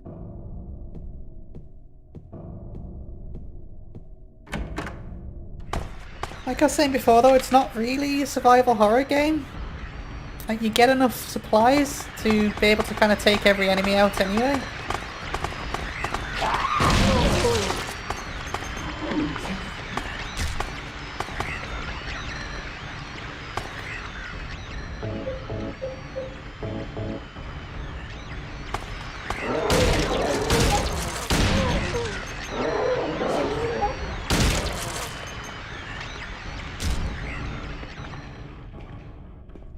I do like how the radio sounds more like a broken radio in this game too.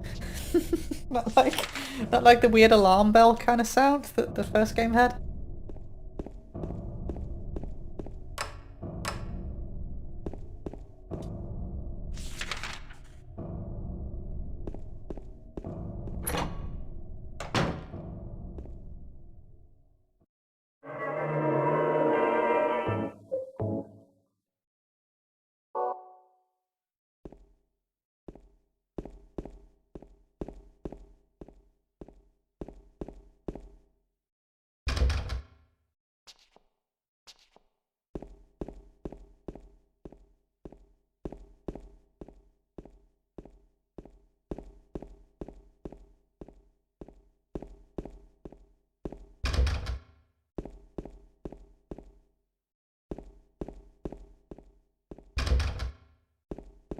I guess we're going down to the basement. The spooky basement. I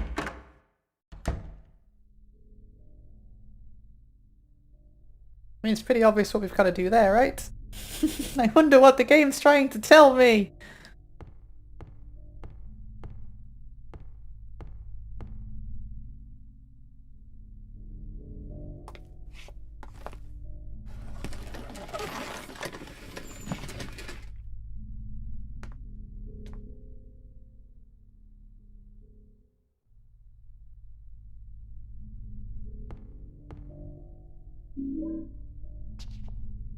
Oh, James! Mary? Oh, Maria. It's you. I thought you were... Sorry. Anyway, I'm glad you're alive. Anyway! What do you mean, anyway? You don't sound very happy to see me. I was almost killed back there. Why didn't you try to save me? All you care about is that dead wife of yours. I've never been so scared in my whole life. You couldn't care less about me, could you? No, I just... Then stay with me. Don't ever leave me alone. You're supposed to take care of me. So, what about Laura? Did you find her? Yeah, but... she ran away. We've got to find her. You really seem to care about her. Do you know her? I've never met her before. I just feel sorry for her. She's all alone. And for some reason, I feel like it's up to me to protect her.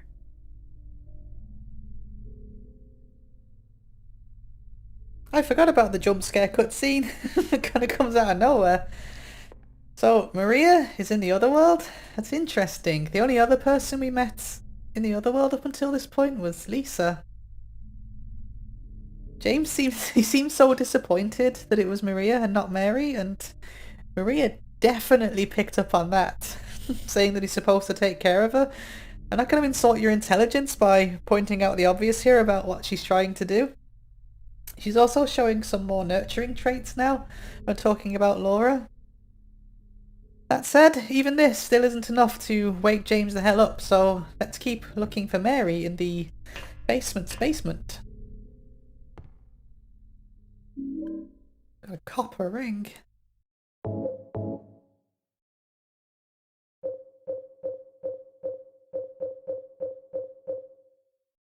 It's engraved with a picture of a spider.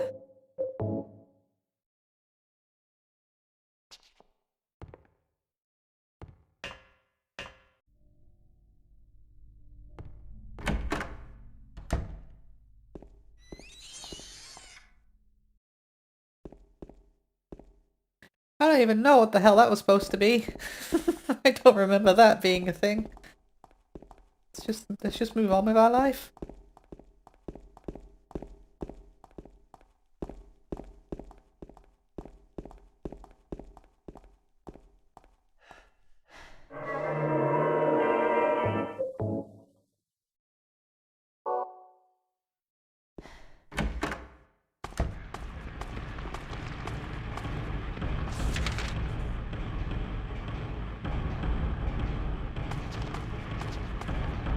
I need to go to the day room. I need to be on the second floor, but to get to the second floor, I think I need to go this way.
South of the lake is a deserted old neighborhood called South Vale.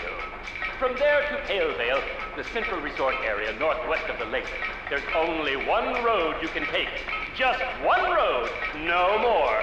The third and final question is, what is the name of that road? 1. Bachman Road. 2. Rindell Street. 3. Nathan Avenue. Well, that's the last of our questions. Have you got it all figured out? When you know the answers, head to the storeroom on the 3rd floor to collect your prizes. But be careful if you're wrong. Well then, everybody, thanks for tuning in. See you again sometime. Bye-bye.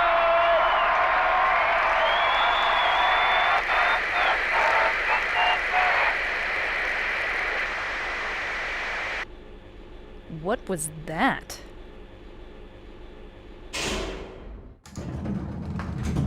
It's a 3-1-3. I don't like that part of the game. It's weird. It's cheesy.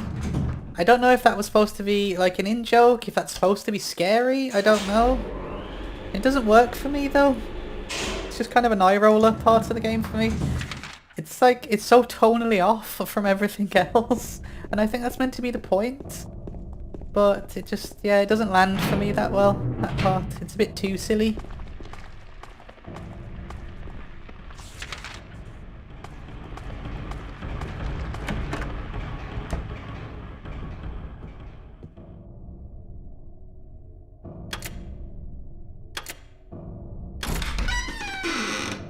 get a lot of stuff though, if you answer them all correctly.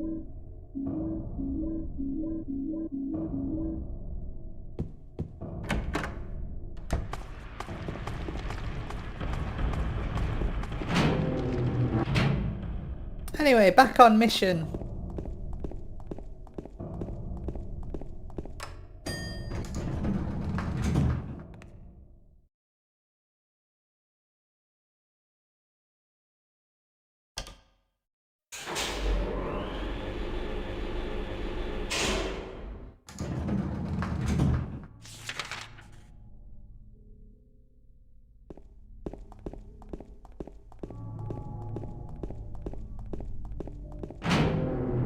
One thing I do like about that build section of the game though, the way it's delivered is weird, but I like how it just rewards you with a bunch of items if you've been paying attention to the notes and stuff you've been reading, paying attention to the map, you know, things like that.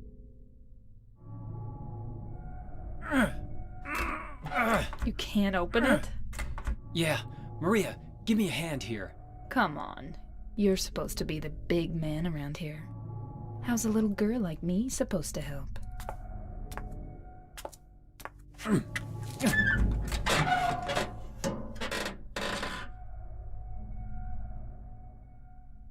What's this? Not very cute, is it? Here, James. You take it. Thanks.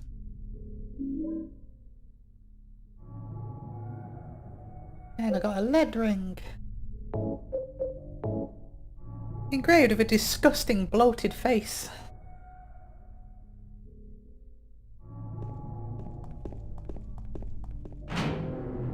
Oh, I think there's actually a note as well, or James will say something. There's nothing in the refrigerator anymore. A hideous smell is coming from inside.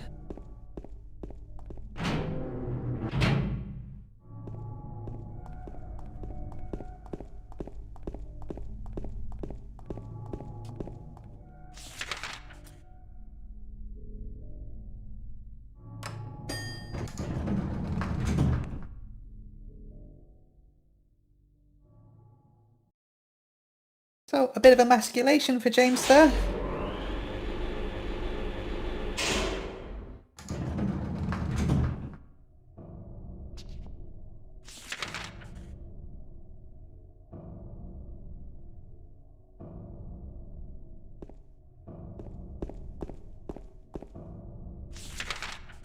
Maria making fun of him.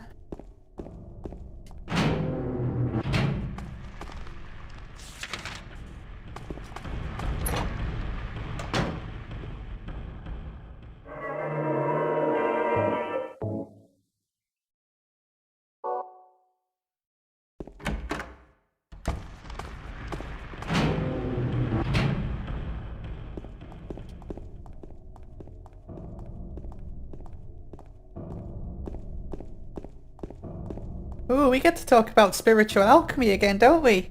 So we need to give this lady some rings. One made of lead and one made of copper. Lead being the lowest of metals. This boy here, the lowest of metals, representative of Saturn.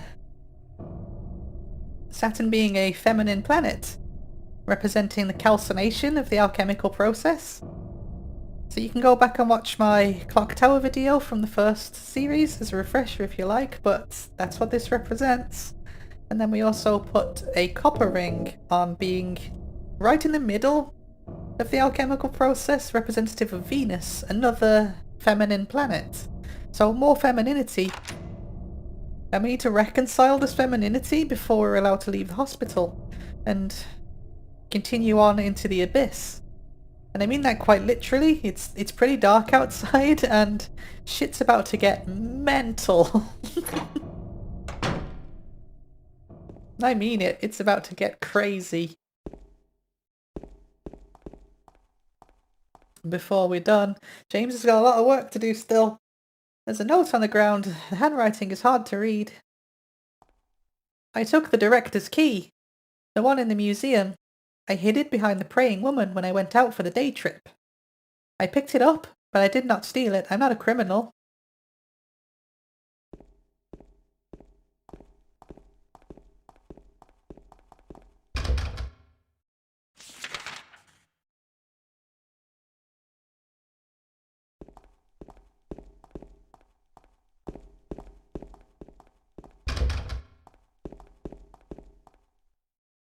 I don't have a map of this area. So weirdly enough, all we've done is just gone into the stairwell, right? But this doesn't lead down to the basement like it did before. What's going on?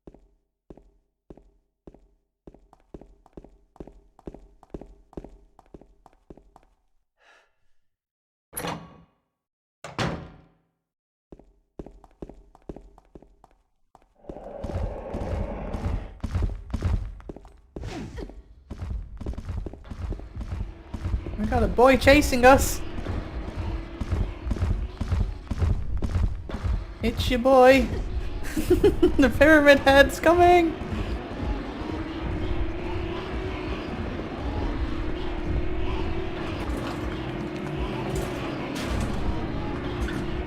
Open up!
Well, I guess you just have to watch his doppelganger wife get brutally murdered in front of him. Do you think he's getting it yet? All bestial desire does is destroy the feminine aspect of the self. But you know, here I am, getting ahead of myself. I hope you're writing all this down. This game is about to get crazy. It's going to get psychological if it hasn't already. Like if this isn't getting into your mind already, it's about to. And I look forward to seeing you next time. Bye bye.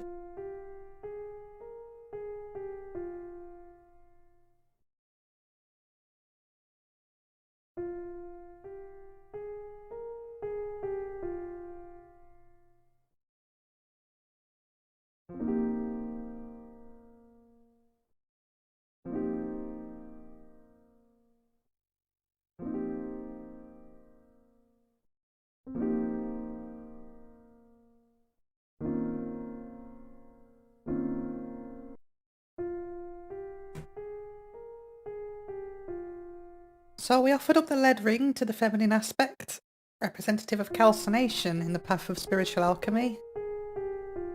Step 2 is dissolution of the self. Let's continue on.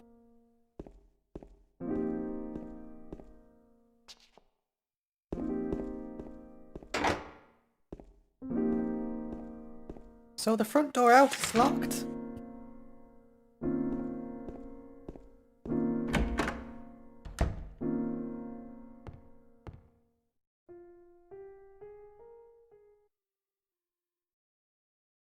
He who is not bold enough to be stared at from across the abyss is not bold enough to stare into it himself. The truth can only be learned by marching forward. Follow the map. There's a letter and a wrench.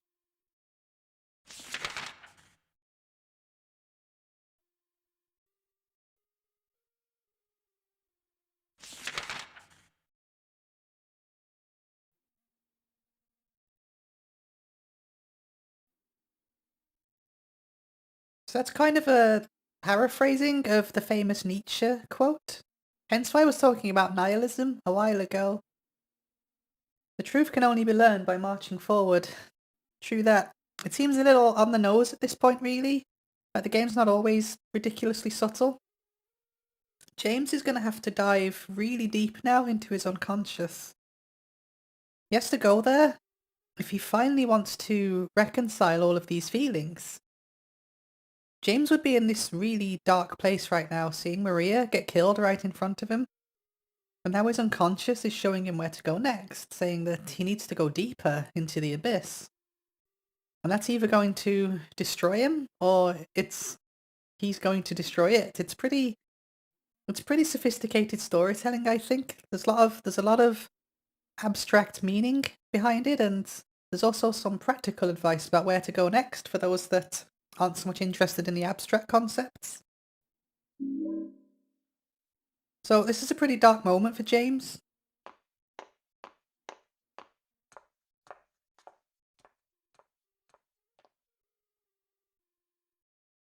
We just saw Laura walk past, so I guess we're still following Laura.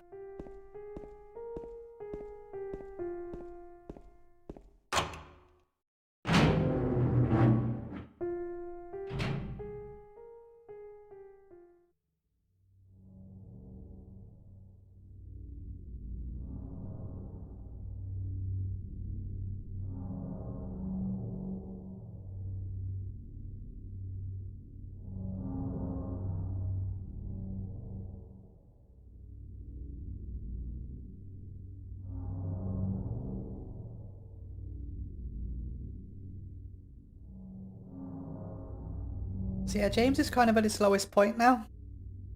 He's blaming himself for so much and he's feeling useless, and all he can do at this point is ask Mary what he should do. But now he's starting to wonder. He couldn't finish his sentence, but he's starting to wonder, is this Mary's way of taking revenge for what he did?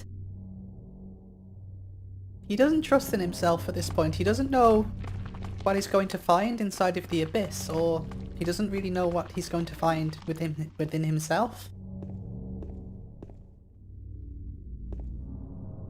And the town at this point, completely blackened.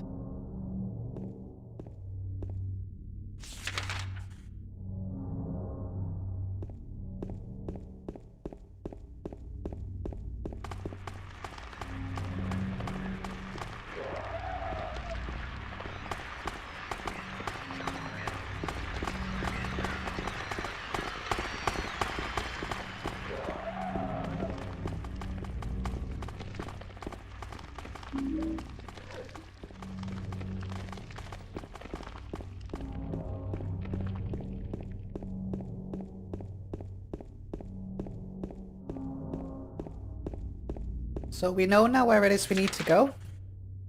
We need to go down to Soul Street, but I do like to do an explore to see if anything's changed. We can't get back into Heaven's Night now. The lock's broken.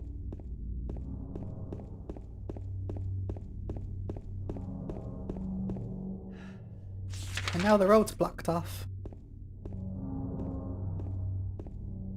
So again, it's the town kind of corralling us into where it wants us to go.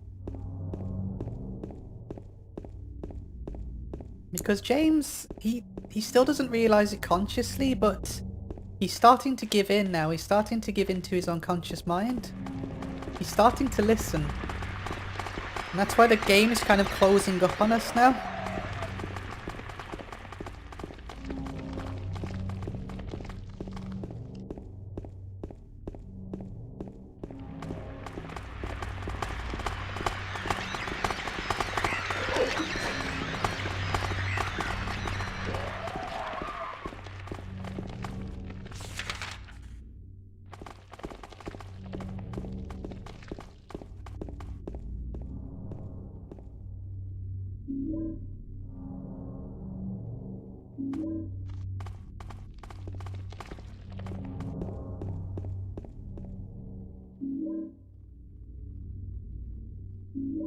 The game's also kind enough to resupply us a little bit as well, with all the supplies we might be missing from the hospital.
This time the ambience cuts out before we get there.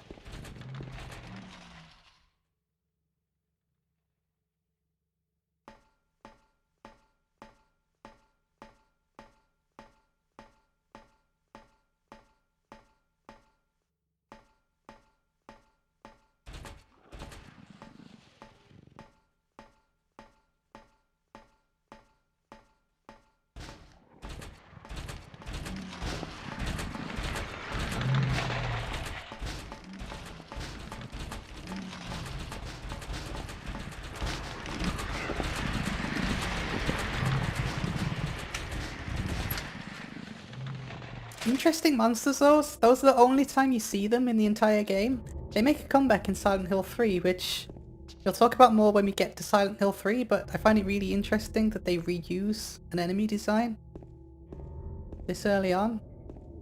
Especially for the original team as well, with everything having such symbolism around it.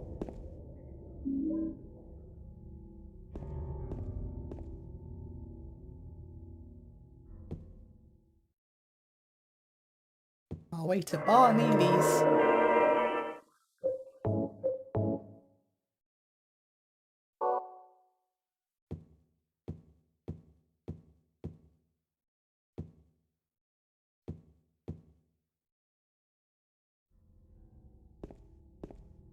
So that Neely's bar message hasn't disappeared, so maybe we should head there again as well, see if anything's changed.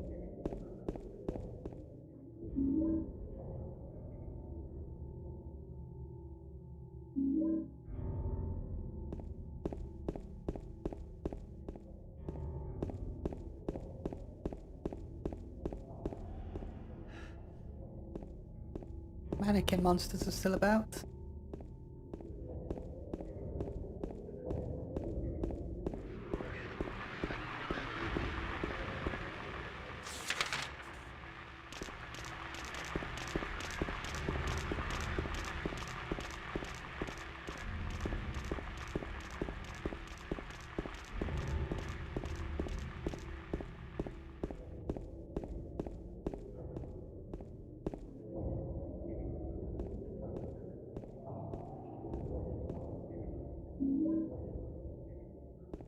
First mention of the rifle shells in this one.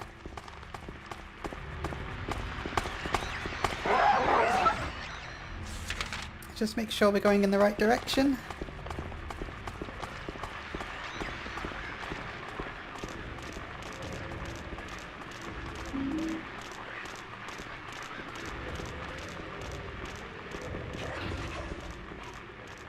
What was that? I don't remember that noise. That's a new one.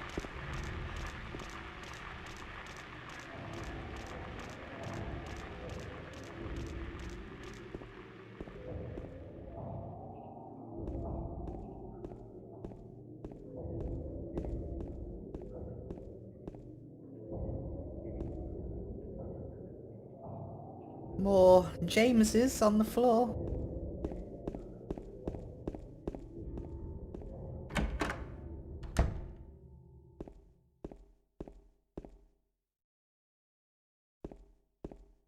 So we've got the whole message again, which again is a reference to James's alcoholism, but there's also a new message. If you really want to see Mary, you should just die. But you might be heading to a different place than Mary, James.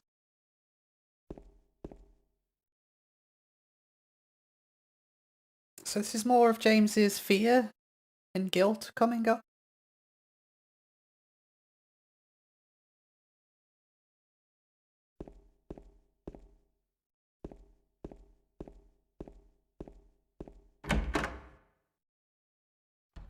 Also a pretty creepy message, I think.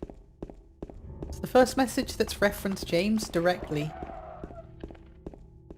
which I think is quite relevant now, considering that he is quite literally heading into the abyss.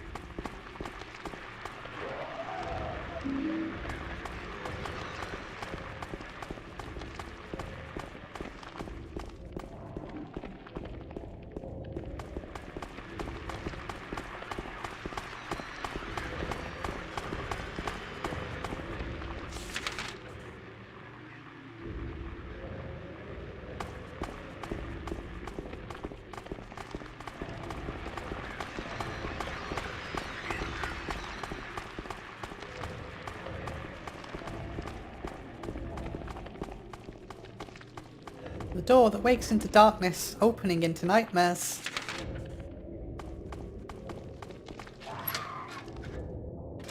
So, now we're in the other world. This door's open.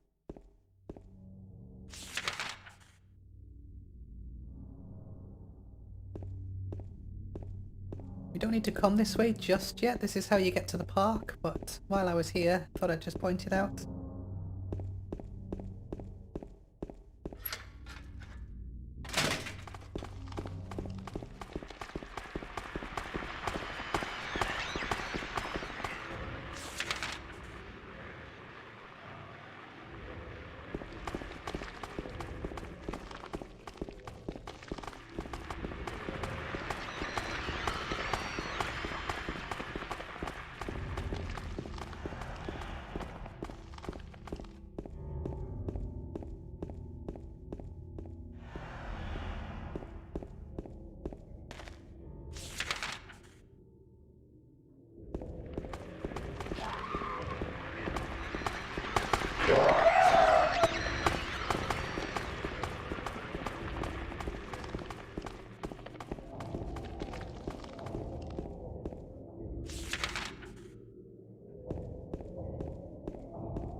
There's a letter and a wrench.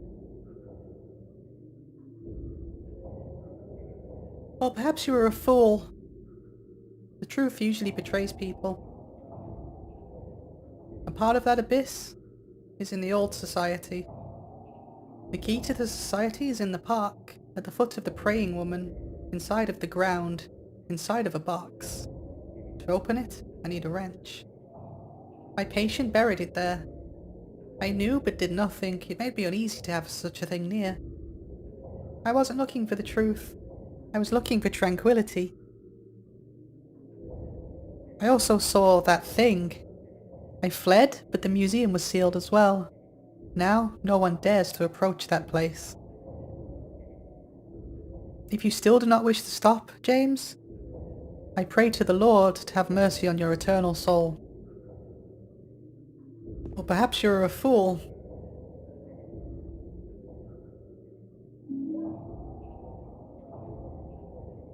The truth usually betrays people. So James is kind of trying to convince himself at this point that he doesn't need to go to the abyss. He doesn't need to learn the truth about himself because that's hard. That's really scary. In this case, literally, it's pretty scary. And generally, people like to think that they are happier living in ignorance of their true selves. And this causes a lot of dissonance in the spirit that leads to anxiety or worse. To quote my boy Carl Jung, there's no coming to consciousness without pain. People will do anything, no matter how absurd, in order to avoid facing their own soul. One does not become enlightened by imagining figures of light, but by making the darkness conscious. And this is what James is experiencing right now. His darkness is becoming conscious.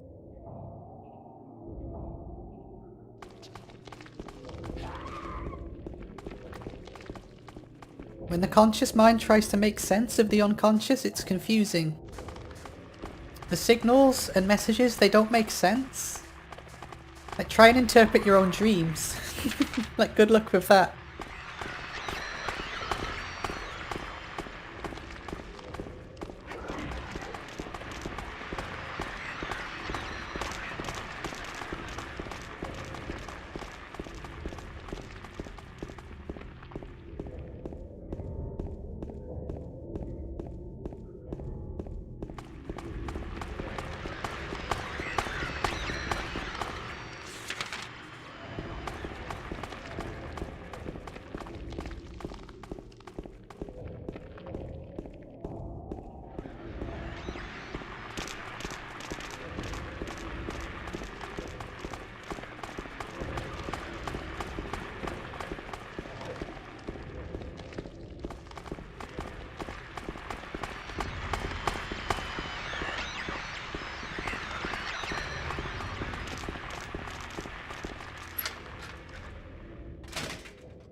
So, we're heading back to Rosewater Park. Looking for a statue where something's buried. Something that we need. Something really important that we need very much.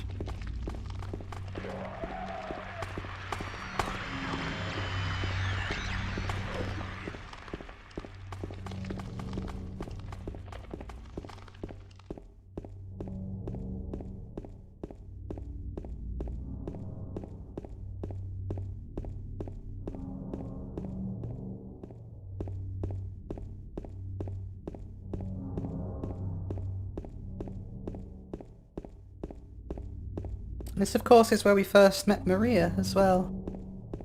Heading straight back there.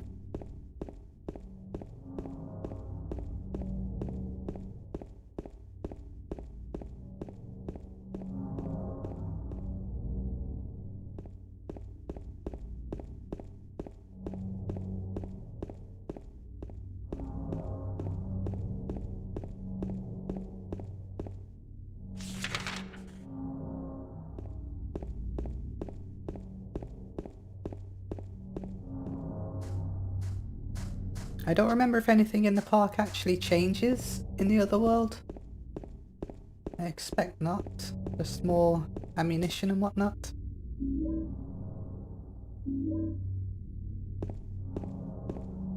Giving us plenty of shotgun shells.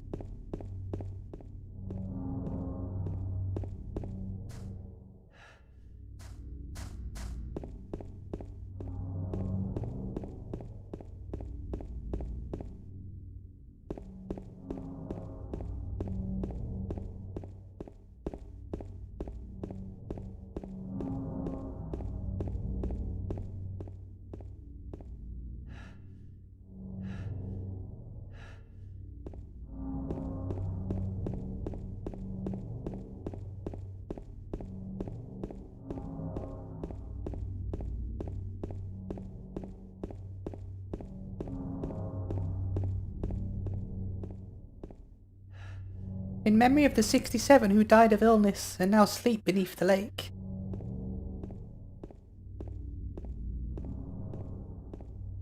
So at some point in Silent Hill's history there was like a plague that killed a lot of people and they buried them at the bottom of the lake.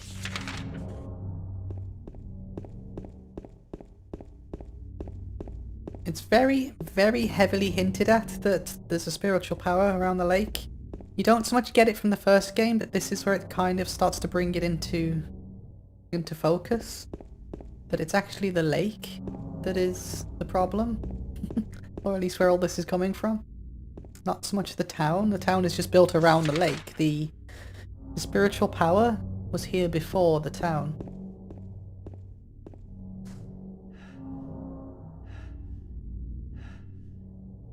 Victim of persecution by the Christians.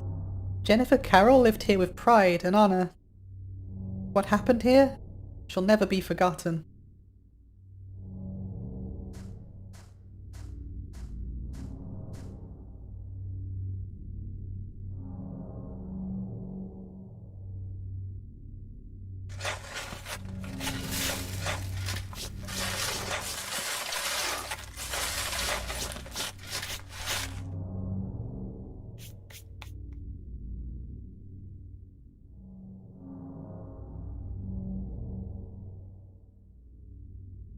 The small metal box is fastened by bolts. I can't open the lid. Sure you can, James. You have a wrench.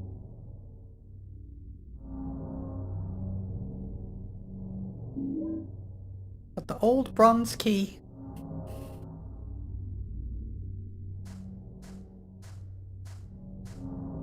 Jennifer Carroll is actually one of the founding members of the cult. If you remember the cult from the first game. Her name is probably a nod to Lewis Carroll, the pen name of the author who wrote Alice's Adventures in Wonderland. Her story dates back to the 17th century. You learn more about this in Silent Hill 3, but she was accused of witchcraft and burned at the stake, which martyred her. And given the world that we're in, it's probably likely that she actually did have powers similar to Alessa.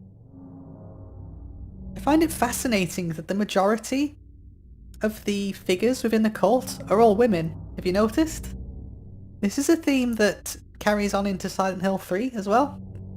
Honestly, I only noticed this quite recently, which to me is more confirmation that the underlying theme of Silent Hill, or Silent Hill 1, 2 and 3 at least, is the importance of femininity. Silent Hill is heavily infused with Sharky energy. Sharky energy being the divine feminine, or yin, the dark energy, the moon, silver. However you want to cut it. Believed to be manifested in the form of the human female. Again, I really need to stress that man and woman aren't the point here. Masculine and feminine energy are not gender exclusive. But women are simply the manifestation of this divine feminine energy. The term Sharky actually refers to multiple ideas, but its general definition is that it is energy that is responsible for creation, maintenance and destruction of the universe. It is identified as female energy because Sharky is responsible for creation, like how mothers are responsible for birth. I've said already, but rosewater is used in burial ceremonies in many cultures, and it's interesting that in Rosewater Park we have digged up a key beneath a statue of a martyr who was burned at the stake. And the key itself, it's made up of bronze, an antique looking bronze key. It was hidden behind one of those statues lined up in the park.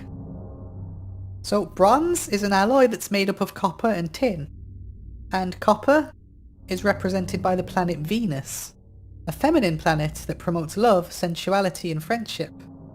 And tin is representative of the planet Jupiter, which is a masculine planet that embodies wisdom, logic and maturity. So inside of this key, being made with bronze, both the feminine and masculine are unified. And this key is going to unlock the door to the abyss, where James will continue his spiritual journey towards peace. Look, I was once told on the now defunct Silent Hill forums that my reading of this game is ridiculous, that I'm reading way too much into it, that subtext isn't here, and all this mounting evidence that I see is just me seeing what I want to see. Now, I know what confirmation bias is, and yeah, maybe, but this is the second time the game has done this in 2 games, or the second time Silent Hill has done this in 2 games. It's directly referenced the concept of the unification of masculine and feminine, leading towards peace, within its puzzles, either as a precursor to, or right after the first appearance of the Otherworld in its respective game, which textually is described as someone's nightmares being brought into reality. This one's a little bit more esoteric than the first game, but I think this is all intentional, right? I can't believe that they've done this by accident. But if you prefer, then this is relating back to the core themes of sex and death, which are also masculine and feminine traits, but yeah. Let's just carry on over to the Historical Society before I get too upset.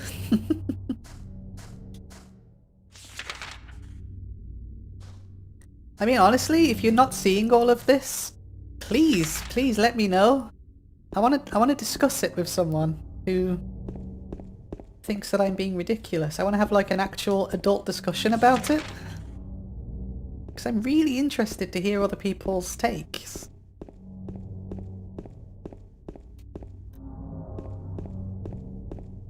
Part of this playthrough that I'm doing, through 1 and 2, is just kind of me showing where I got all of this stuff from. So I can show you right here where the evidence is. Also, I just absolutely adore these games, and any excuse to play them is fine by me.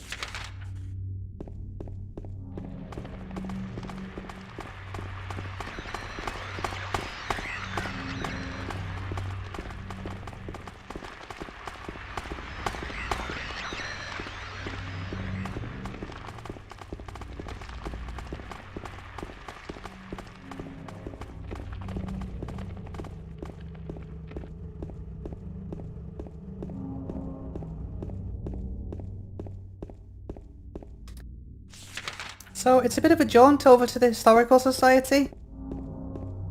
There's a lot of aimless running in this game like this, where you're just running into darkness, but I think the whole intent of this is just to let the atmosphere build up a bit more.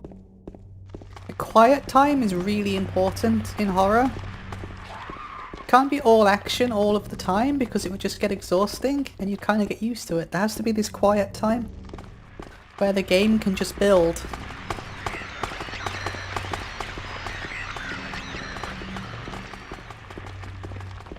And I think this is an effective way of doing it.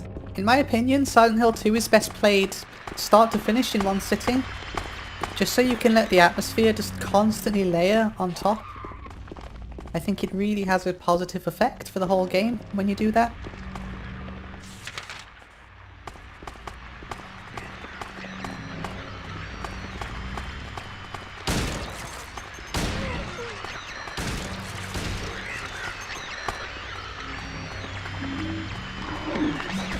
Ow!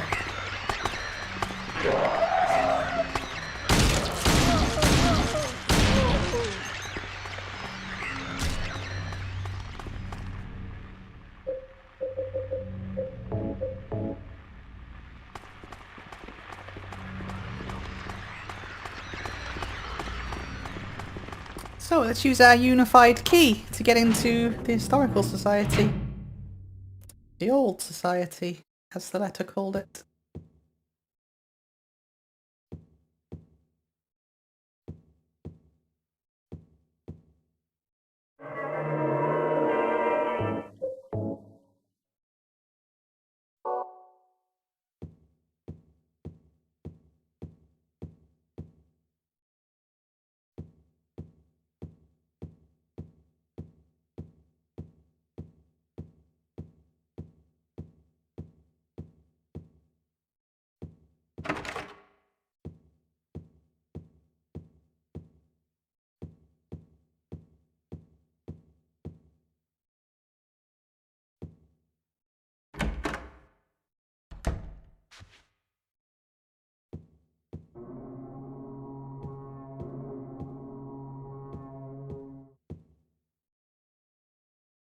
There's a photo of a deep, deep hole. What could this be? There's also a foghorn going off in the background. A photo of the director of the old Brookhaven Hospital. It looks like he was a famous person in town. Brookhaven Hospital, 1880.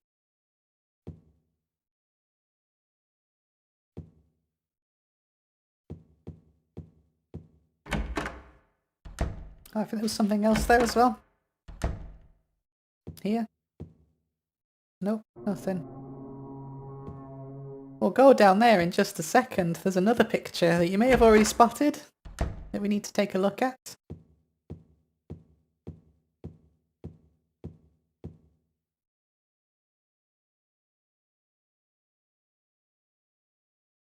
Misty day. Remains of the judgment. It's him.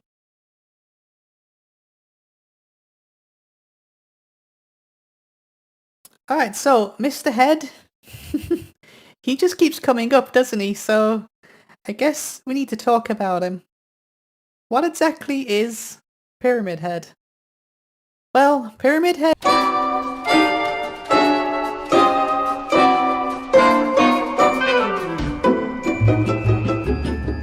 the red pyramid thing, colloquially referred to as Pyramid Head. A poor misunderstood triangular boy that somehow found himself becoming the mascot for the whole entire rest of the franchise, to the point where the original creator of this creature, Masahiro Ito, has openly stated he will not work on another Silent Hill game unless Pyramid Head is either killed off or isn't present at all. He's even gone so far as to say that he wishes he never created him in the first place, which is really sad. The producer of the train wreck that was Silent Hill Homecoming, Tom Hewlett, producer of many of the train wrecks moving forward, actually fought so hard against the inclusion of Pyramid Head in that game that he was removed from production. Because he understood that small detail at least. Missed the point of pretty much everything else though. But honestly, I don't think it's fair to attribute the whole entire mess to this one dude. He seems like a pretty chill dude from what I've seen. So the real reason he keeps appearing everywhere is because Konami don't know or don't care what Pyramid Head actually is. He's the series' mascot. There will never be another Silent Hill game without him included in some way.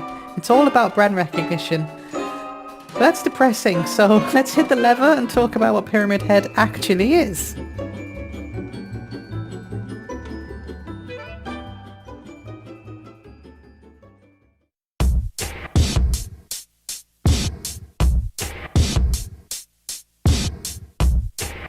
Derwentwater, Toluca Lake, is a name that roughly translates to place of God. There's a supernatural power that surrounds Toluca Lake. This power manifests into reality what is in the unconscious mind. In the very, very early history of the town, Native Americans used this power to communicate with nature and their dead relatives. History progressed, Europeans came in and do what Europeans always do, did a bit of a genocide and took the land. And eventually a cult formed around what is now known as Silent Hill, a town built around Toluca Lake. So I guess you could say that everything that happens in Silent Hill moving forward is white people's fault. At some point this cult begins performing ritualistic executions. The executioners wore red hoods. I could speculate that when James and Mary visited Silent Hill, James saw images of these executioners, possibly when visiting the Historical Society.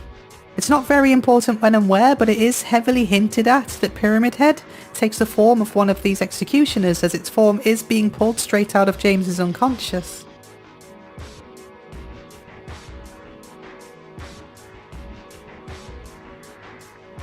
Pyramid Head is a representation of James's desire for punishment.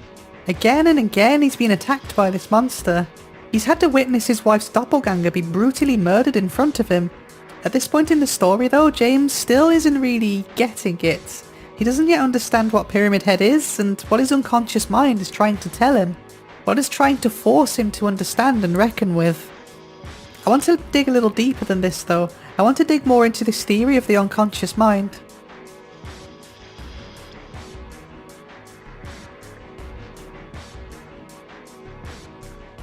I want to talk about some Freudian psychology. More specifically, I want to talk about the id. The id is the part of the unconscious perspective that drives us to fulfill our desires and needs as quickly as possible. This is called the pleasure principle. When you're hungry, you eat immediately. When you're thirsty, you drink immediately. You don't choose to do any of this, you just kind of do it automatically. But what happens if you desire things that you can't immediately satiate? What happens if the thing you desire is dangerous? What happens if it's completely unobtainable? This results in tension or anxiety. The primary process kicks in. The primary process seeks to resolve the tension created by the pleasure principle.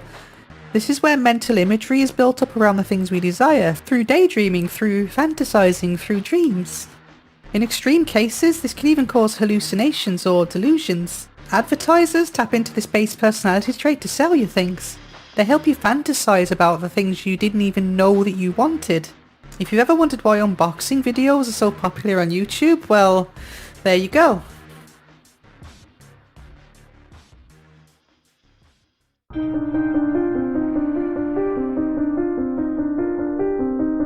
Pyramid Head is James's shadow self. His id being manifested into reality. James is being forced to confront this creature over and over again. Pyramid Head is always with him, but James is trying to deny this.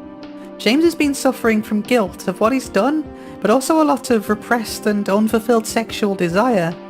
His wife has been terminally ill for some time after all. The desire for survival is one of the most powerful instincts that humans have.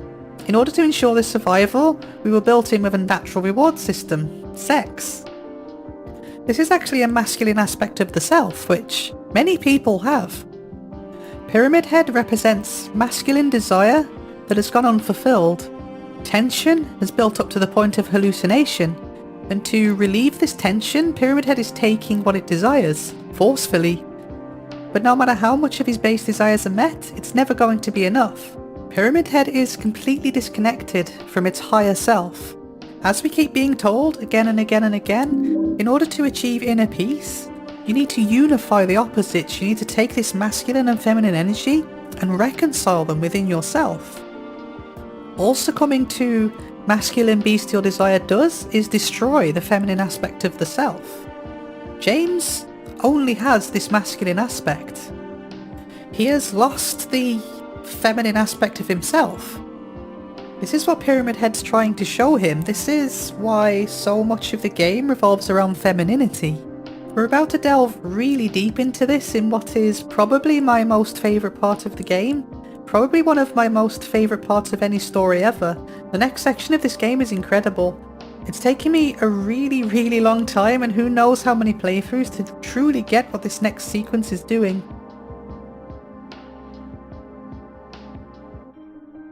We're going to witness the total and complete dissolution of the self.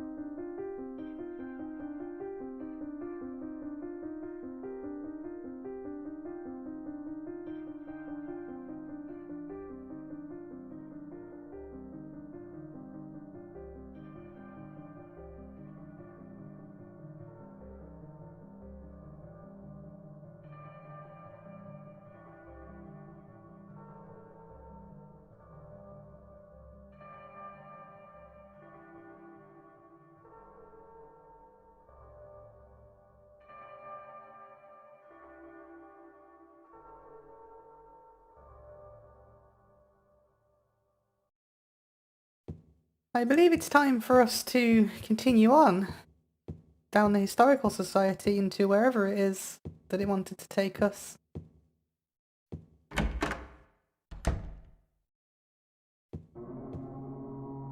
Through a broken wall, downwards.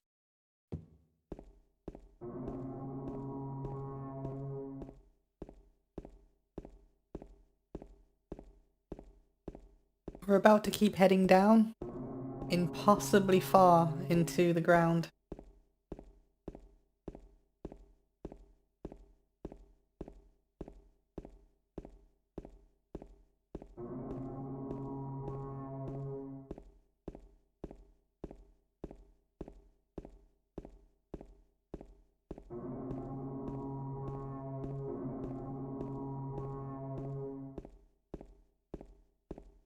That horn in the background, it's random, I think. I don't think it follows any kind of pattern, just to keep it a bit more unnerving.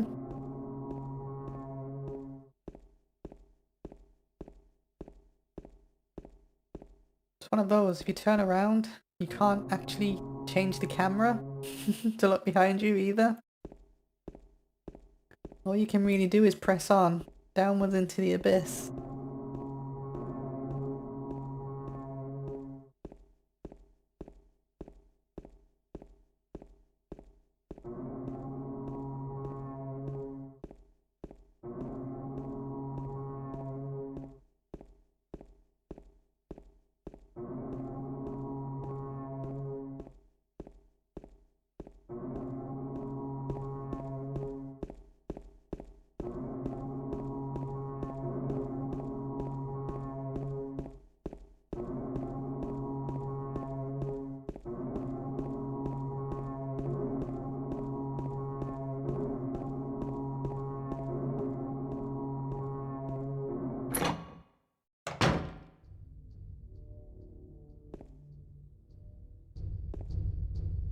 We don't have a map of this area.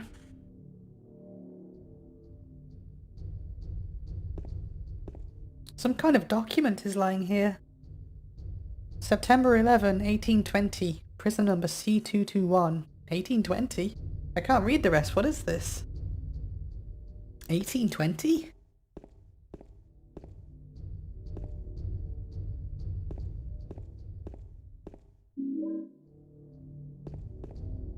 The prison?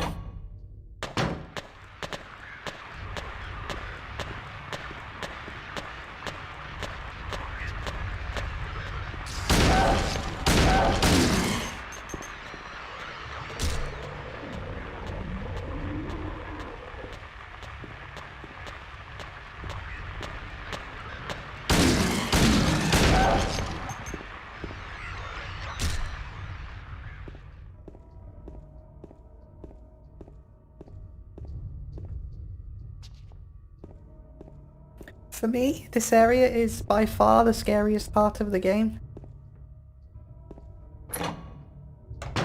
Just in terms of atmosphere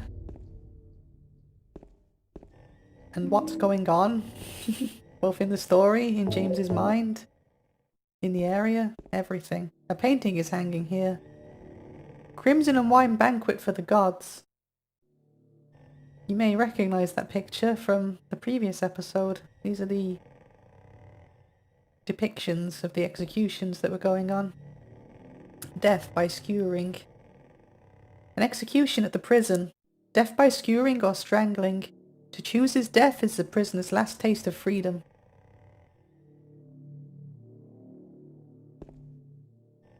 Toluca Prison Camp. Built during the Civil War, later became Toluca Prison.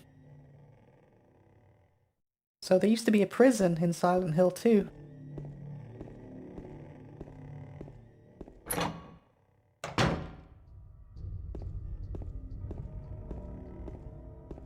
And I think we might be there.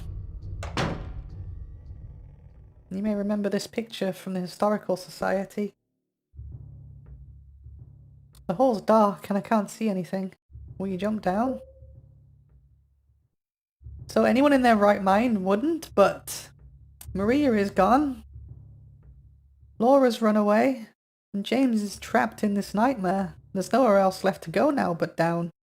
You need to completely surrender yourself to the abyss. It's the only way out of this now.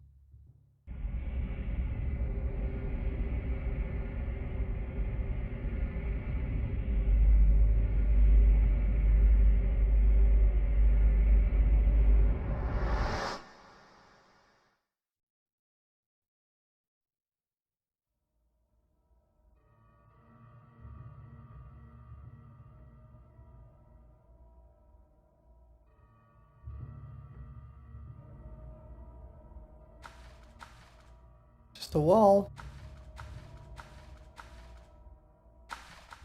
So we've fallen down into this well.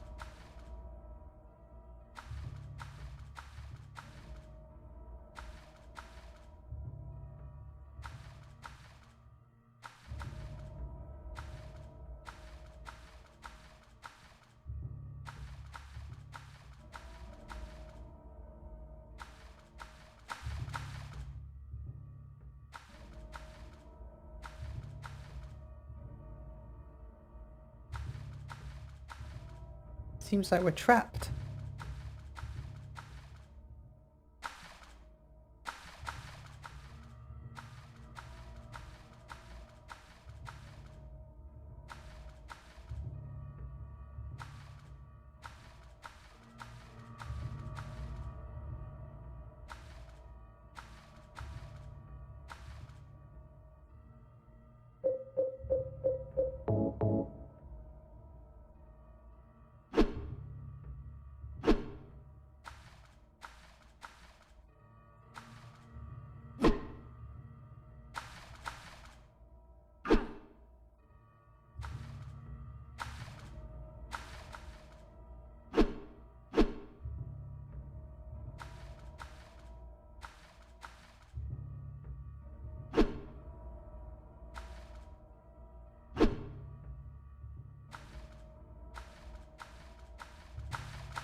So now what do we do? It would be impossible to climb this.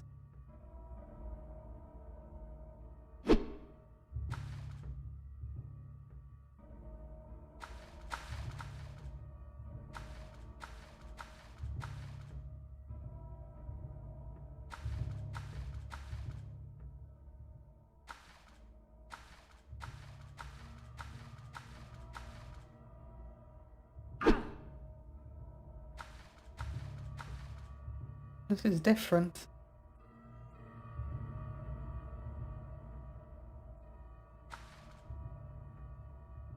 Just this spot here feels different from the rest of the world. I wonder if I could somehow break it.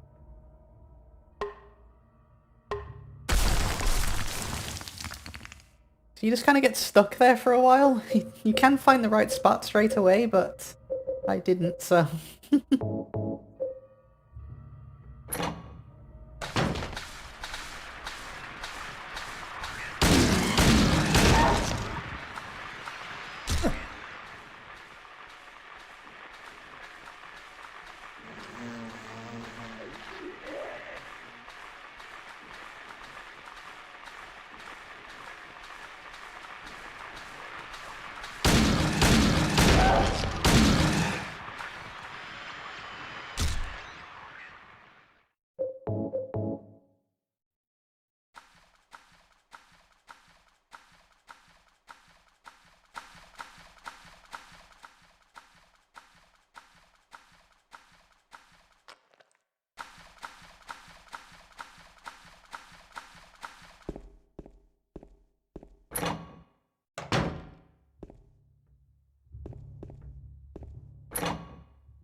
Spiral writing key. My flashlight's gone out. It's locked.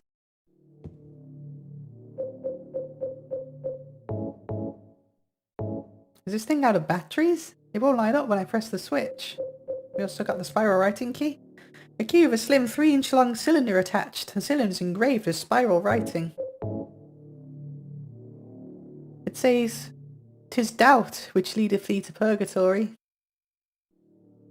So again, a little on the nose there with its messaging.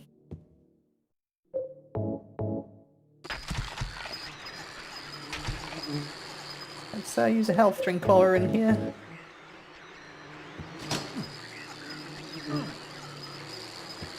So you don't actually know the code for this one? You have to guess. Based on the worn down buttons.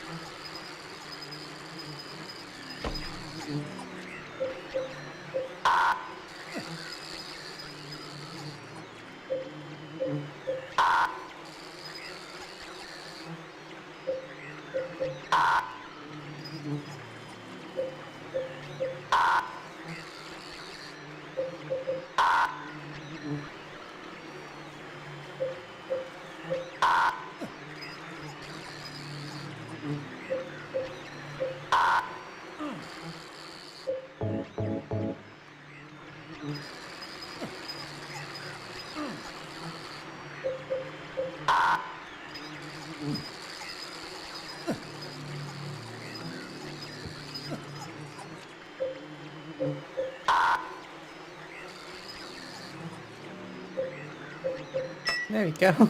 I was wondering which one I hadn't done yet.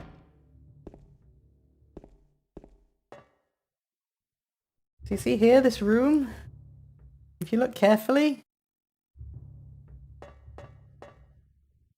we're actually inside of a corridor. But this room's kind of upside down and on its side.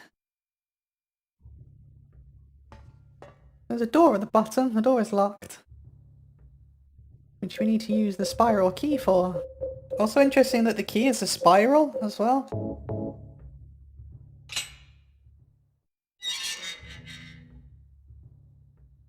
I can't tell how far the blackness stretches. Will you go down? Sure. Let's jump down even more halls. Why not?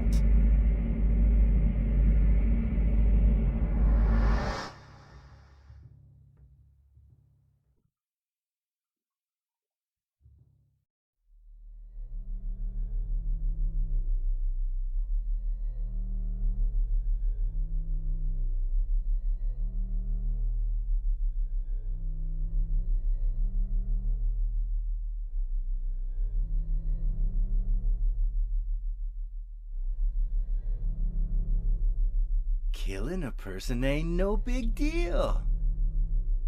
Just put the gun to their head. Pow.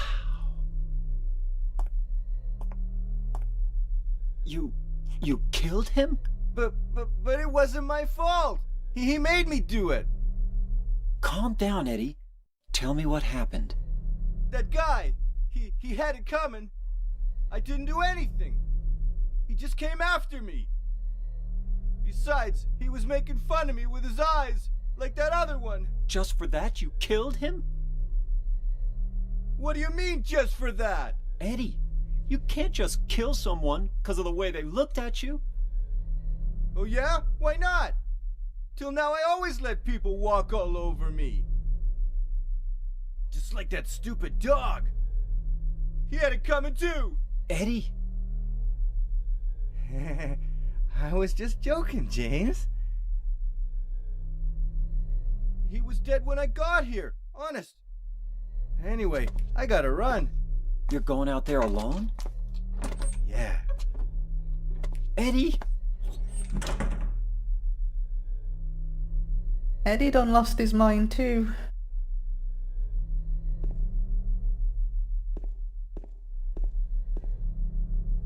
Like Pyramid Head, Eddie's become completely detached from his higher self. Except that, looking at Eddie, it's a lot more relatable than a big triangular bloke, isn't it?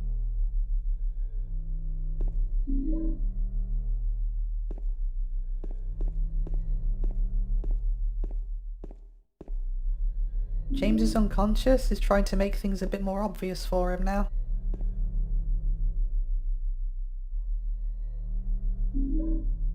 I got the tablet of gluttonous pig.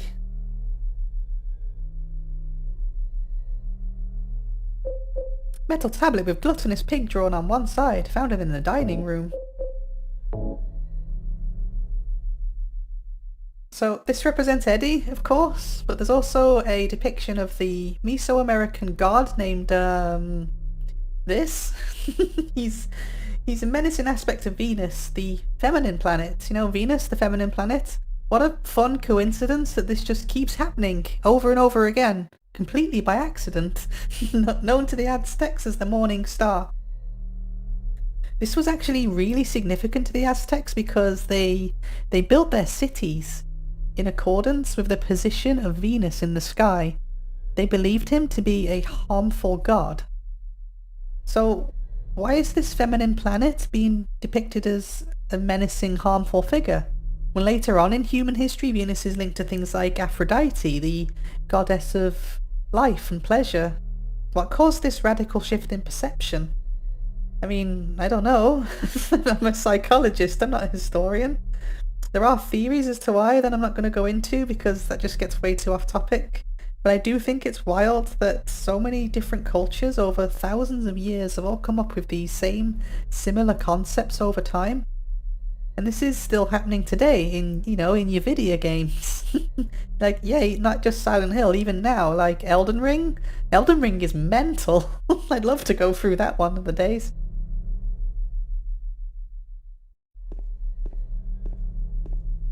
But for now, we should continue on through the spooky, spooky prison.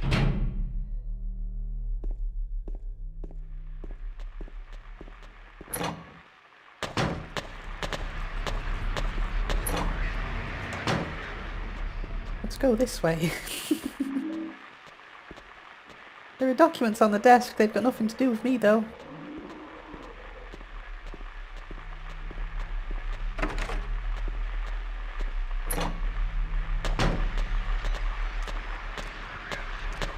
I really need the map. There is a map, I think.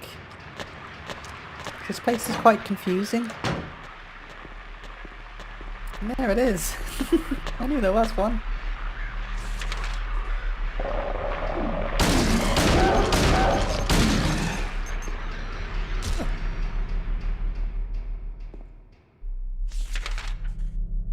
I think we should explore this wing first.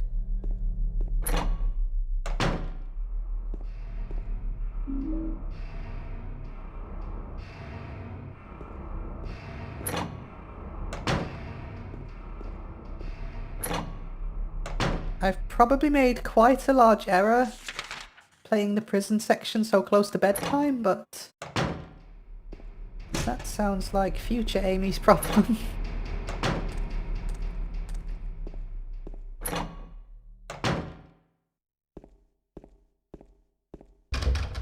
I'm doing this properly as well. I wanted to properly experience this for the video. Headphones are on, lights are off, making sure no one enters the room.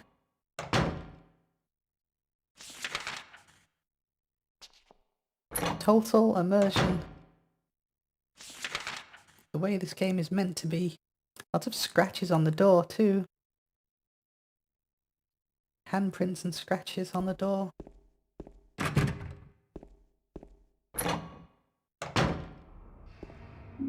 Got a lighter. Metal lighter. Looks like its flame is stronger than normal lighters.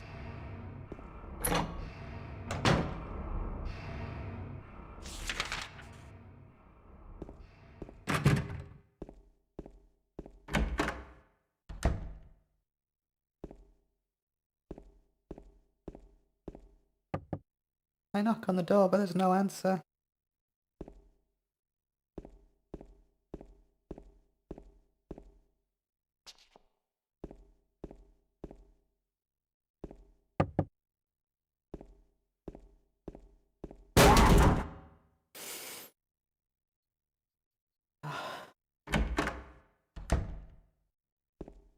I hate that part.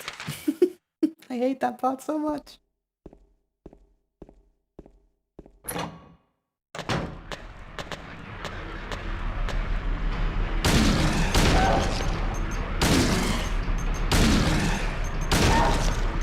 Sometimes there's just these rooms like that. They did it on the first game too.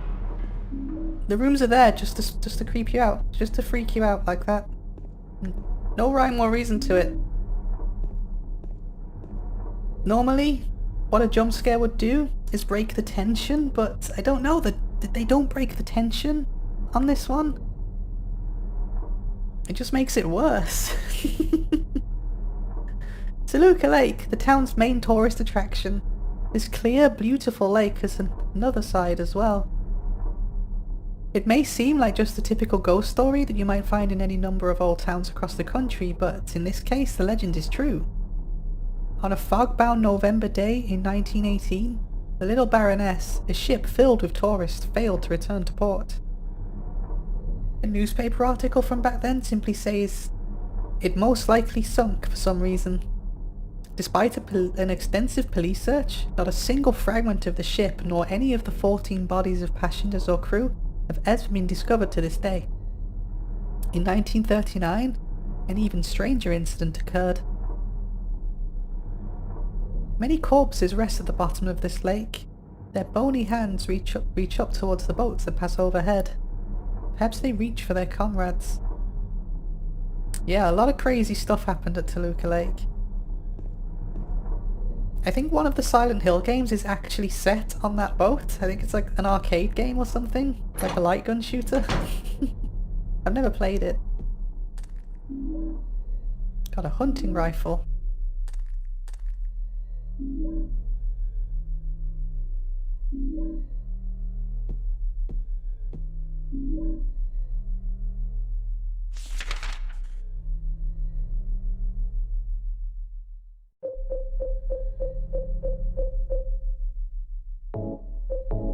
Four shots take a long time between shots, but each shot is very powerful.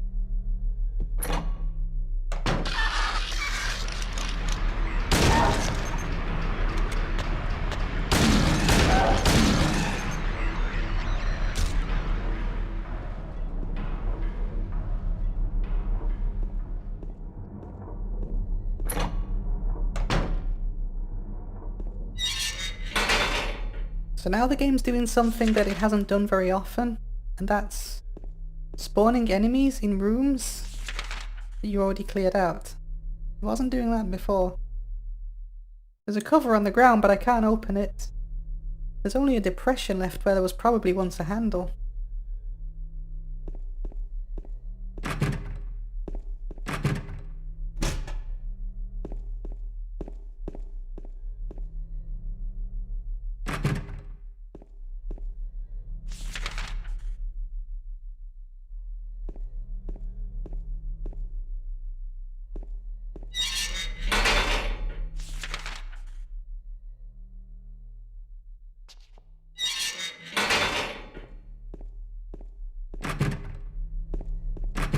that all of the rooms? No, I'm missing one. You. There we go. You have to complete the map. If you don't complete the map, are you really even playing the game?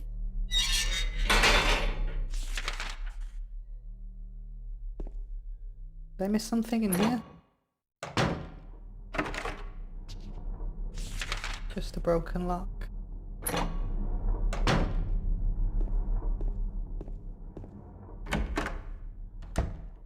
Oh, it's the scary room. We don't mess with the scary room anymore.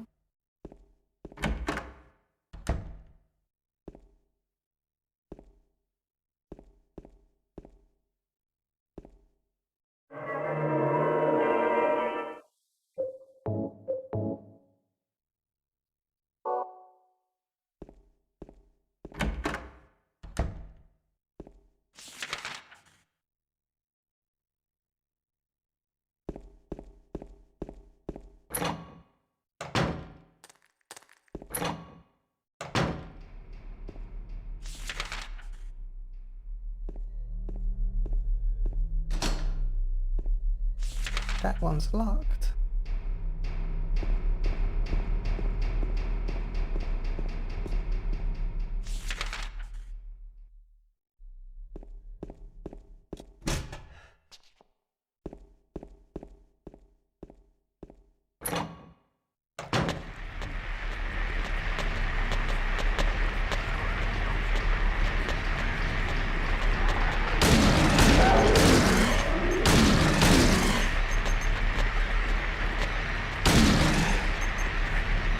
Target the dangerous one, James.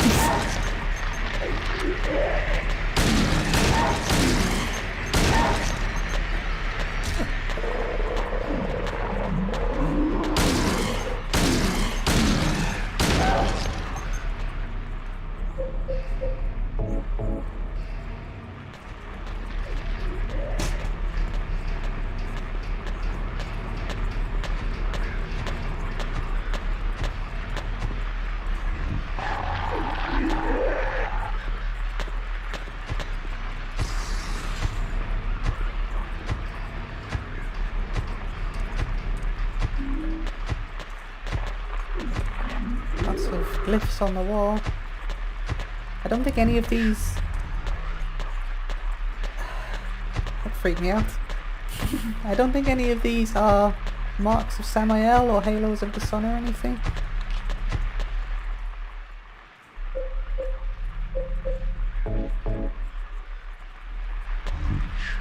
I don't know if you can hear the guy talking to me in the background. I don't like him. I don't like him at all. This part of the game freaks me the hell out. Doll carved from wax. It was lying in the cell. There's someone in this cell.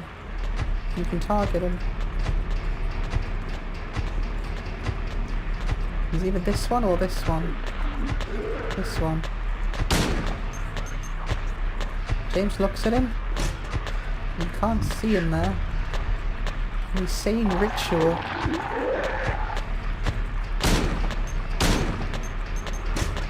Get it just right. You can kill him.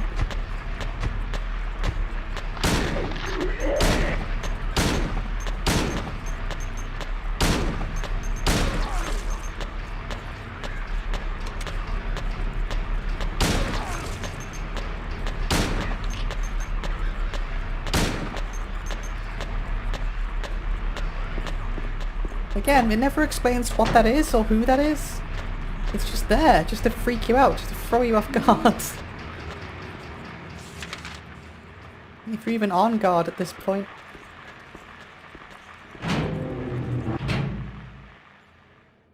Silence.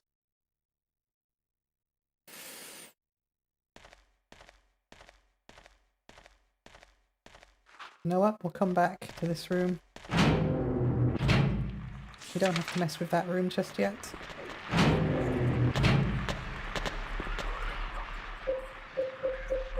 I think it's shotgun time, don't you?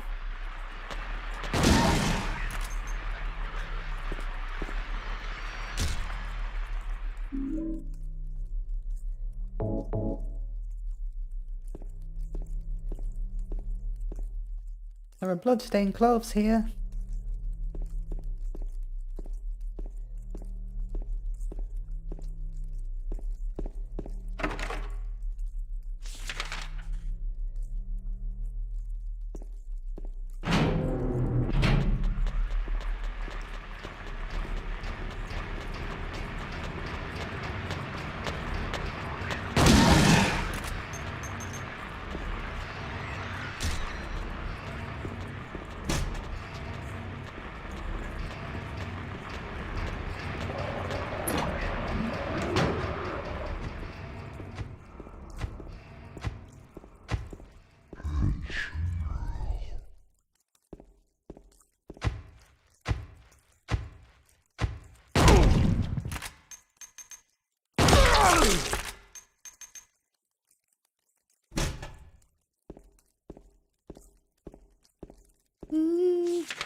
Don't like it.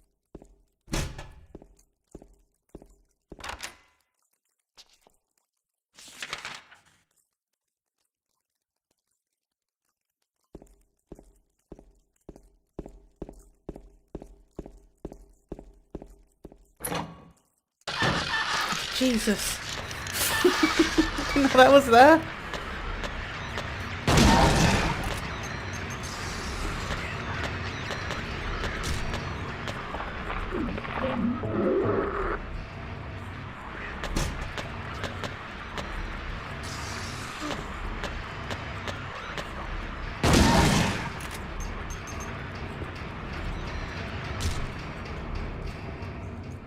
Respawning enemies.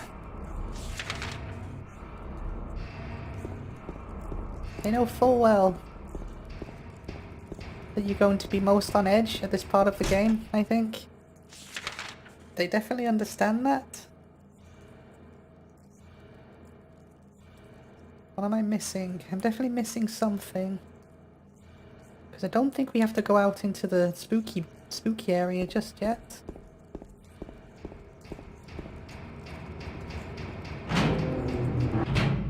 I don't think there's anything out here for us yet.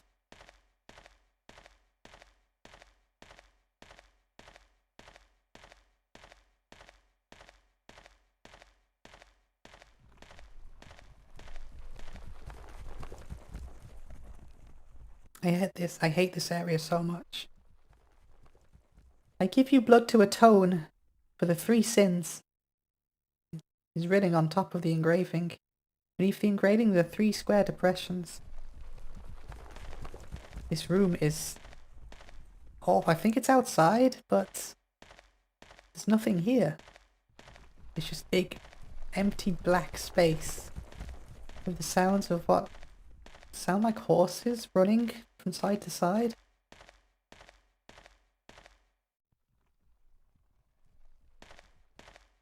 It gets to me too much.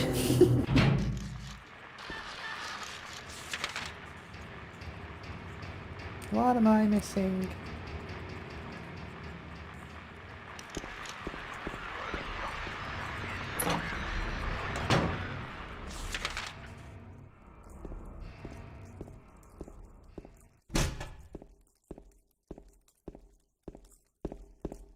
I'm pretty sure all of those jail cells are locked.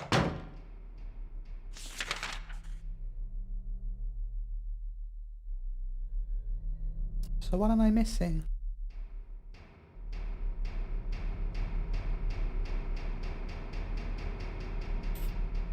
Just scouring the map looking for the bit that I've missed. The door here. It's not that one.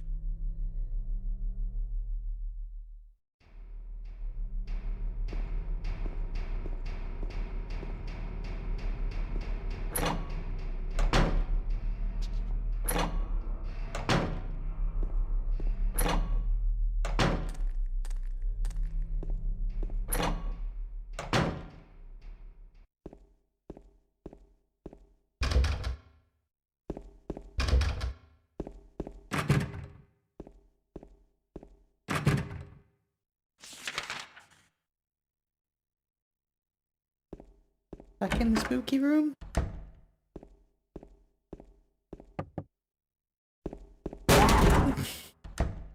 Didn't realise it happened again.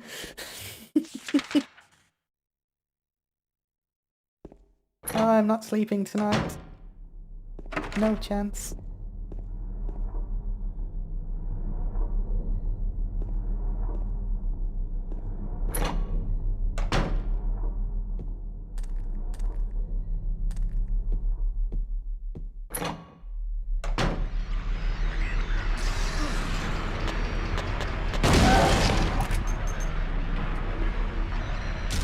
Oh, my chest's hurting.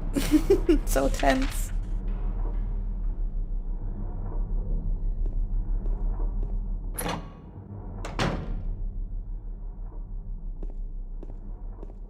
What am I missing? I'm definitely missing something.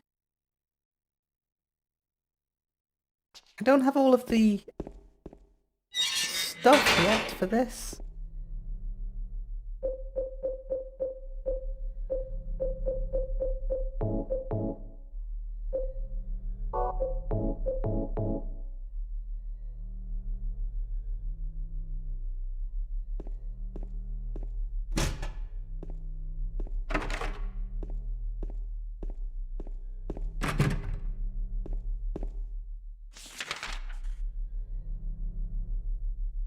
I've been in every room up here.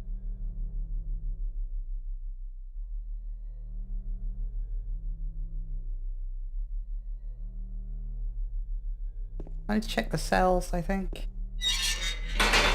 Lucky me.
Nothing in that one.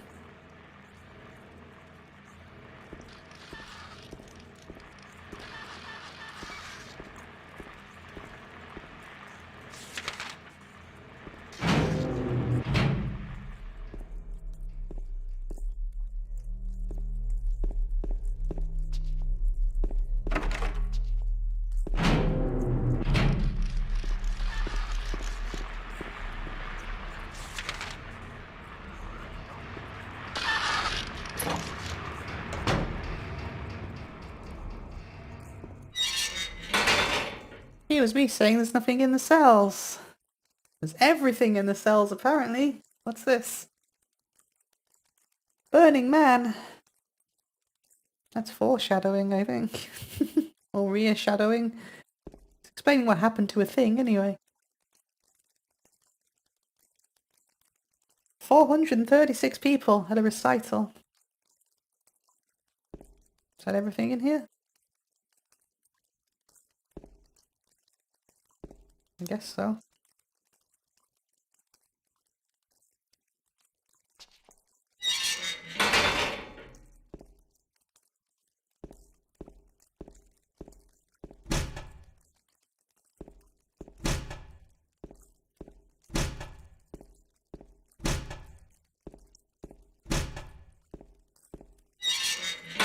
This is what I was after. The oppressor.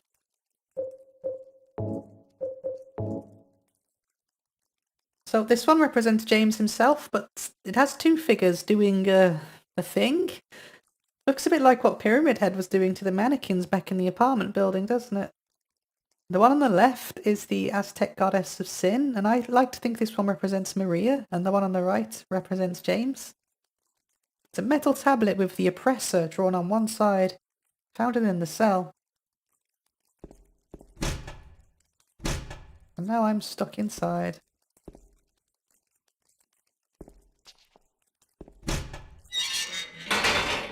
likes to do that. But there's still one more tablet that we need. And I'll be honest, I don't remember where it is. Unless I'm missing something really obvious, I don't actually know where it is.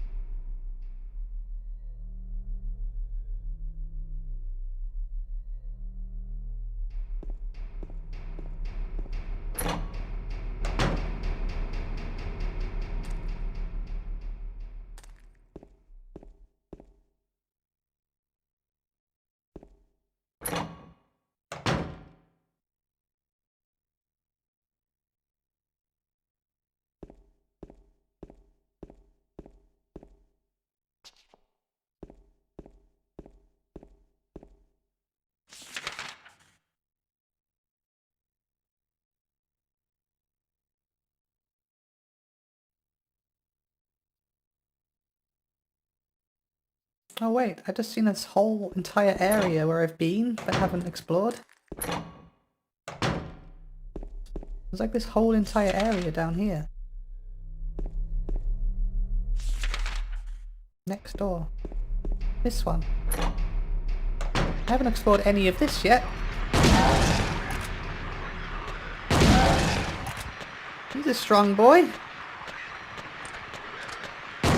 Oh, he's on the floor.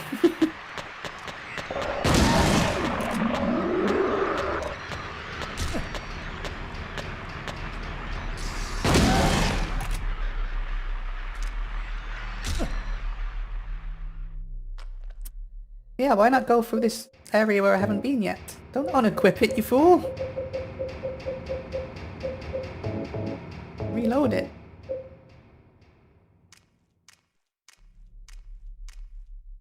Yeah, it's this whole entire area here.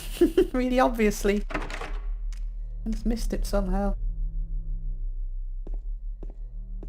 I hate that it makes you walk all the way to the back to get it. And then you need to walk back and you know something's gonna happen, right? And it doesn't. And it just lets you stew in it for a little bit longer.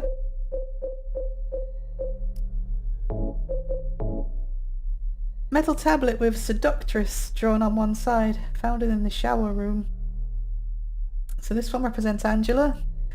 This one is the goddess Mayahil, who is a personification of a plant they use to make an intoxicant.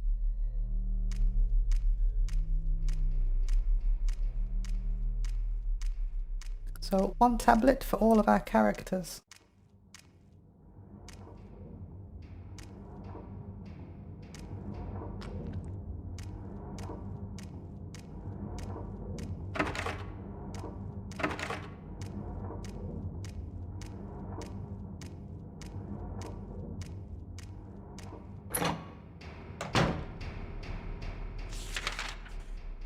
Okay.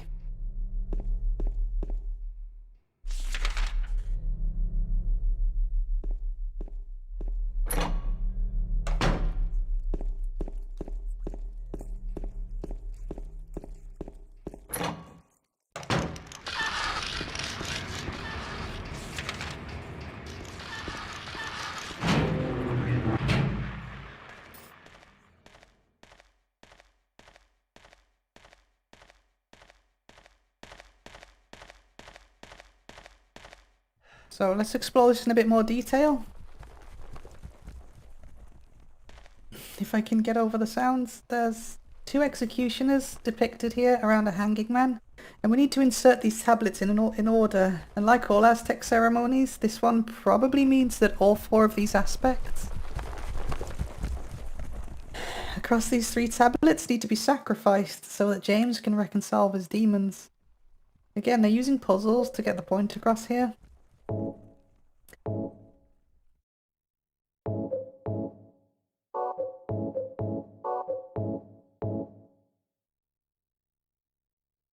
You definitely can, James. Stop making me stay in this room for longer than I need to.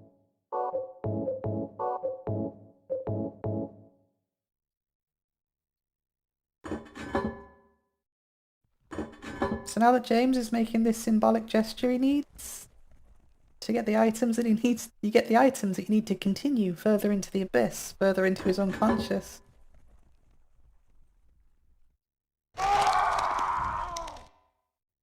This always brought something to the characters that to this day I'm not fully sure I understand, but I will talk about it later.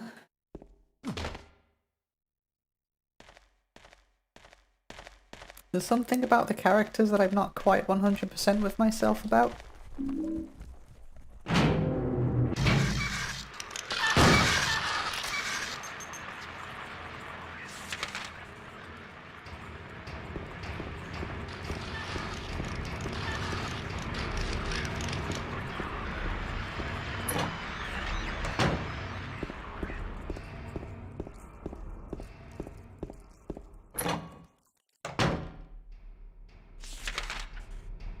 Luckily we're about to solve the puzzle, the big puzzle of the area. Which in Silent Hill fashion means that it's over, right? We'll get to move on soon. Right? Is this the scary one or the save point one? Save point one, cool.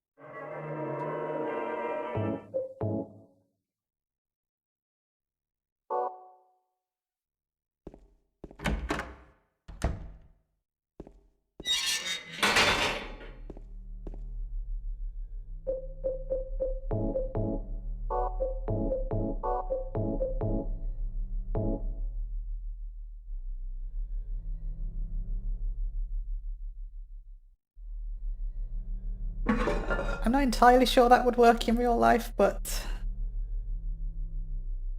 Will we jump down another hole? Sure. We're just going to keep going deeper and deeper, aren't we?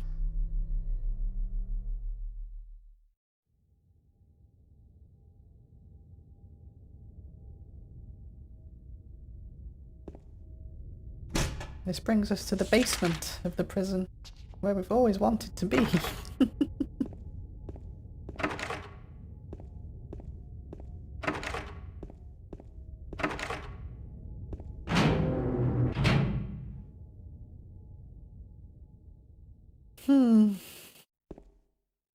Did that just move, or was it only my imagination? The corpse smells nauseatingly of rotten flesh. There's something in the hole. It looks like it's all dismembered. No, I can't look anymore. A horrible smell is coming from the hole. Did that just move? Did the shadow just move?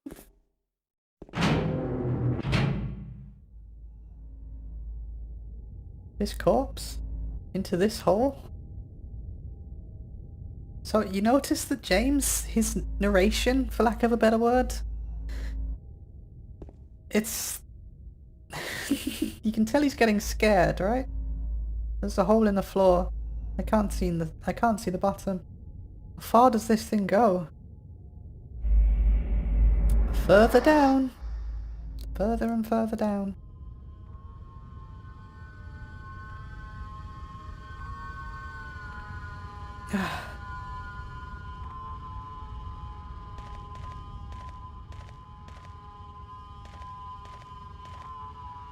If you can't hear this because it's too quiet, turn it up.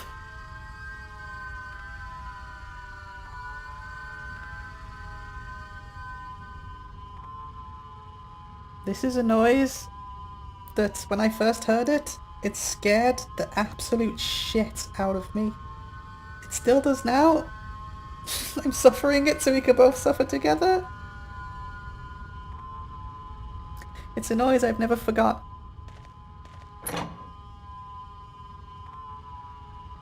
Another hole.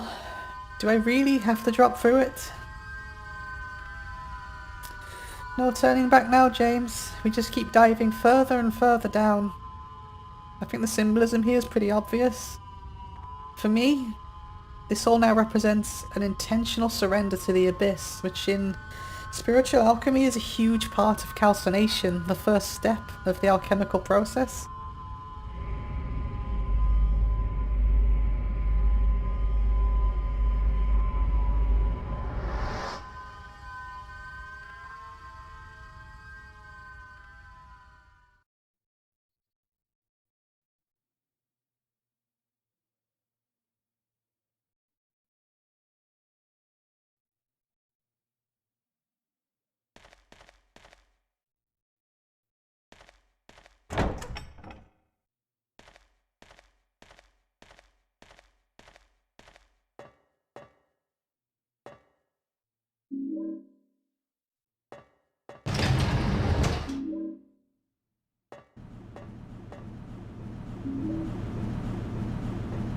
Now we have this elevator taking us down even further, impossibly low at this point, I'd say. There's no way of even telling how far down this elevator's going. We're losing all reference points. In reality now, this is like ego death. The dissolution of the self. This is the second step. This part of the game just freaks me the hell out.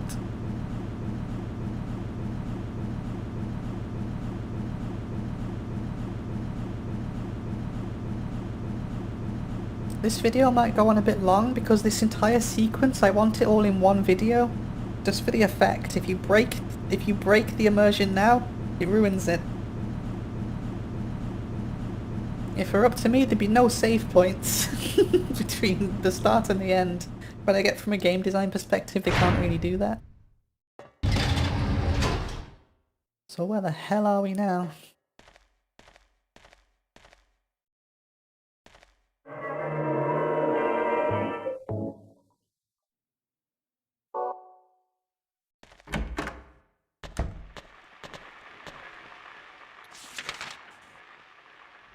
Drawing our own map now, that's where we are.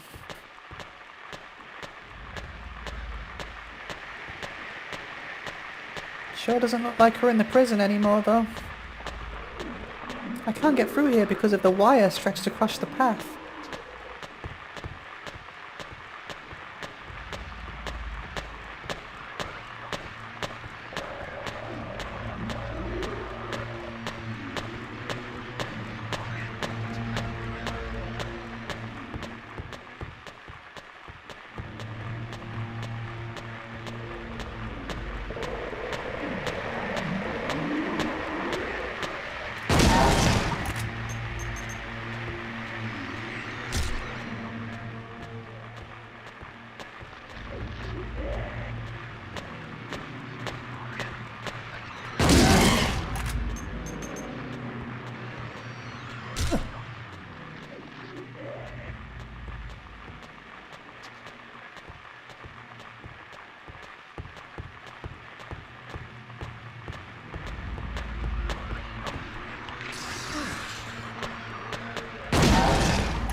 I think that's the most health I've had this whole playthrough.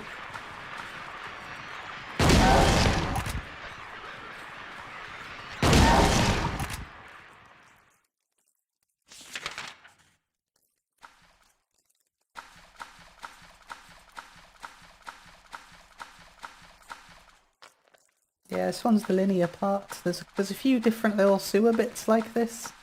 It gets a bit confusing, this part of the game.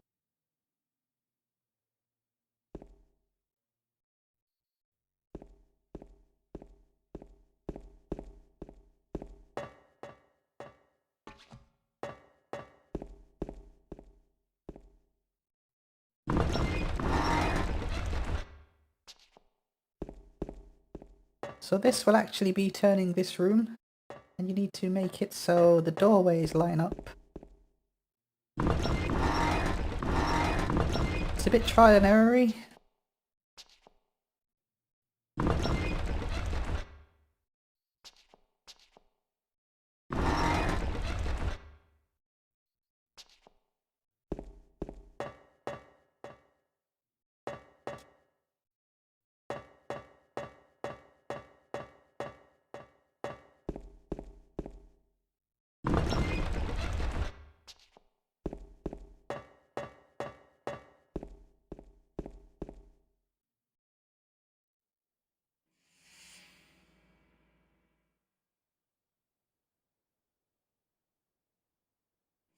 You're alive!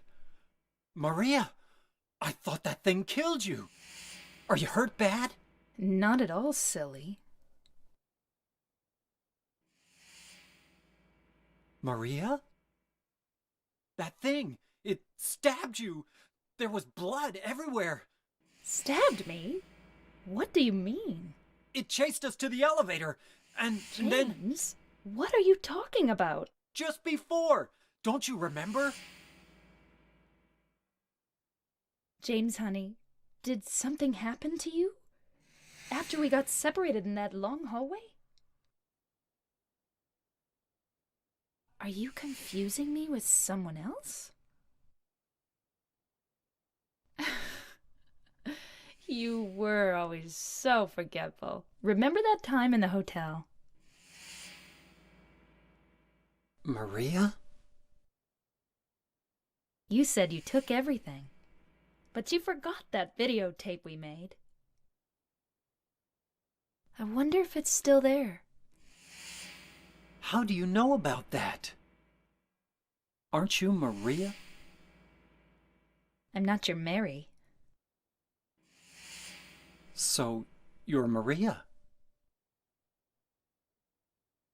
I am. If you want me to be. All I want from you is an answer. It doesn't matter who I am. I'm here for you, James. See? I'm real. Don't you want to touch me? I don't know. Come and get me. I can't do anything through these bars. Okay. Stay right there. I'll be there soon.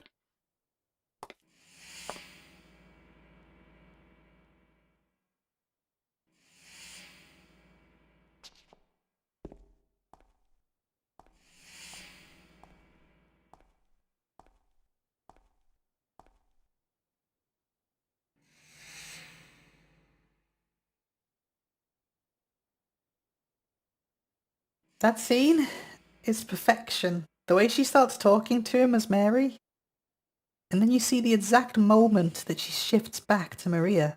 I can only begin to feel the confusion and agony that James must be experiencing right now. We have all of these sexy nurses, sexy-legged mannequins about the place that we've discussed. Are a manifestation of James's repressed and unfulfilled feminine spirit. And now we have Maria, who we've already discussed looks and sounds just like Mary, James's wife, a doppelganger who was apparently brutally murdered in front of him a few hours ago as he watched on helplessly. I think clearly at this point she's given away that she isn't real, despite her illusion to the contrary just now. Like so much else, she's been created from James's unconscious. In a sense, Maria is James's idealized version of Mary. A Mary that's healthy, more sexual and promiscuous, and more outgoing. There are still questions we need to answer though, like, why does Maria seem more autonomous than the monsters? Why does she look normal? What is Maria? Maria is James's anima. She's a representation of James's anima brought into reality. I believe, and this is my professional opinion, that the human mind exists in a place somewhere in between Jungian and Freudian theories. Now I know that there's no scientific consensus on either of those, and the majority of doctors will tell you how ridiculous and dumb and wrong these theories are, and that you should feel bad for thinking that there's more to the human mind than base electrical signals, but in my own research and my own life experiences with myself and other people, this is what I feel to be true. Long story short, really quickly, there are personality types that Jung defines. Persona, shadow, and the anima or animus. Persona is our outward projection towards others. It's the version of ourselves that we deem desirable. It's not us though, not completely. To mix these theories together, this is the conscious, this is the ego. The shadow self is everything about ourselves that we have rejected. It's the darker parts of our psyche that some of us might not like to admit exists, often to ourselves. This is the id. This is all generally exists within the unconscious, we push it back into there. Your conscience exists to kind of mediate these base desires that come from the id. Inside the shadow self is where our anima resides. The anima is the personification of all feminine psychological tendencies in a man's psyche. The reverse of this for women is the animus. Stories and characters within stories usually contain a handful or more of these archetypes, because these archetypes exist within us. For example, within Persona, there are 12 personality types that most stories contain a handful or more of. More often than not, stories contain all of these personality types.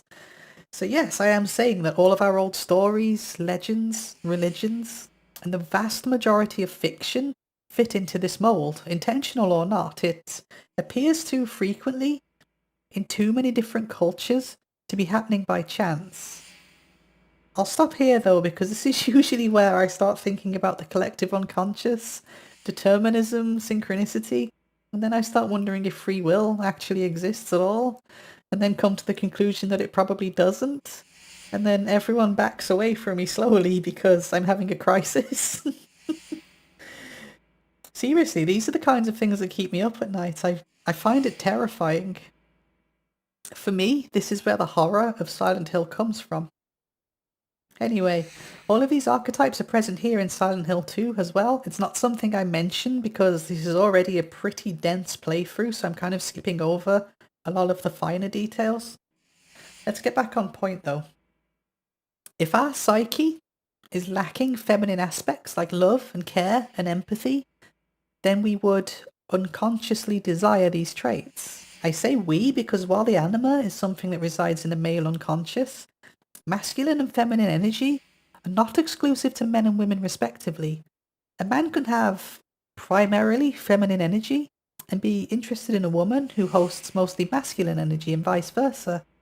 It's not set in stone based on your biological sex, and it's certainly not set in stone based on your gender identity. Let's say that when we meet someone who embodies these missing traits, chances are this person would be worth pursuing romantically. We would be projecting our inner anima onto this person, because in doing so, we would unify the opposites. So we're back where we started, unification of masculine and feminine, rebis, the path to inner peace. So with everything we've spoken about up until this point, this alleged spin-off side story that has nothing to do with the main plot sure does follow a lot of the same themes, doesn't it? As an aside, all of this is where Freud gets his reputation for wanting to fuck his mother. He had an understanding of this concept and theorized that the developing male mind gets the anima from the mother. And he tends to look at things from more of a sexual angle than a direct spiritual or astrological one, so that's where his reputation came from. Of course, all of this could be pretty disastrous for the ego should the anima or animus not reciprocate, which is why rejection can be so crippling for some. So, if Maria is just a representation of James's anima, you know, dude just wants to throw down and unify some divine feminine into himself. And if she isn't actually real, then what about Eddie or Angela? What about Laura? Are they real? Or are they just manifestations and reflections of a part of James's psyche too? I go back and forth on that so much. I have no idea if any of the characters are actually real outside of James. You could make the argument that they're not, but you can make just as many arguments that they are. So is any of this real? Is James even really in Silent Hill right now? Or has he just completely lost his mind? Moreover, what even is reality? Is it real just because our mind's telling us it's real? Isn't that technically how reality works anyway? Why is this game so fucking incredible?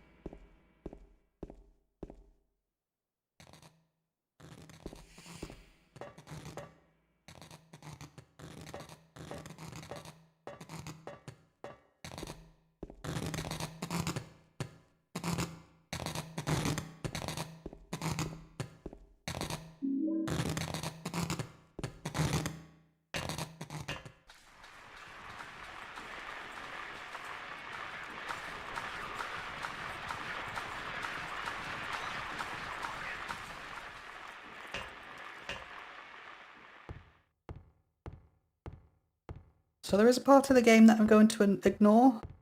You can go down the other ladders over here. You can meet up with Pyramid Head and you can get his knife. It's kind of optional. I'm just going to ignore it because it's not really that relevant to the plot. But if you go down on the top left here, let me get my mouse. You go to the top left here, there's this big octagon shape and Pyramid Head's down there.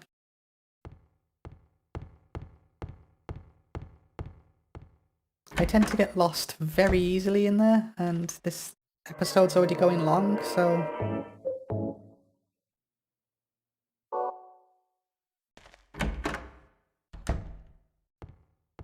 let's continue on.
I feel very lost right now.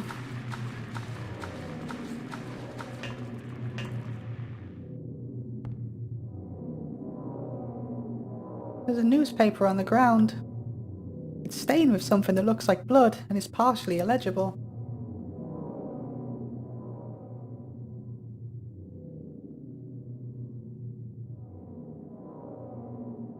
The body of a man identified as Thomas Orozco, lumberjack, age 39, was discovered in the living room, lying face down. I think it's face down. The probable cause of death? There's multiple stab wounds to the front of the neck and the left side of the torso by a sharp-edged weapon. The estimated time of death was somewhere between 11 PM and 12:30 midnight. 11 AM and 12:30 midnight, I think that's meant to say. Due to signs of struggle in the room and a lack of a murder weapon, police are considering this a homicide and have opened a murder investigation. Furthermore, given the fact that the cash in the room was untouched and Mr. Orozco had a history of drunkenness and violence, the police predict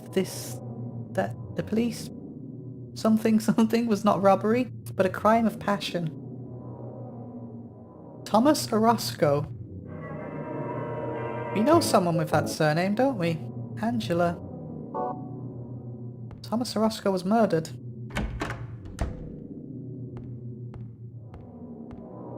Newspapers are scattered all over the walls and floor.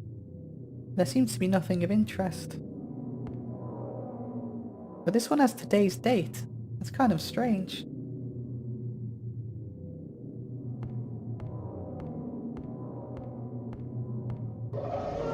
Daddy! Please don't!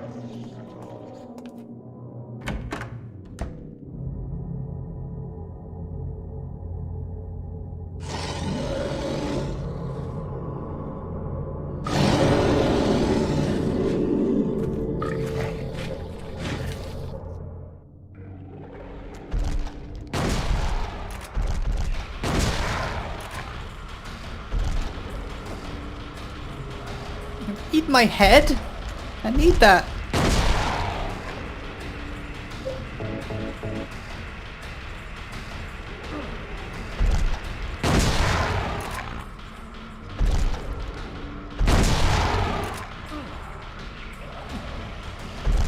This room's gross, by the way. Absolutely gross. And it represents exactly what you think it represents.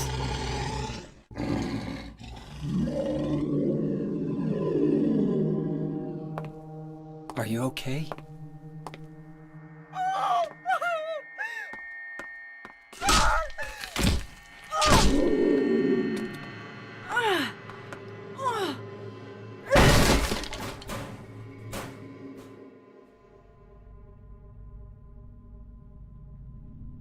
Angela, relax. Don't order me around! I'm not trying to order you. So what do you want then? Oh, I see. You're trying to be nice to me, right? I know what you're up to. It's always the same. You're only after one thing. No, that's not true at all. You don't have to lie. Go ahead and say it. Or you could just force me.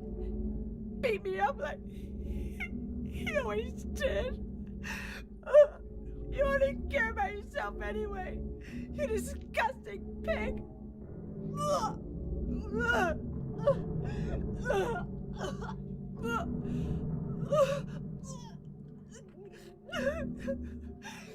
Angela. Don't touch me! You make me sick.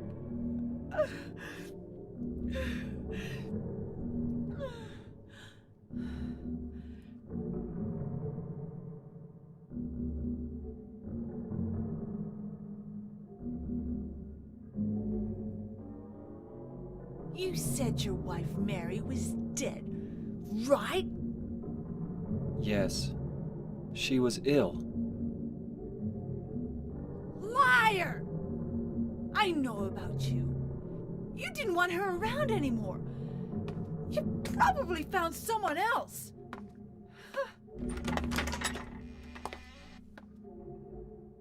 That's ridiculous. I never...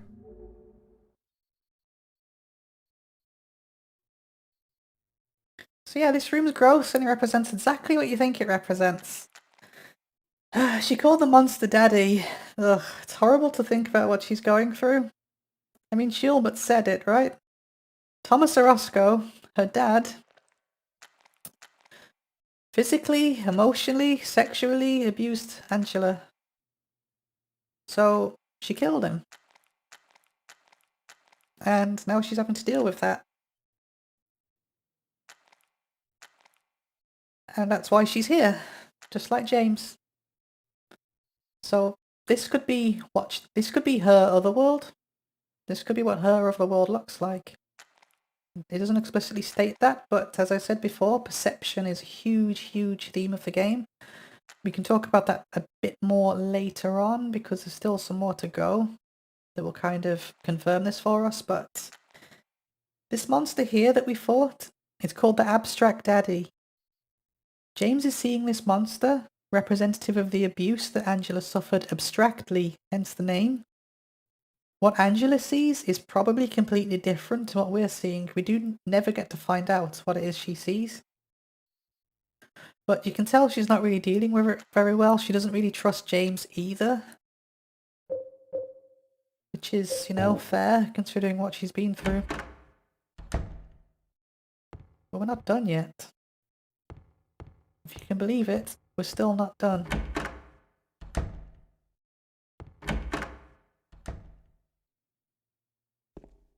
We'll come back to this room.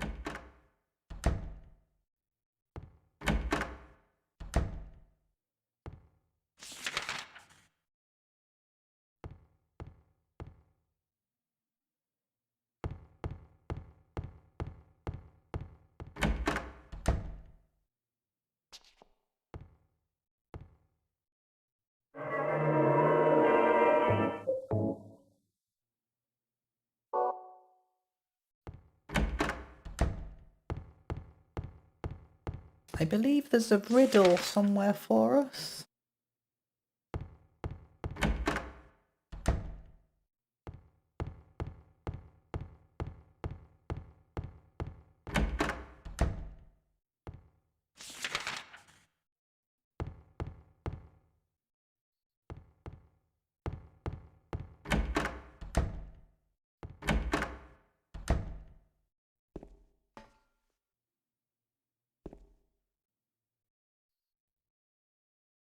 I do not wish to die, but tomorrow I will climb the 13 steps.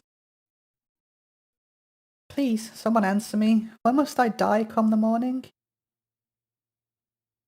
The man in prison beside me believed me. Because they're all insane, that's why, he said. Of course, I know his opinion will change nothing. Now you know why I struck out at them, he muttered. The man who was executed yesterday, the one who had said his job was to sell dreams, said that was not true. The man is the man who is to be executed the day after tomorrow for stealing children shouted back that it was true. The man who was hanged today did not answer. They'll kill me either way, he said. He was caught embezzling public money, so he hasn't any hope for mercy. The man who is always quietly smiling to himself said, I am happy, for I will soon be with her. I do not wish to die, I long only to return home. But I know it is not to be. Though I have done nothing, this crime has been thrust upon me. Someone save me. This is not judgment. They are bloodthirsty, and I am their sacrificial lamb. So we need to pull the noose of the innocent man. If we head back to the other room... The innocent man being the guy that wrote it. Just need to figure out which one it is. Crime of counterfeiting. Crime of murder. Swindling.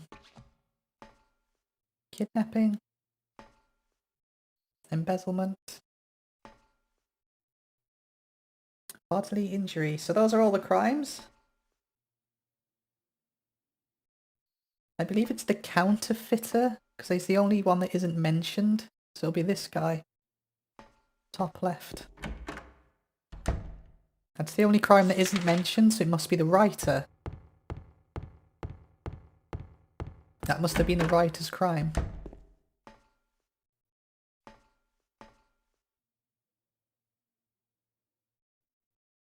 Also very provocative here.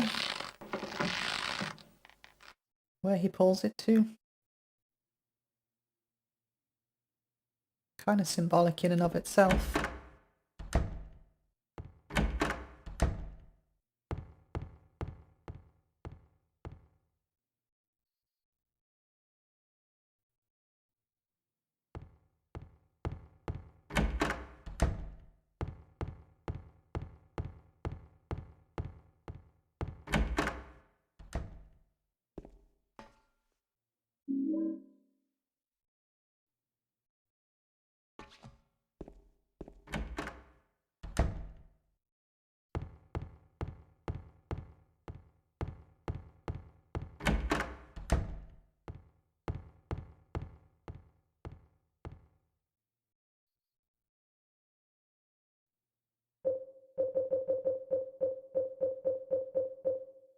Key left by prisoner who was wrongly executed.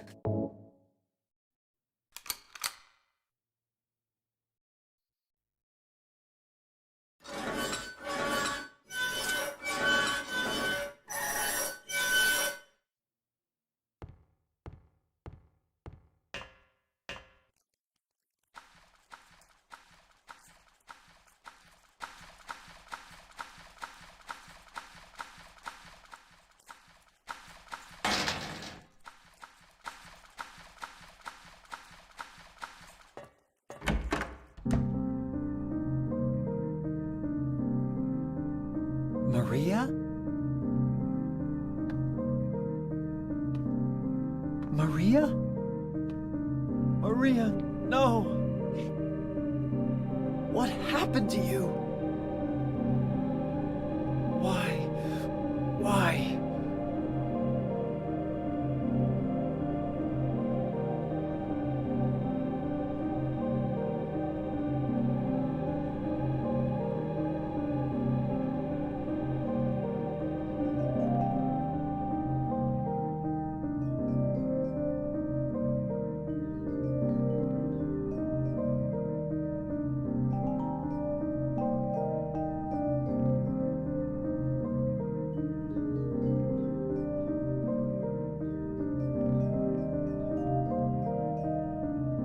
Mary.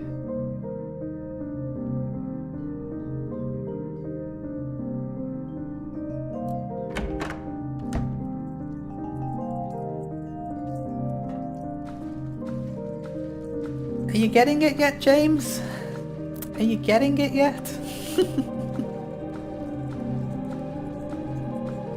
I don't think you are, but I think you're almost there.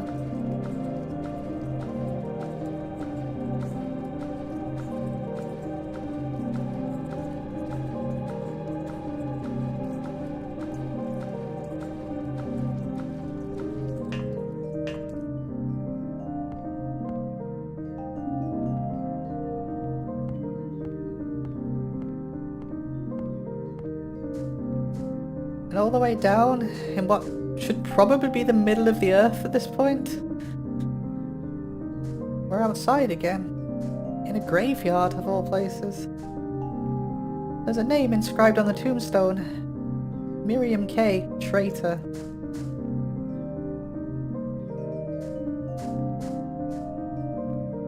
Walter Sullivan, he'll become relevant later on in the franchise. But you may remember him as the murderer from the note back in the apartment. He killed the 2 kids.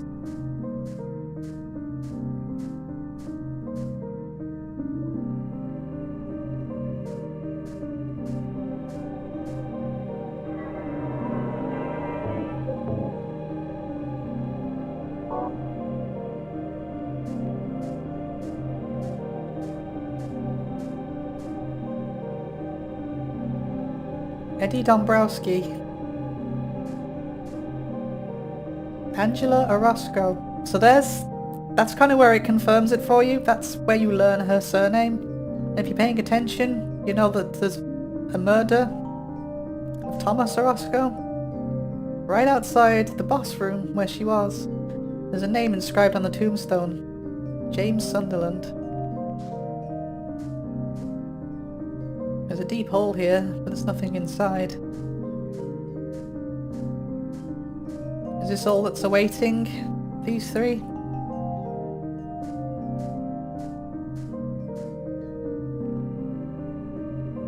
Will you go down? I mean, at this point, James, what other choice do you have?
Eddie?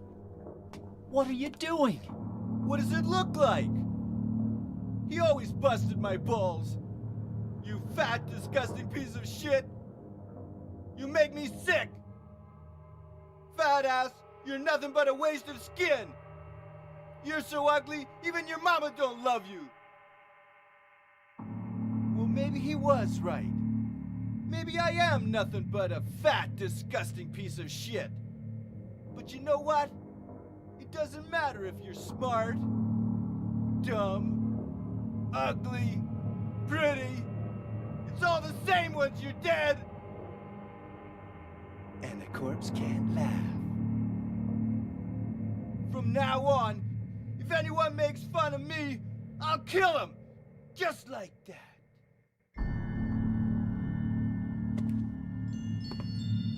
Eddie, have you gone nuts?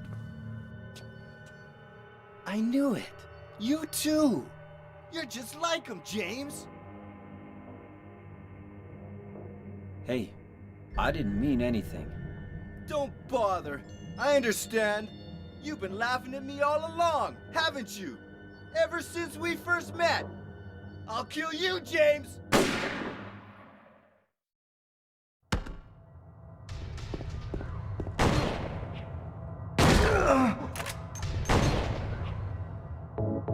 Unfortunately, Eddie can take a shot or two.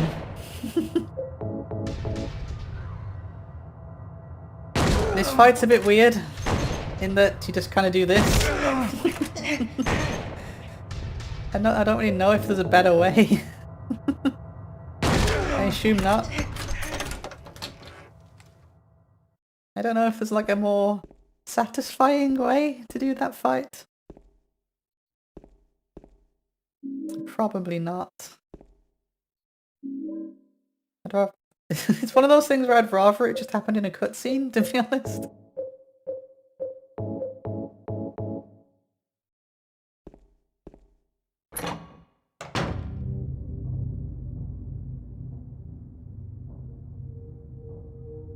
Do you know what it does to you, James? When you're hated, picked on, spit on, just because of the way you look, after you've been laughed at your whole friggin' life. That's why I ran away after I killed the dog. Ran away like a scared little girl. Yeah, I killed that dog. It was fun. It tried to chew its own guts out. Finally died all curled up in a ball. Then he came after me. I shot him too, right in the leg. He cried more than the dog.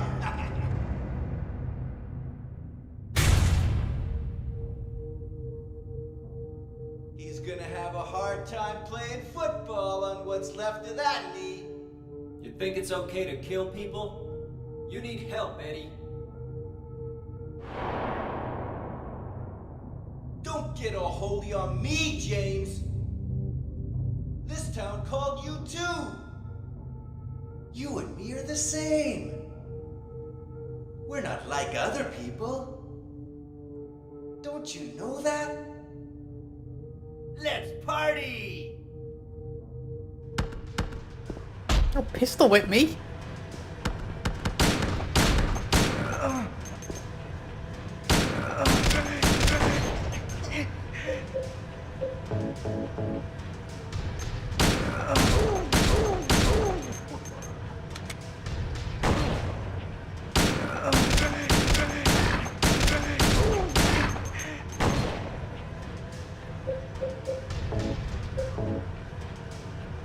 Excellent gameplay.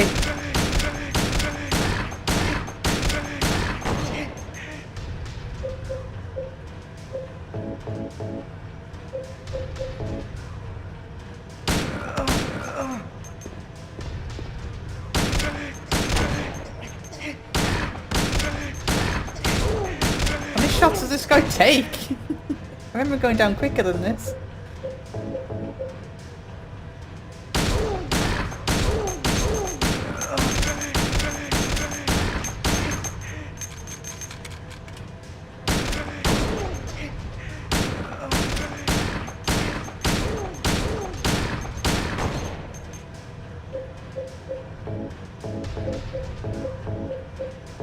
Just use the shotgun, I guess.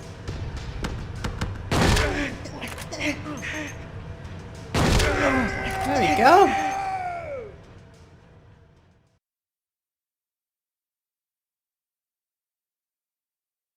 Eddie? Eddie?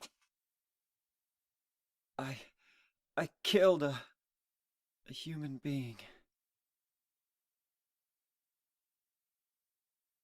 A human being.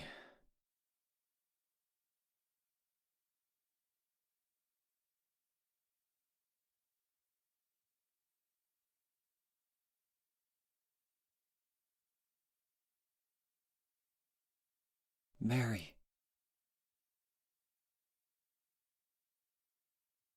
Did you really die 3 years ago? He's starting to get it. So if you subscribe to the theory that none of the other characters are actually real and they just represent parts of James's psyche, I guess this would represent the angry part, you know, the anger that he felt towards Maria. And now he's destroyed that part of himself. You know, as part of the dissolution of the self, he's destroyed this part of his psyche and he's ready to move on. And now that he's ready to move on a little bit, he's starting to realise that maybe Mary didn't die 3 years ago. Just maybe. Now he knows that he's capable of killing another human being. Just maybe something else might be going on. And finally, at long last, we're back outside. We went all the way down into the depths of the abyss. And now we're by water. And if you look at the map, after all that, after the last 1.5 hours of diving deeper and deeper and deeper, we've probably moved about 30 yards. And that realization, to me, is chilling. Absolutely incredible.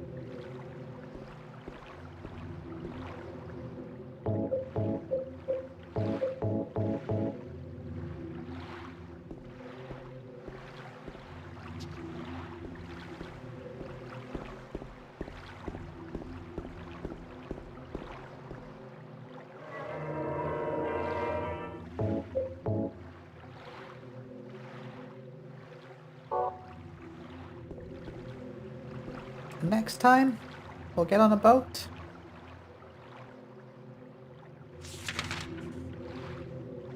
And we'll head on to Toluca Lake. And see what awaits us. We'll get on a boat, we'll cross Toluca Lake, and we'll get to the Lakeview Hotel. And I look forward to seeing you there. Bye bye.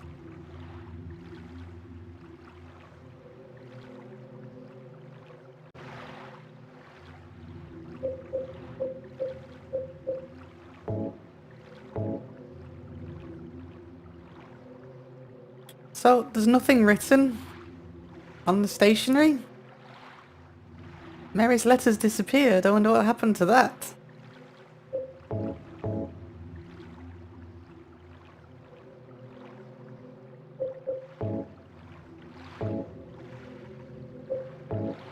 Very interesting that the letter has disappeared. So James has killed Eddie, the side of himself that was symbolic of shame, self-righteousness, of anger. James has separated himself now from his lower self. The third step of the alchemical process, separation, he's liberated himself from these negative emotions personified in Eddie. He's starting to become aware of his true feelings, he's starting to become aware of reality.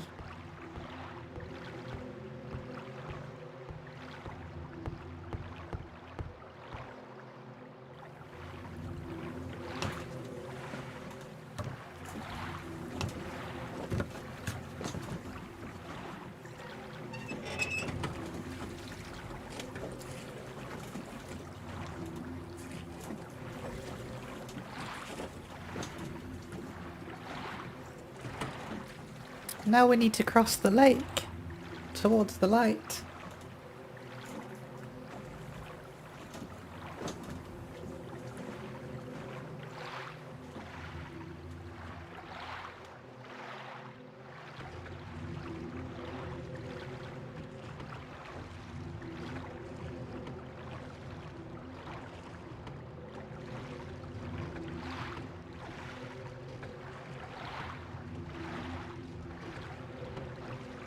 So for this bit you just need to find the light and then row towards it.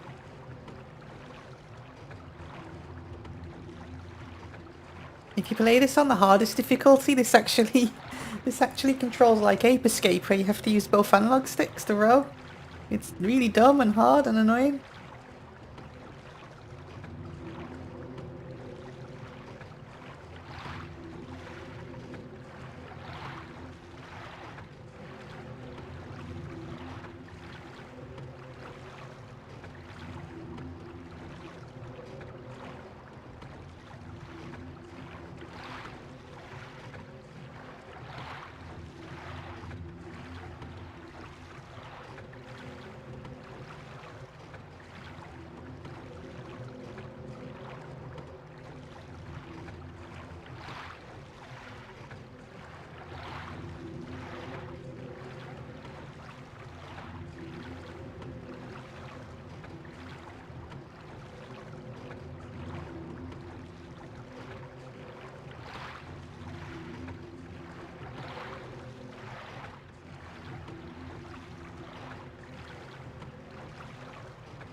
This place hasn't changed at all in 3 years.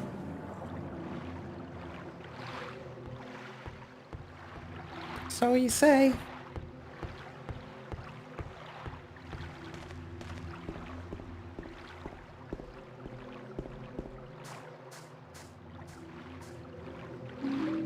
Got a Little Mermaid music box.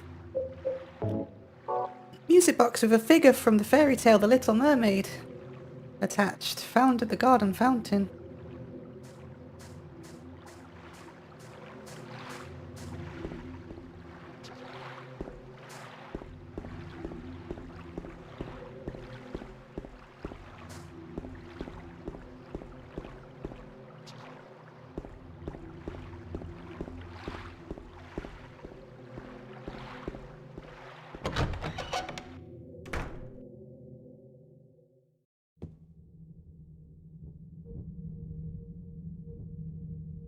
So we're at the hotel now, our final destination in the game. And James is still holding out hope that Mary's going to be here, though. In room 312.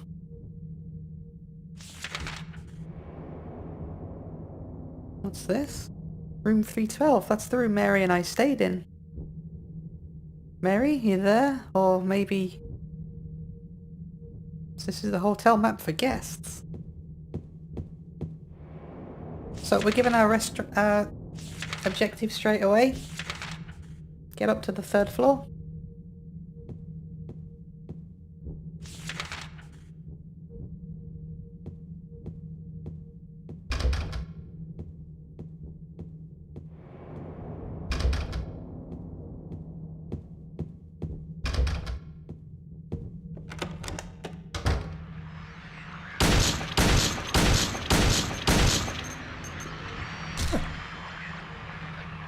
What's my ammo looking like nowadays? I got enough.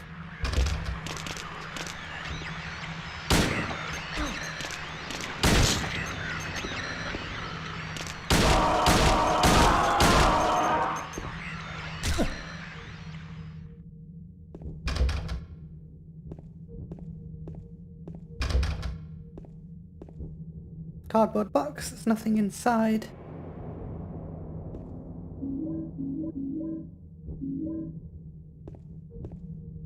Laundry cart, nothing useful inside.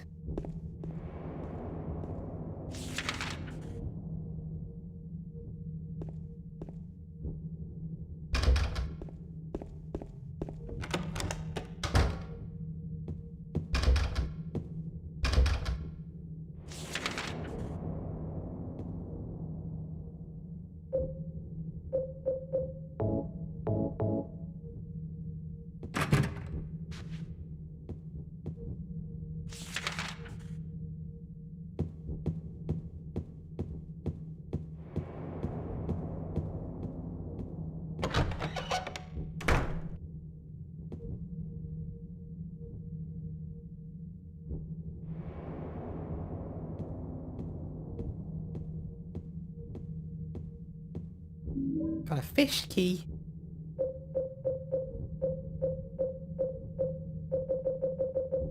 Key with a fish-shaped keychain. It was on top of the restaurant table.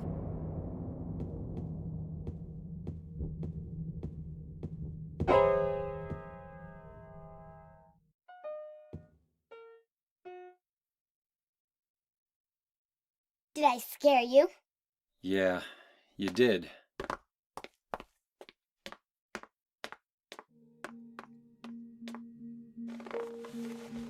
You're here to find Mary, aren't you, James? Well, have you?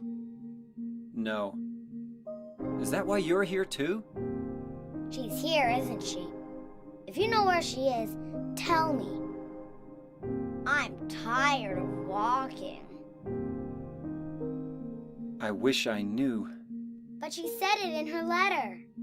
What letter? Wanna read it? But don't tell Rachel, okay? Who's Rachel? She was our nurse. I took it from her locker.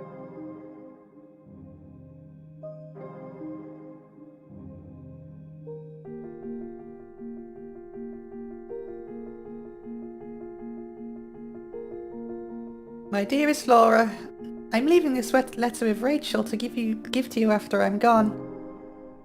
I'm far away now, in a quiet, beautiful place. Please forgive me for not saying goodbye before I left. Be well, Laura. Don't be too hard on the sisters.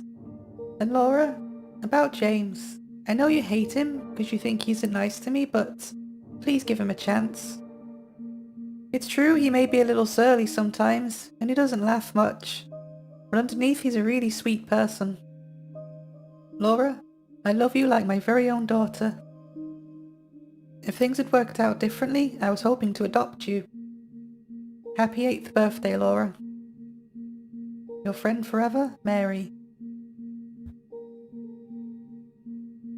Laura, how old are you? I turned 8 last week. Mary couldn't have died 3 years ago. Could she really be here? Is this the quiet, beautiful place she was talking about? Me and Mary talked a lot about Silent Hill.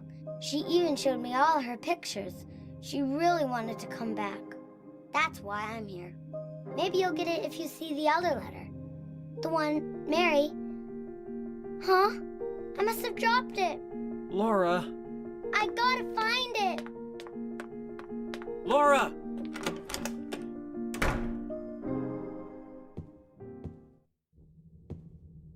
The plot thickens. I mean, if you don't know the twist at this point, you're probably wondering more if Mary actually is alive. Maybe she's getting revenge.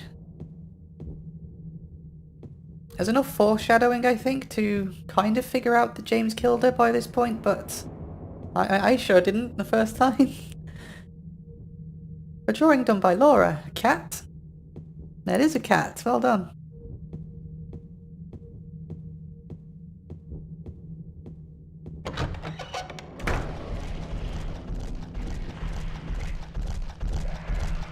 That's one of these boys again.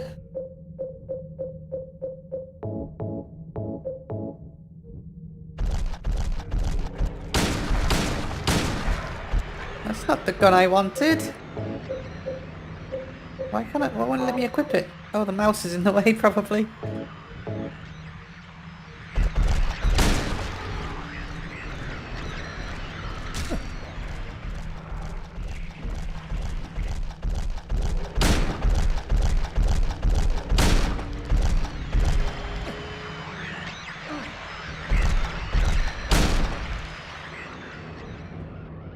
Two shots from that's all it takes, but you don't get a lot of ammo for it, so shotgun is probably the way on those.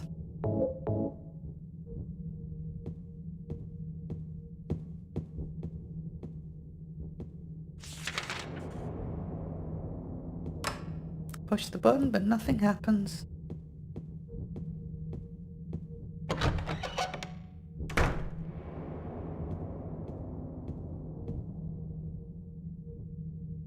Mr. James Sunderland, the videotape you forgot here is being kept on the office on the first floor.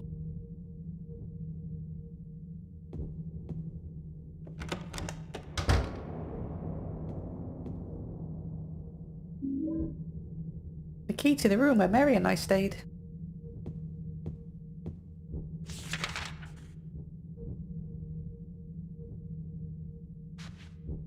So we only actually have half of the map right now, which is a little detail that I like that they do in this game. You get the guest map, you don't get the entire map straight away.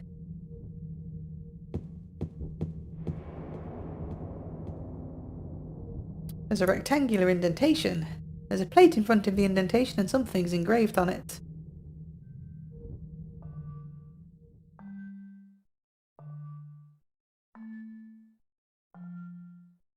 I'll talk about that later.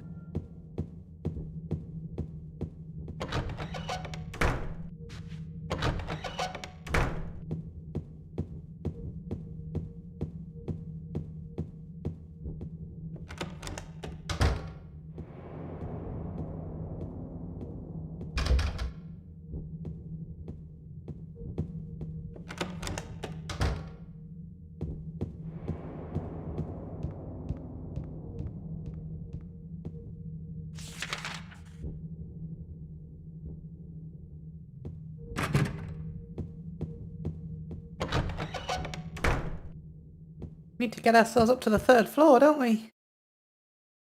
Of course it's not that easy. It's locked. James! Spooky. Mary calls for us.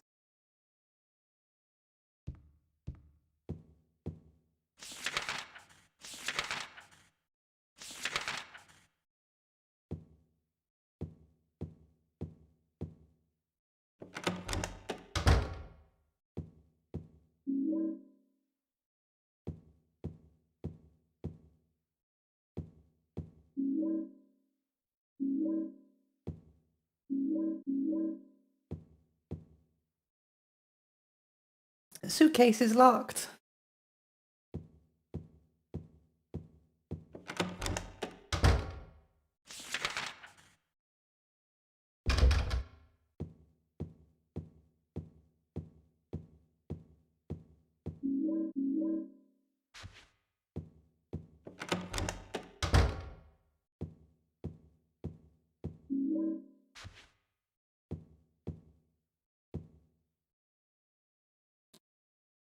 There's a book open on the top of the desk. Looks like a medical book. I've already read enough medical books.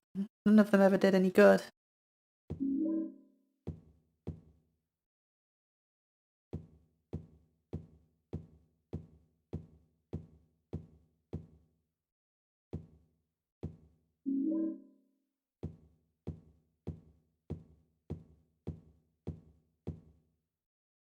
Tourist brochures are lined up here. I'm not interested in them right now.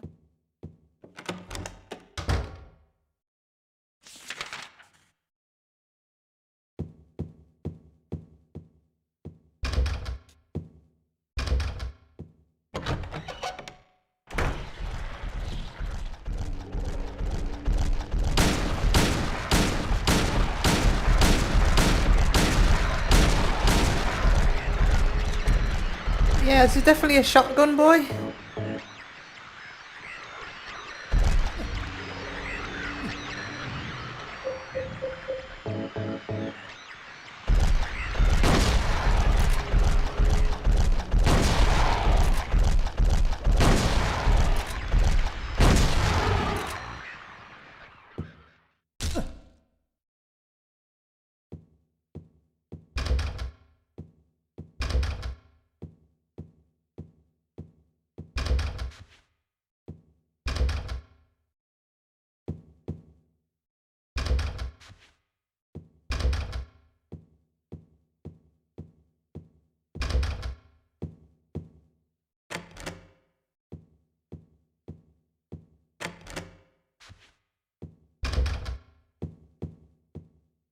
Lots of locked doors. Guess we'll try the other wing.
No way up to the third floor for a shit, so what have I missed?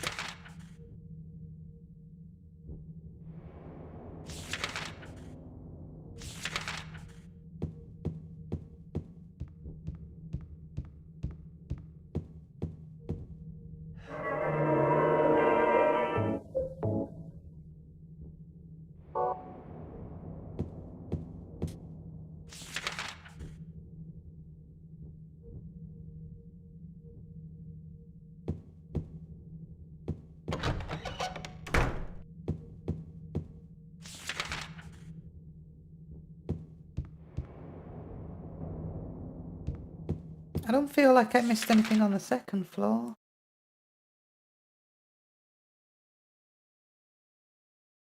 Not that I can see anyway. And the third floor's blocked off.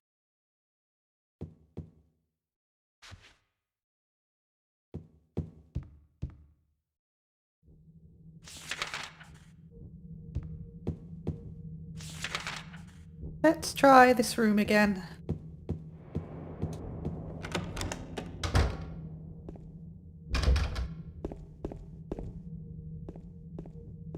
See if I missed anything. I don't think I did. Nope.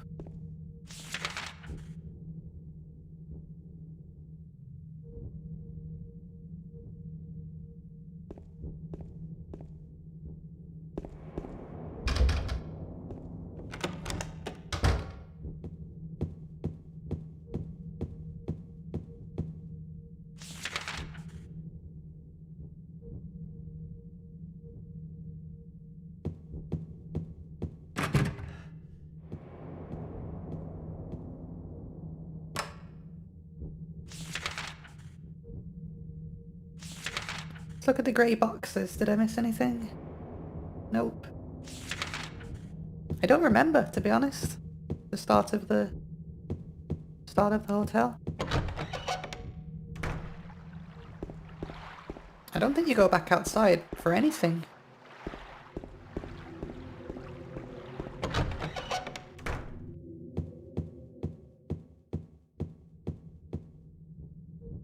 Does this lead to the basement?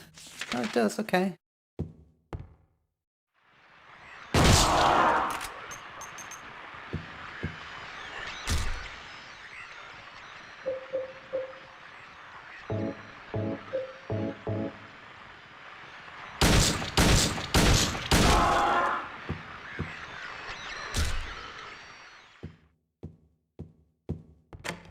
Locked.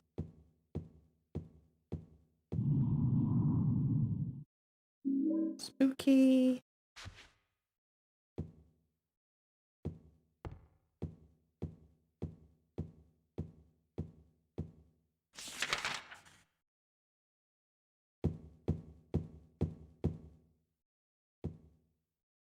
Mountains.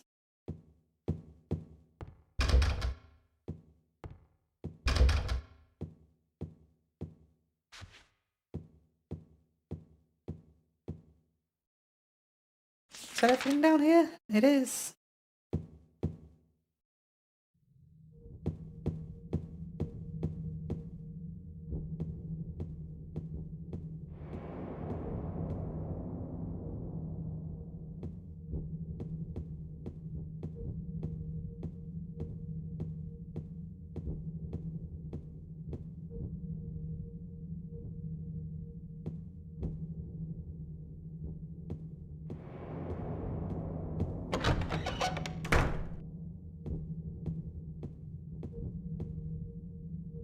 Nothing here that looks particularly useful.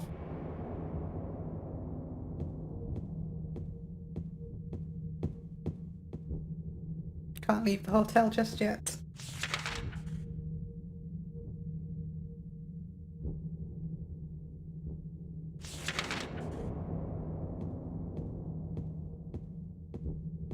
What's the fish key for? I forget.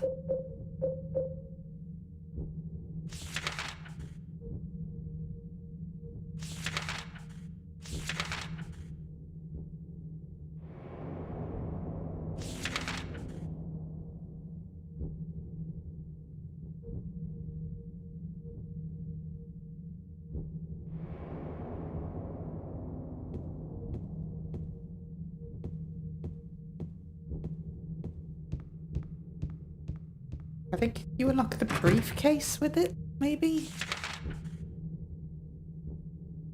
Worth a try, right? I mean, it must be that. I don't have any other puzzle items to do, so...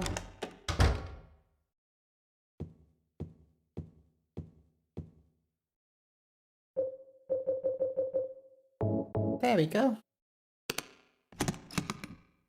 It gives me another key, the key to room 204.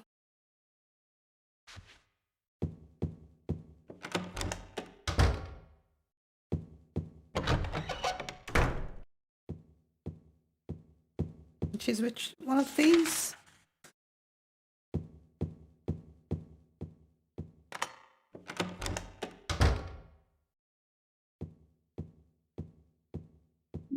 Employee elevator key, that'll be useful.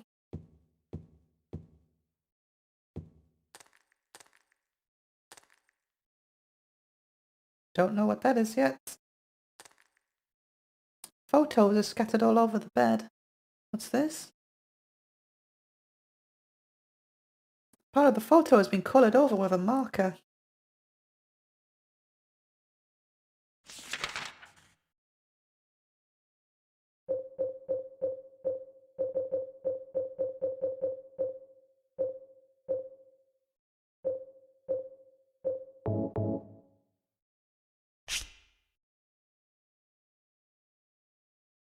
Down.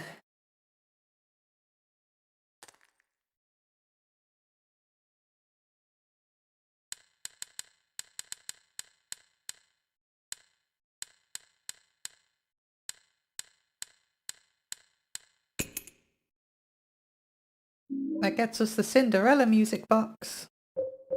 Music box with a figure from the fairy tale Cinderella attached.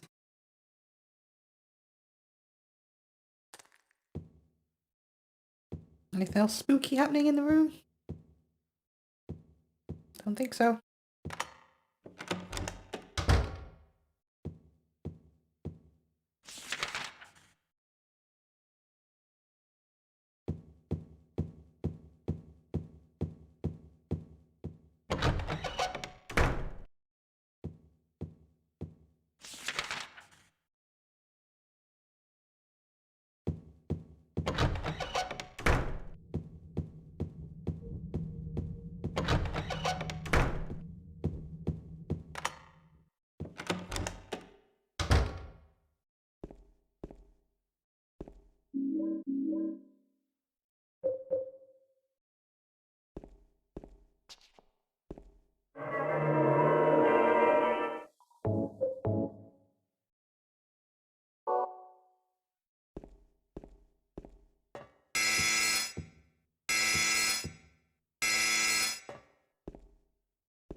The shelf is empty.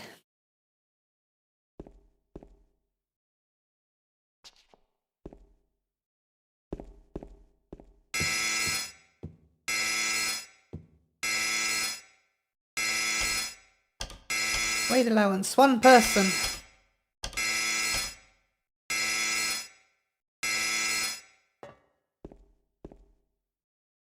I gotta put all my stuff away.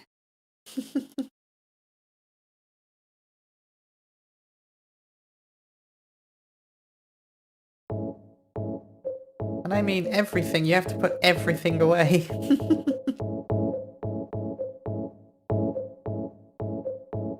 Even your flashlight.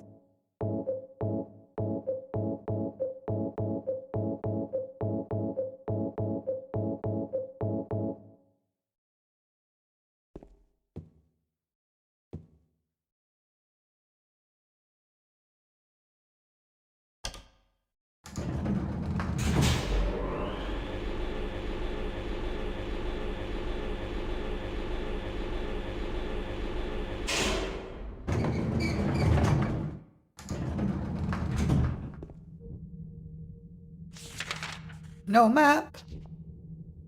Here's a map. So this completes the rest of the map now. We have everything. So let's do an explore.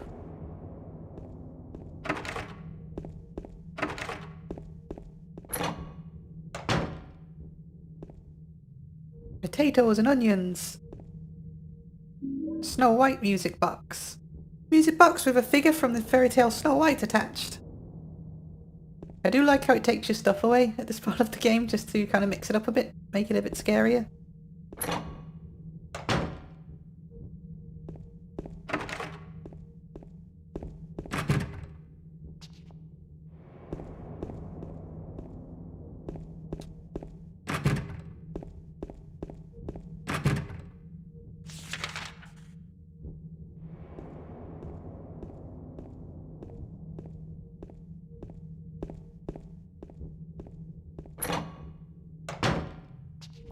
Go there in a minute.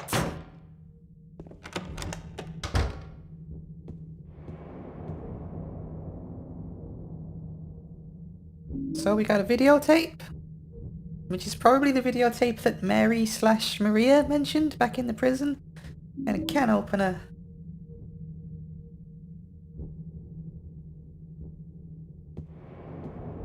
I wonder what's on the video.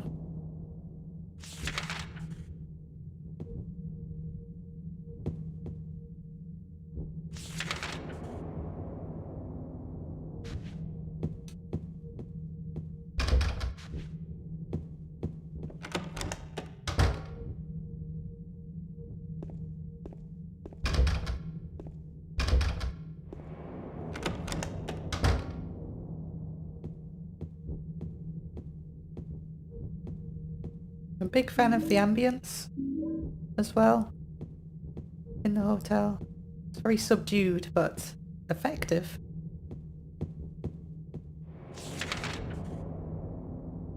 I also like how you can only read the map in sources of light as well. That's really cool.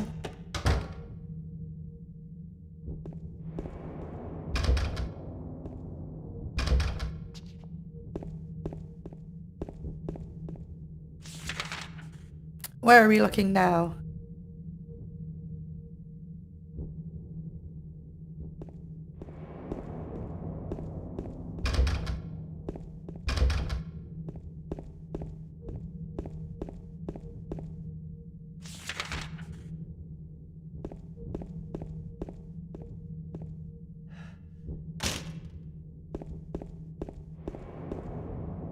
Guess we're going down.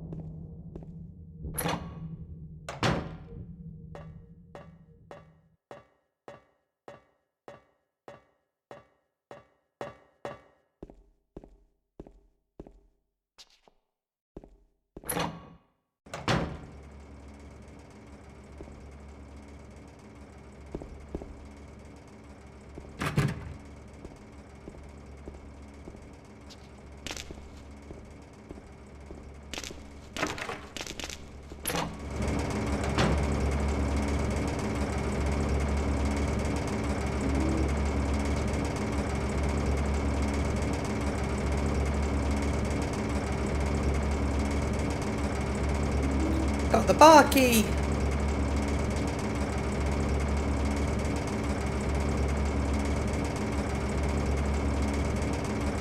Is that everything from here? Yeah, I think so.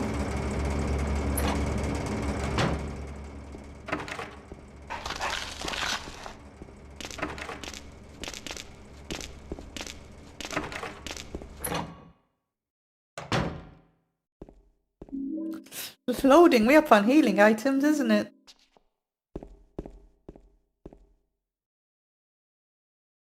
There's a can with no label on it. Well, I have a can opener, so... It's full of light bulbs, okay.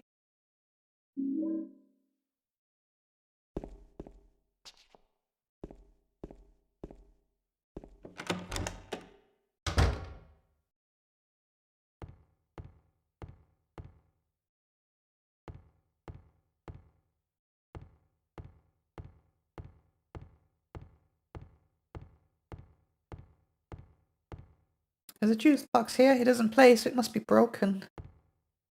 A lamp on the counter, but there's no bulb. Well, we can quickly remedy that.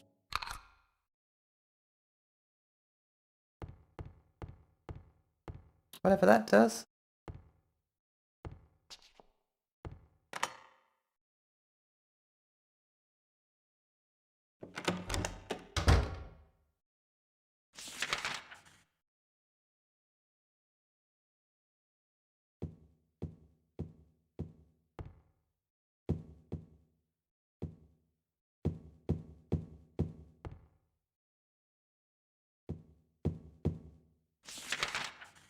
I just need to get back up now.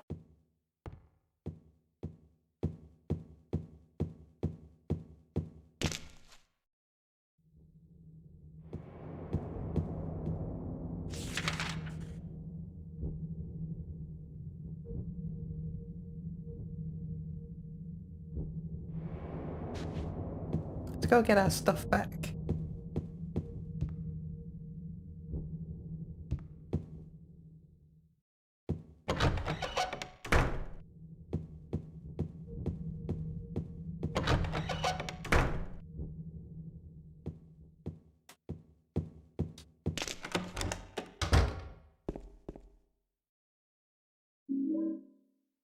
Alright, cool. So that was that bit done. We just got a bunch of spooky boys to clear out now.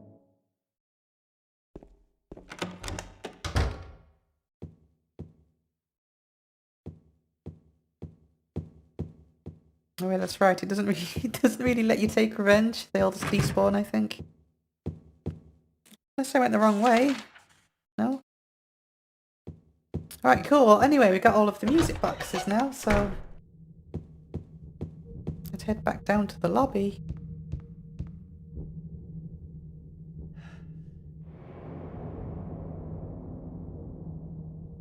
Alright, so there's a rectangular indentation. There's a plate in front of the indentation and something is engraved on it. Even so, I want to believe that she was happy. Play the music box? No. Want to believe that she was happy, so this is a reference to the Little Mermaid. Because she gave up her voice, so she could be happy, get what she wanted.'Twas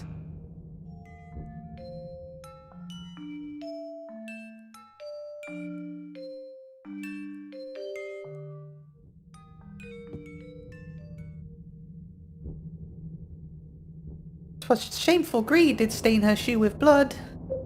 So that's Cinderella.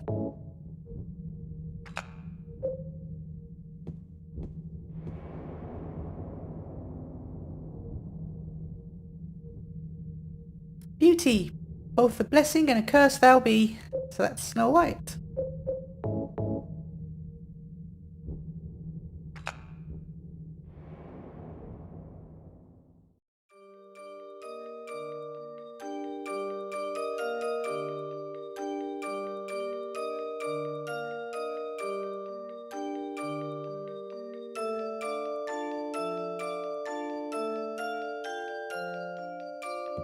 So, yet another puzzle that's a ceremony of the unification of the feminine that they put in totally by accident.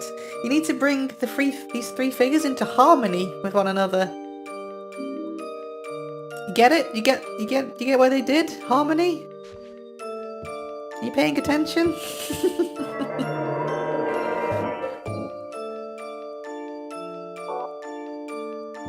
And that got us the hotel stairway key. Key to door from stairway to third floor hall. It was hidden inside the big music box in the lobby.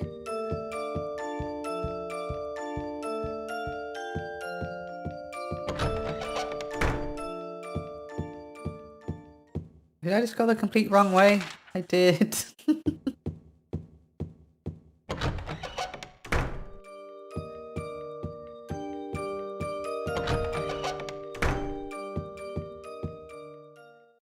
I need to go up. I want to go up. Oh wait, I see it. Okay, I see it.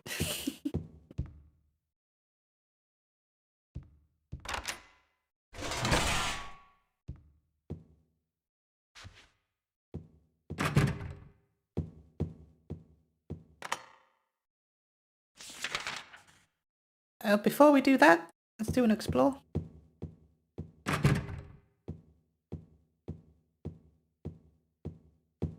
I'm pretty sure all of these are blocked, but let's just find out.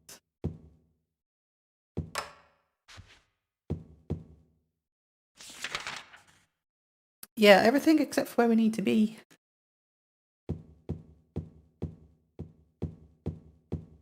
Room 312, where James and Mary stayed 3 years ago.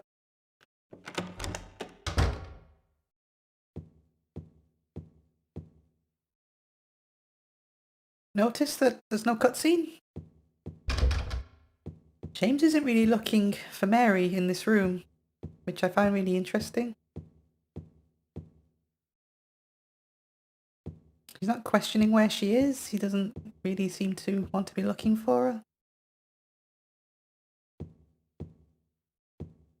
There's a television here. Even when it's plugged in, all I get is snow.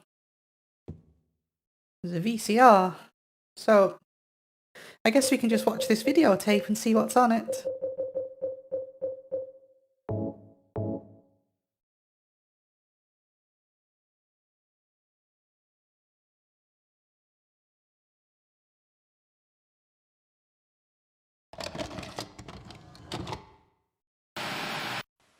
Are you taping again? Come on. I don't know why, but I just love it here. It's so peaceful. You know what I heard? This whole area used to be a sacred place. I think I can see why. It's too bad we have to leave. Please promise you'll take me again, James.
Mary.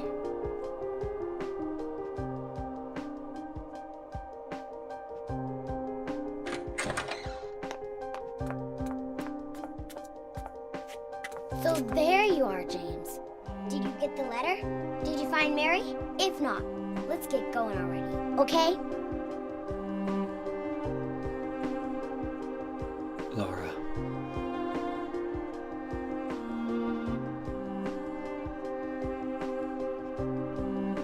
Mary's gone. She's dead.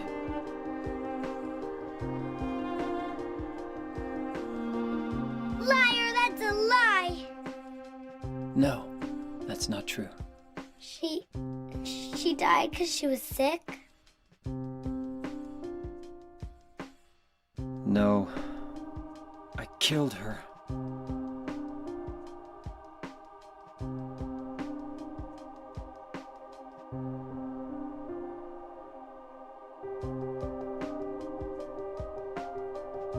You killer! Why'd you do it? I hate you! I want her back! Give her back to me! I knew it! You didn't care about her! I hate you, James!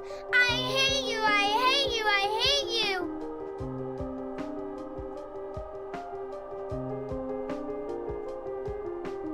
She was always waiting for you. Why? Why?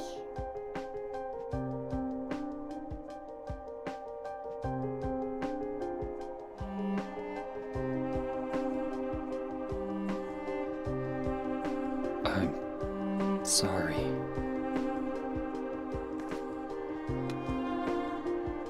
The Mary you know isn't here.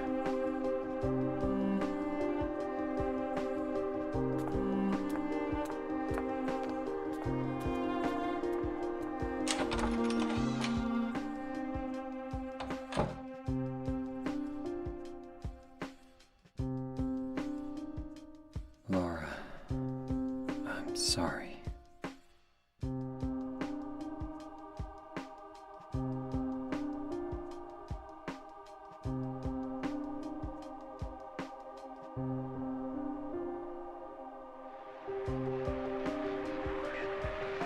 James, where are you? I'm waiting. I'm waiting for you. Please come to me. Do you hate me? Is that why you won't come? James, That voice! James, please hurry. Are you lost? I'm near. I'm waiting nearby, James. Please. I want to see you, James. Can't you hear me? James. Please, James. James.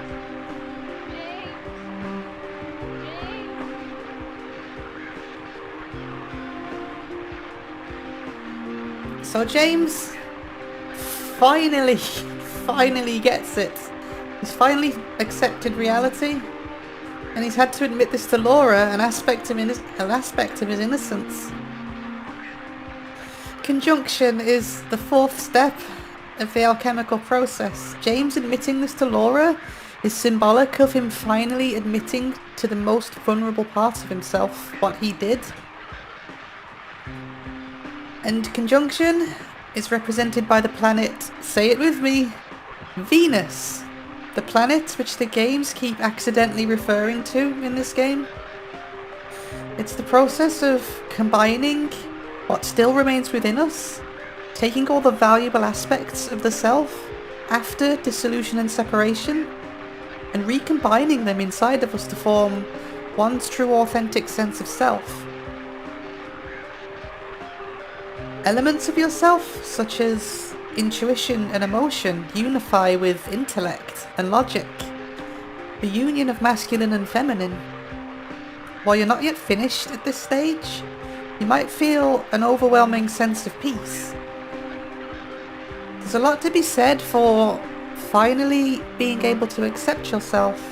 As I said so many hours ago at the start of this series, the hardest person to make peace with is yourself. Finally, James is here, but like I said, we aren't finished. Mary is still beckoning James. He's still being beckoned within his unconscious.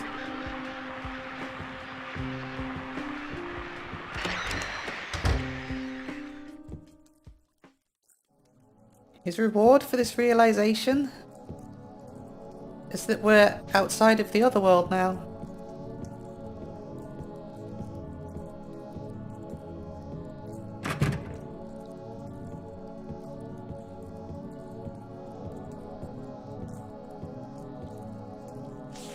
We have no flashlight, no torch.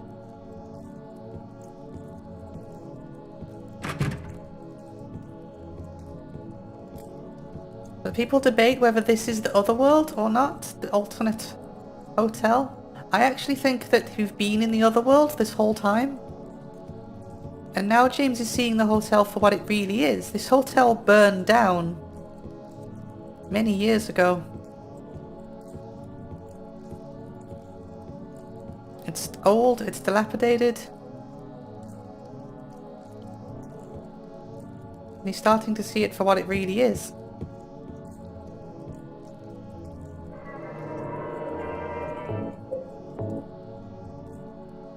We just have a little bit to go. And next time, I think we'll beat it. And I look forward to seeing you then. Bye bye.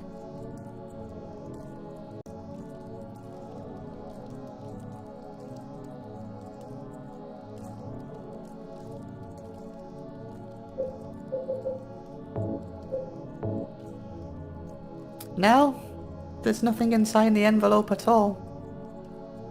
The letter wasn't real, it was all part of the delusion. But Laura's letter?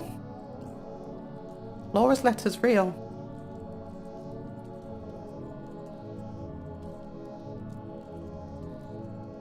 Mary was alive a week ago.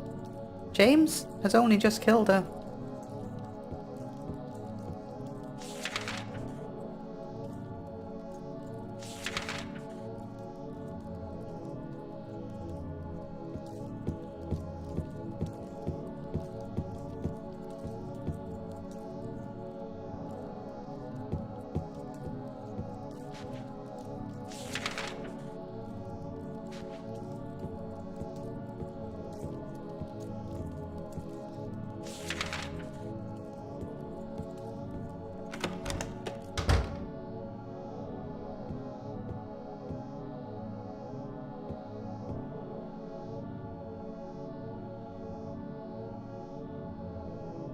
Mary's going to die? You must be joking. Must be joking. I'm very sorry. But you're a doctor. It's your job to heal people. How can you just let her die? Please, calm down. As her doctor, I promise I'll do what I can. But there's still no effective treatment for her condition. How long does she have? I'm afraid I'm not sure. 3 years at most. Perhaps 6 months. It's impossible to say with certainty.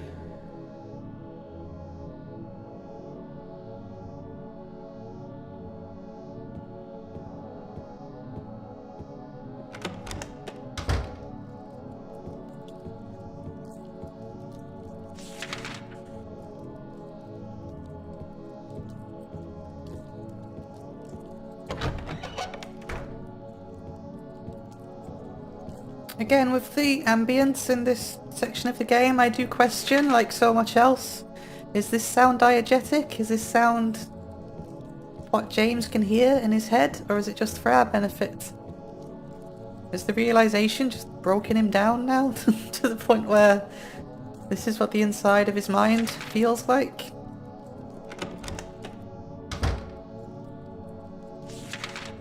So, room 202 teleports us over to room 219.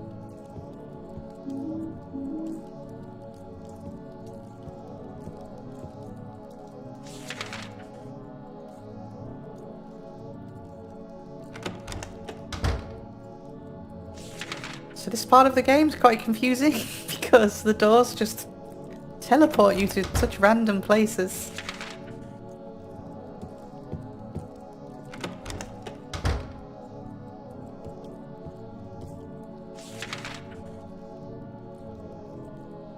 I think we just need to go down here.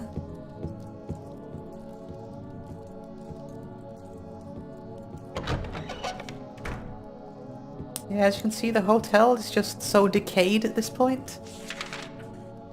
I like to think, in my interpretation, this is what the hotel actually looks like. What if Silent Hill being abandoned for so long? It's hinted at that it burned down, but I'm not 100% sure on that.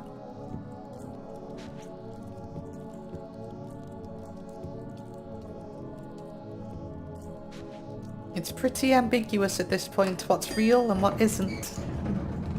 No, I say at this point, it's just pretty ambiguous what's real and what isn't.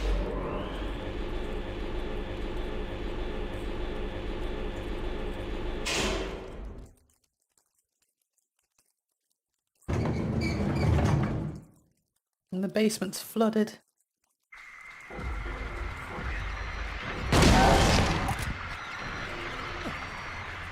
Bringing back this theme of water again.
Gonna need a faster weapon, I think.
be the only one left.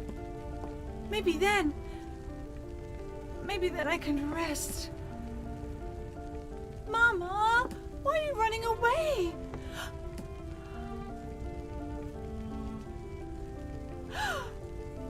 You're not my mama. It's you. Oh, I'm sorry. Angela, no.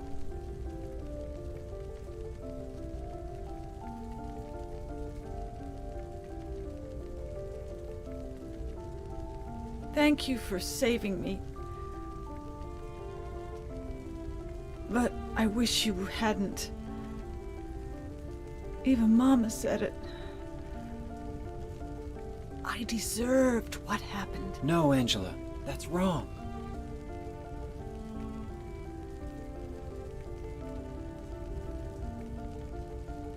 No, don't pity me. I'm not worth it.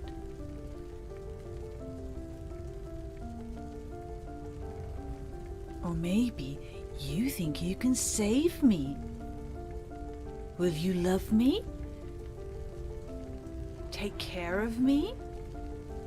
Heal all my pain?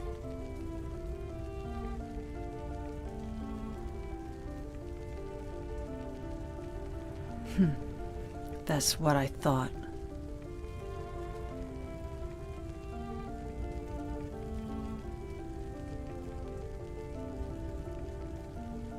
James, give me back that knife. No, I won't. Saving it for yourself? Me? No, I'd never kill myself.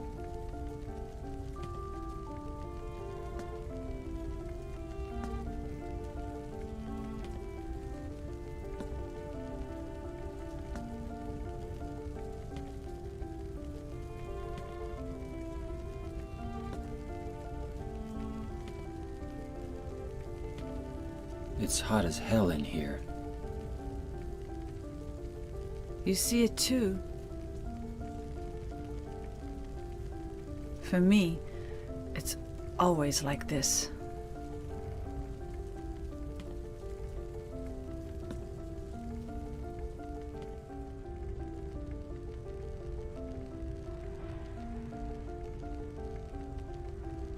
Poor Angela.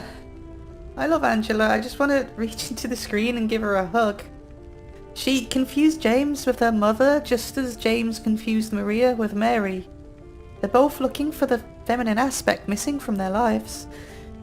She feels intense shame for what happened to her and the things that she did. She asks James if he's saving the knife for himself, to which he responds, "No, I'd never kill myself." Which, you know, just isn't true. That's why he came here. His saying that could either mean growth or denial, whichever way you want to look at it. Angela, though, she's given in to despair. James should be feeling just as much shame as Angela is, but he's already gone through over half of the alchemical process at this point. He's found his peace, for better or for worse. She's failed to learn the same lessons, and James rejected this aspect of himself at this point. The fifth step in the alchemical process is fermentation, the rejection of the old self and the rebirth of the true higher self, also known as the burning away of the old self to allow the rebirth of the new self. This step is represented by the planet Mercury. The dev team put all of this fire here by accident. It doesn't mean anything. I know people who use subtext and they're all cowards. I love the line, "For me, it's always like this." It's really hinting at the notion that people in Silent Hill, they're not seeing the same things at the same time. Again, this could be a look into Angela's version of the town, Angela's unconscious mind. It's that element of perception that's come up again. And Angela walks into the fire. We don't see Angela again.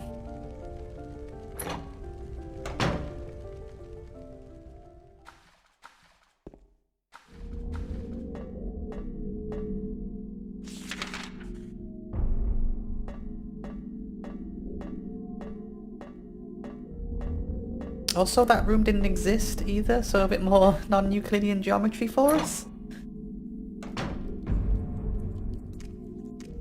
And the hotel's getting more and more dilapidated as we go. As James's perception of reality breaks down, or James's delusion starts to break down. Reality starts to seep back in. Lots of fire department things, tape. So yeah, this is what made me believe that the hotel burnt down, and now James is seeing it for what it really is. I don't subscribe to the theory that this is actually the other world. I think this is now the real world. Or at least James's perception of his delusion is starting to break down and the real world is starting to seep back in. Now he realizes what he's done. Of course, it's not the real world, like our world. His unconscious mind's still very much being projected outwards.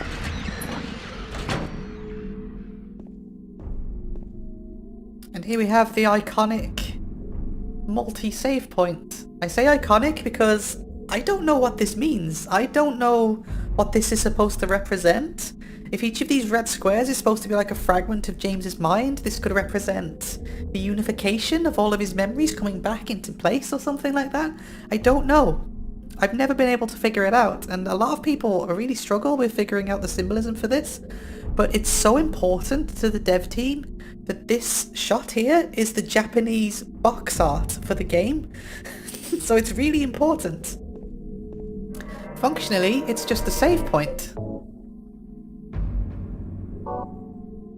I'd love to hear your theories on what this might actually mean, because I don't know. I've always been stumped on it.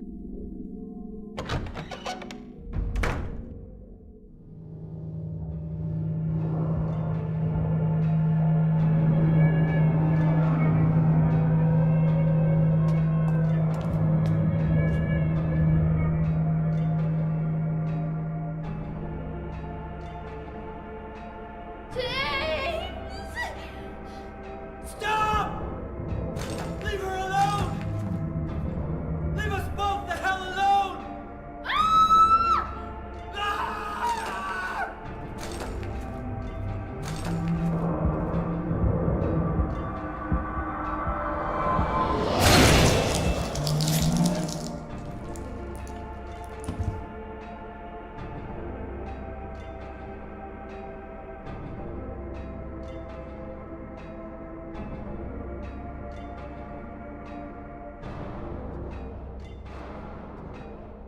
I was weak. That's why I needed you. Needed someone to punish me for my sins. But that's all over now. I know the truth. Now it's time to end this.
I do not remember that fight taking that long.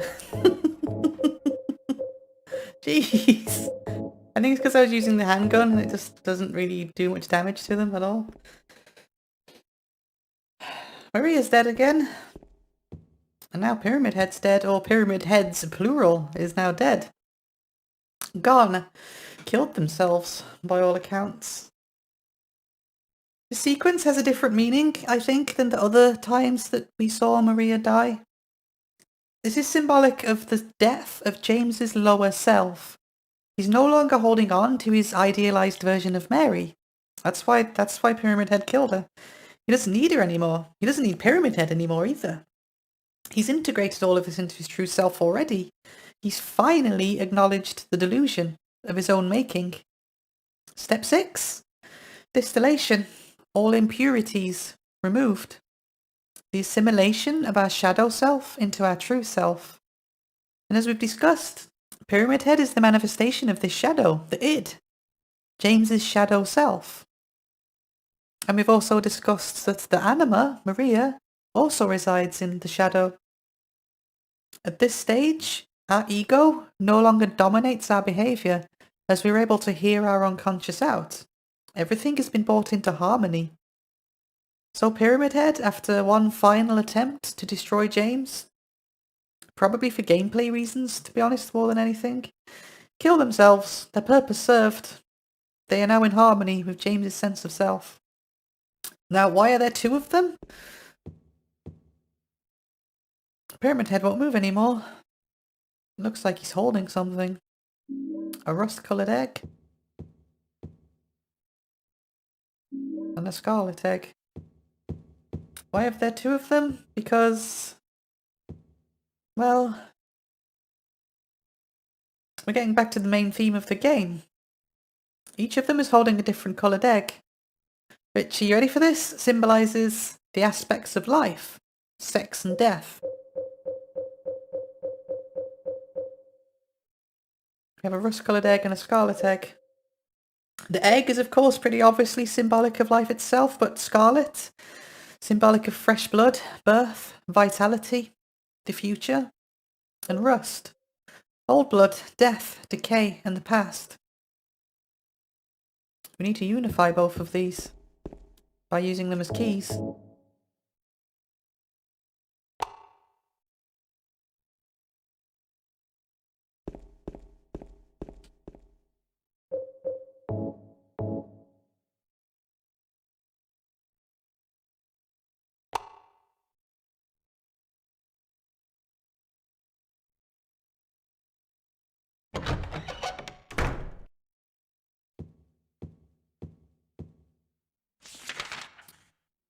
So all of this is our attempt to get out of the hotel. We don't need to be here anymore.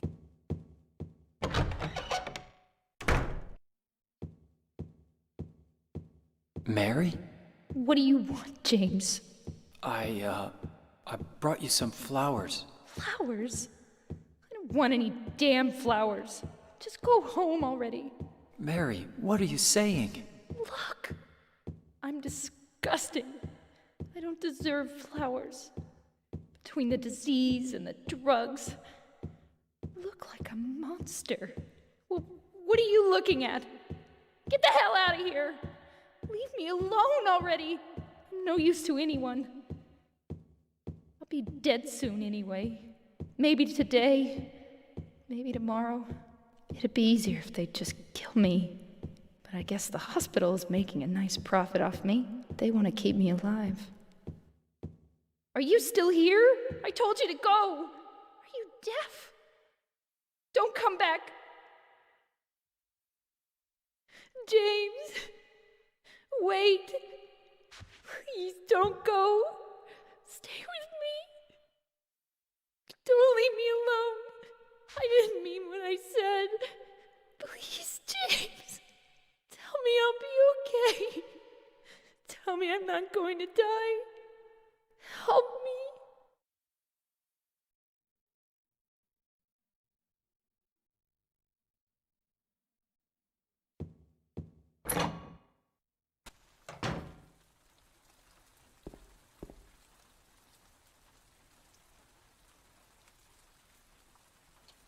It's raining again. So far over the series, whenever it's been raining, it means we're in the other world.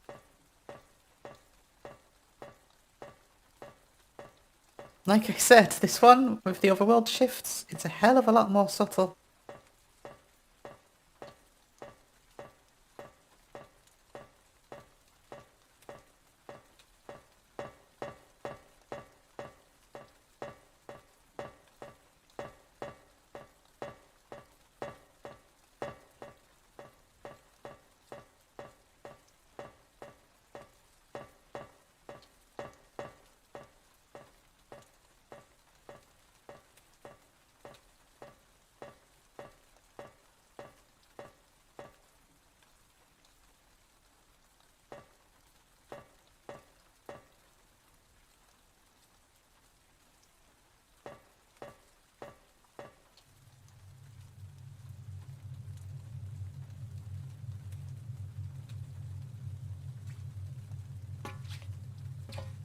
Mary?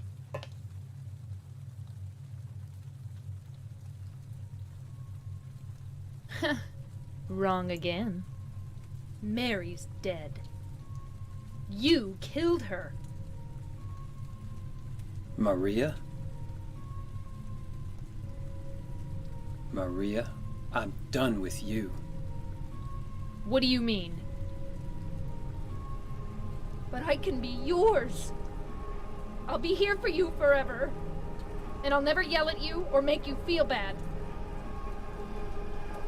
That's what you wanted. Now I understand. The problem is, you're not married. No, James. I won't let you. I'll never let you have your Mary back.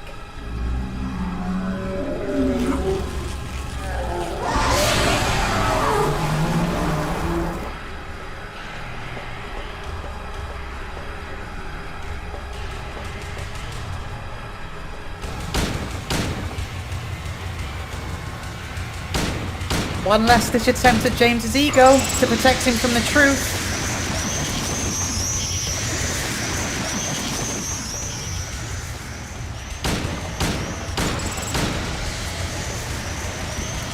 But James, he chooses not to do this, because he's awake now.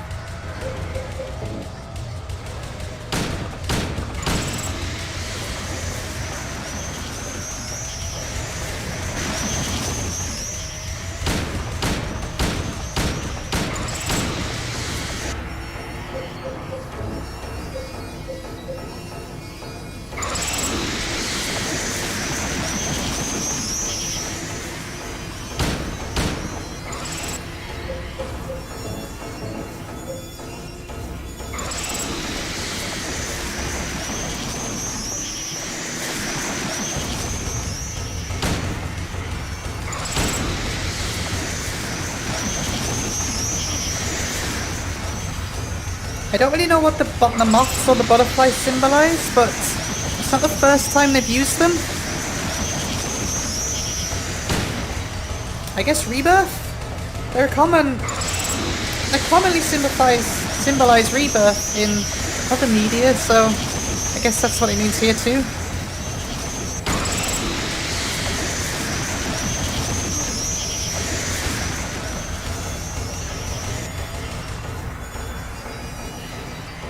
Oh, I need to reload. Oh, good.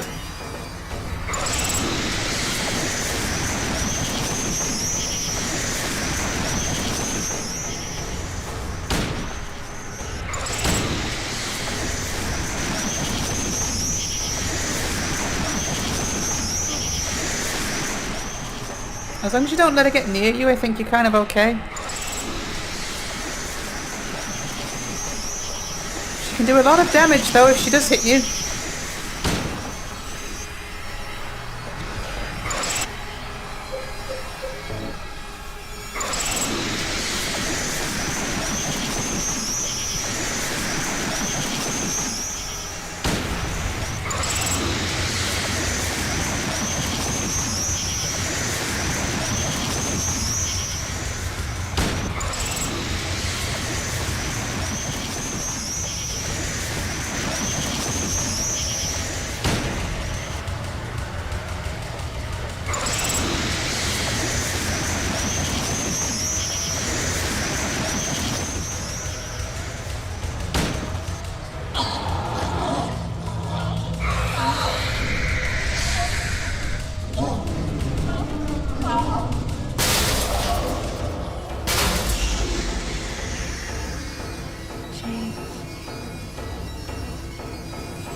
Mary? James.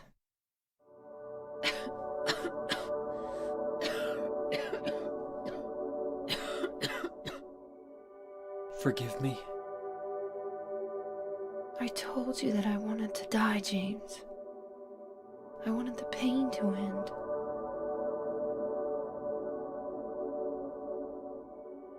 That's why I did it, honey.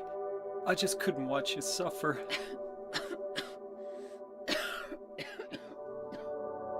No. That's not the whole truth. You also said that you didn't want to die. The truth is, part of me hated you for taking away my life. You killed me, and you're suffering for it. It's enough, James.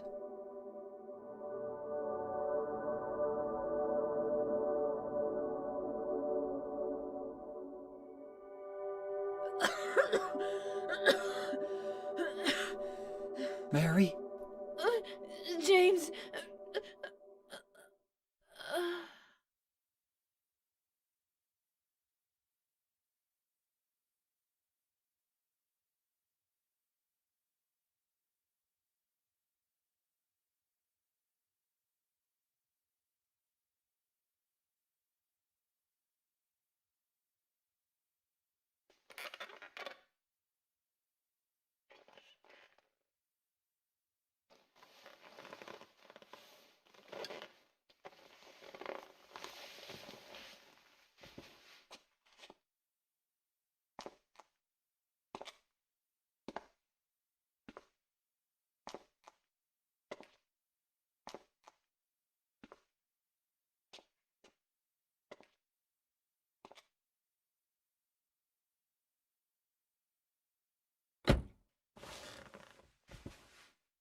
Now I understand the real reason I came to this town.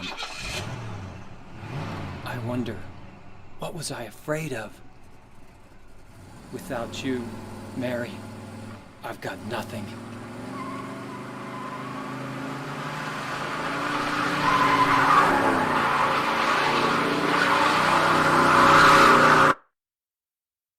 Now we can be together. In my restless dreams, I see that town. Silent Hill. You promised you'd take me there again someday, but you never did. Well, I'm alone there now, in our special place, waiting for you. Waiting for you to come to see me. But you never do. And so I wait, wrapped in my cocoon of pain and loneliness. I know I've done a terrible thing to you. Something you'll never forgive me for. I wish I could change that. But I can't. I feel so pathetic and ugly laying here, waiting for you. Every day I stare up at the cracks in the ceiling, and all I can think about is how unfair it all is. The doctor came today. He told me I could go home for a short stay. It's not that I'm getting better. It's just that this may be my last chance. I think you know what I mean. Even so, I'm glad to be coming home. I've missed you terribly. But I'm afraid, James. I'm afraid you don't really want me to come home. Whenever you come see me, I can tell how hard it is on you. I don't know if you hate me or pity me, or maybe I just disgust you. I'm sorry about that. When I first learned that I was going to die, I just didn't want to accept it. I was so angry all the time, and I struck out at everyone I loved most. Especially you, James.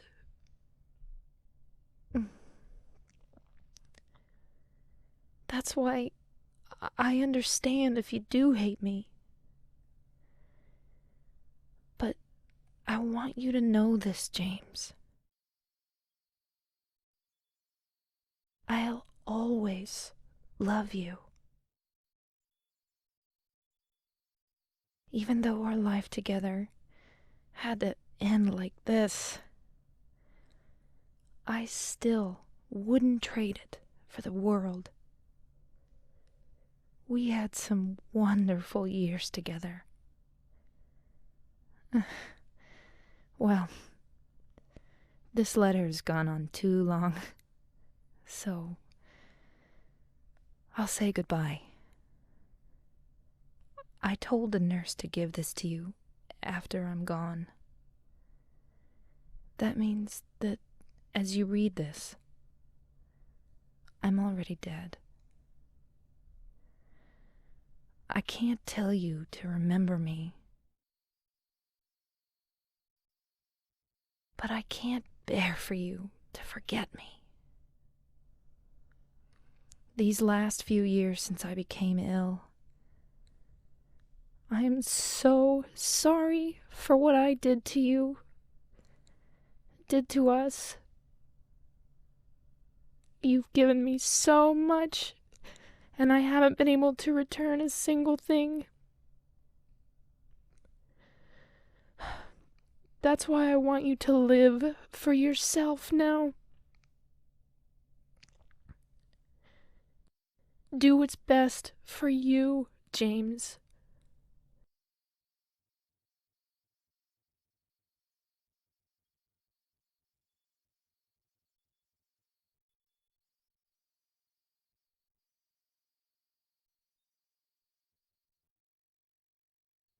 James, you made me happy.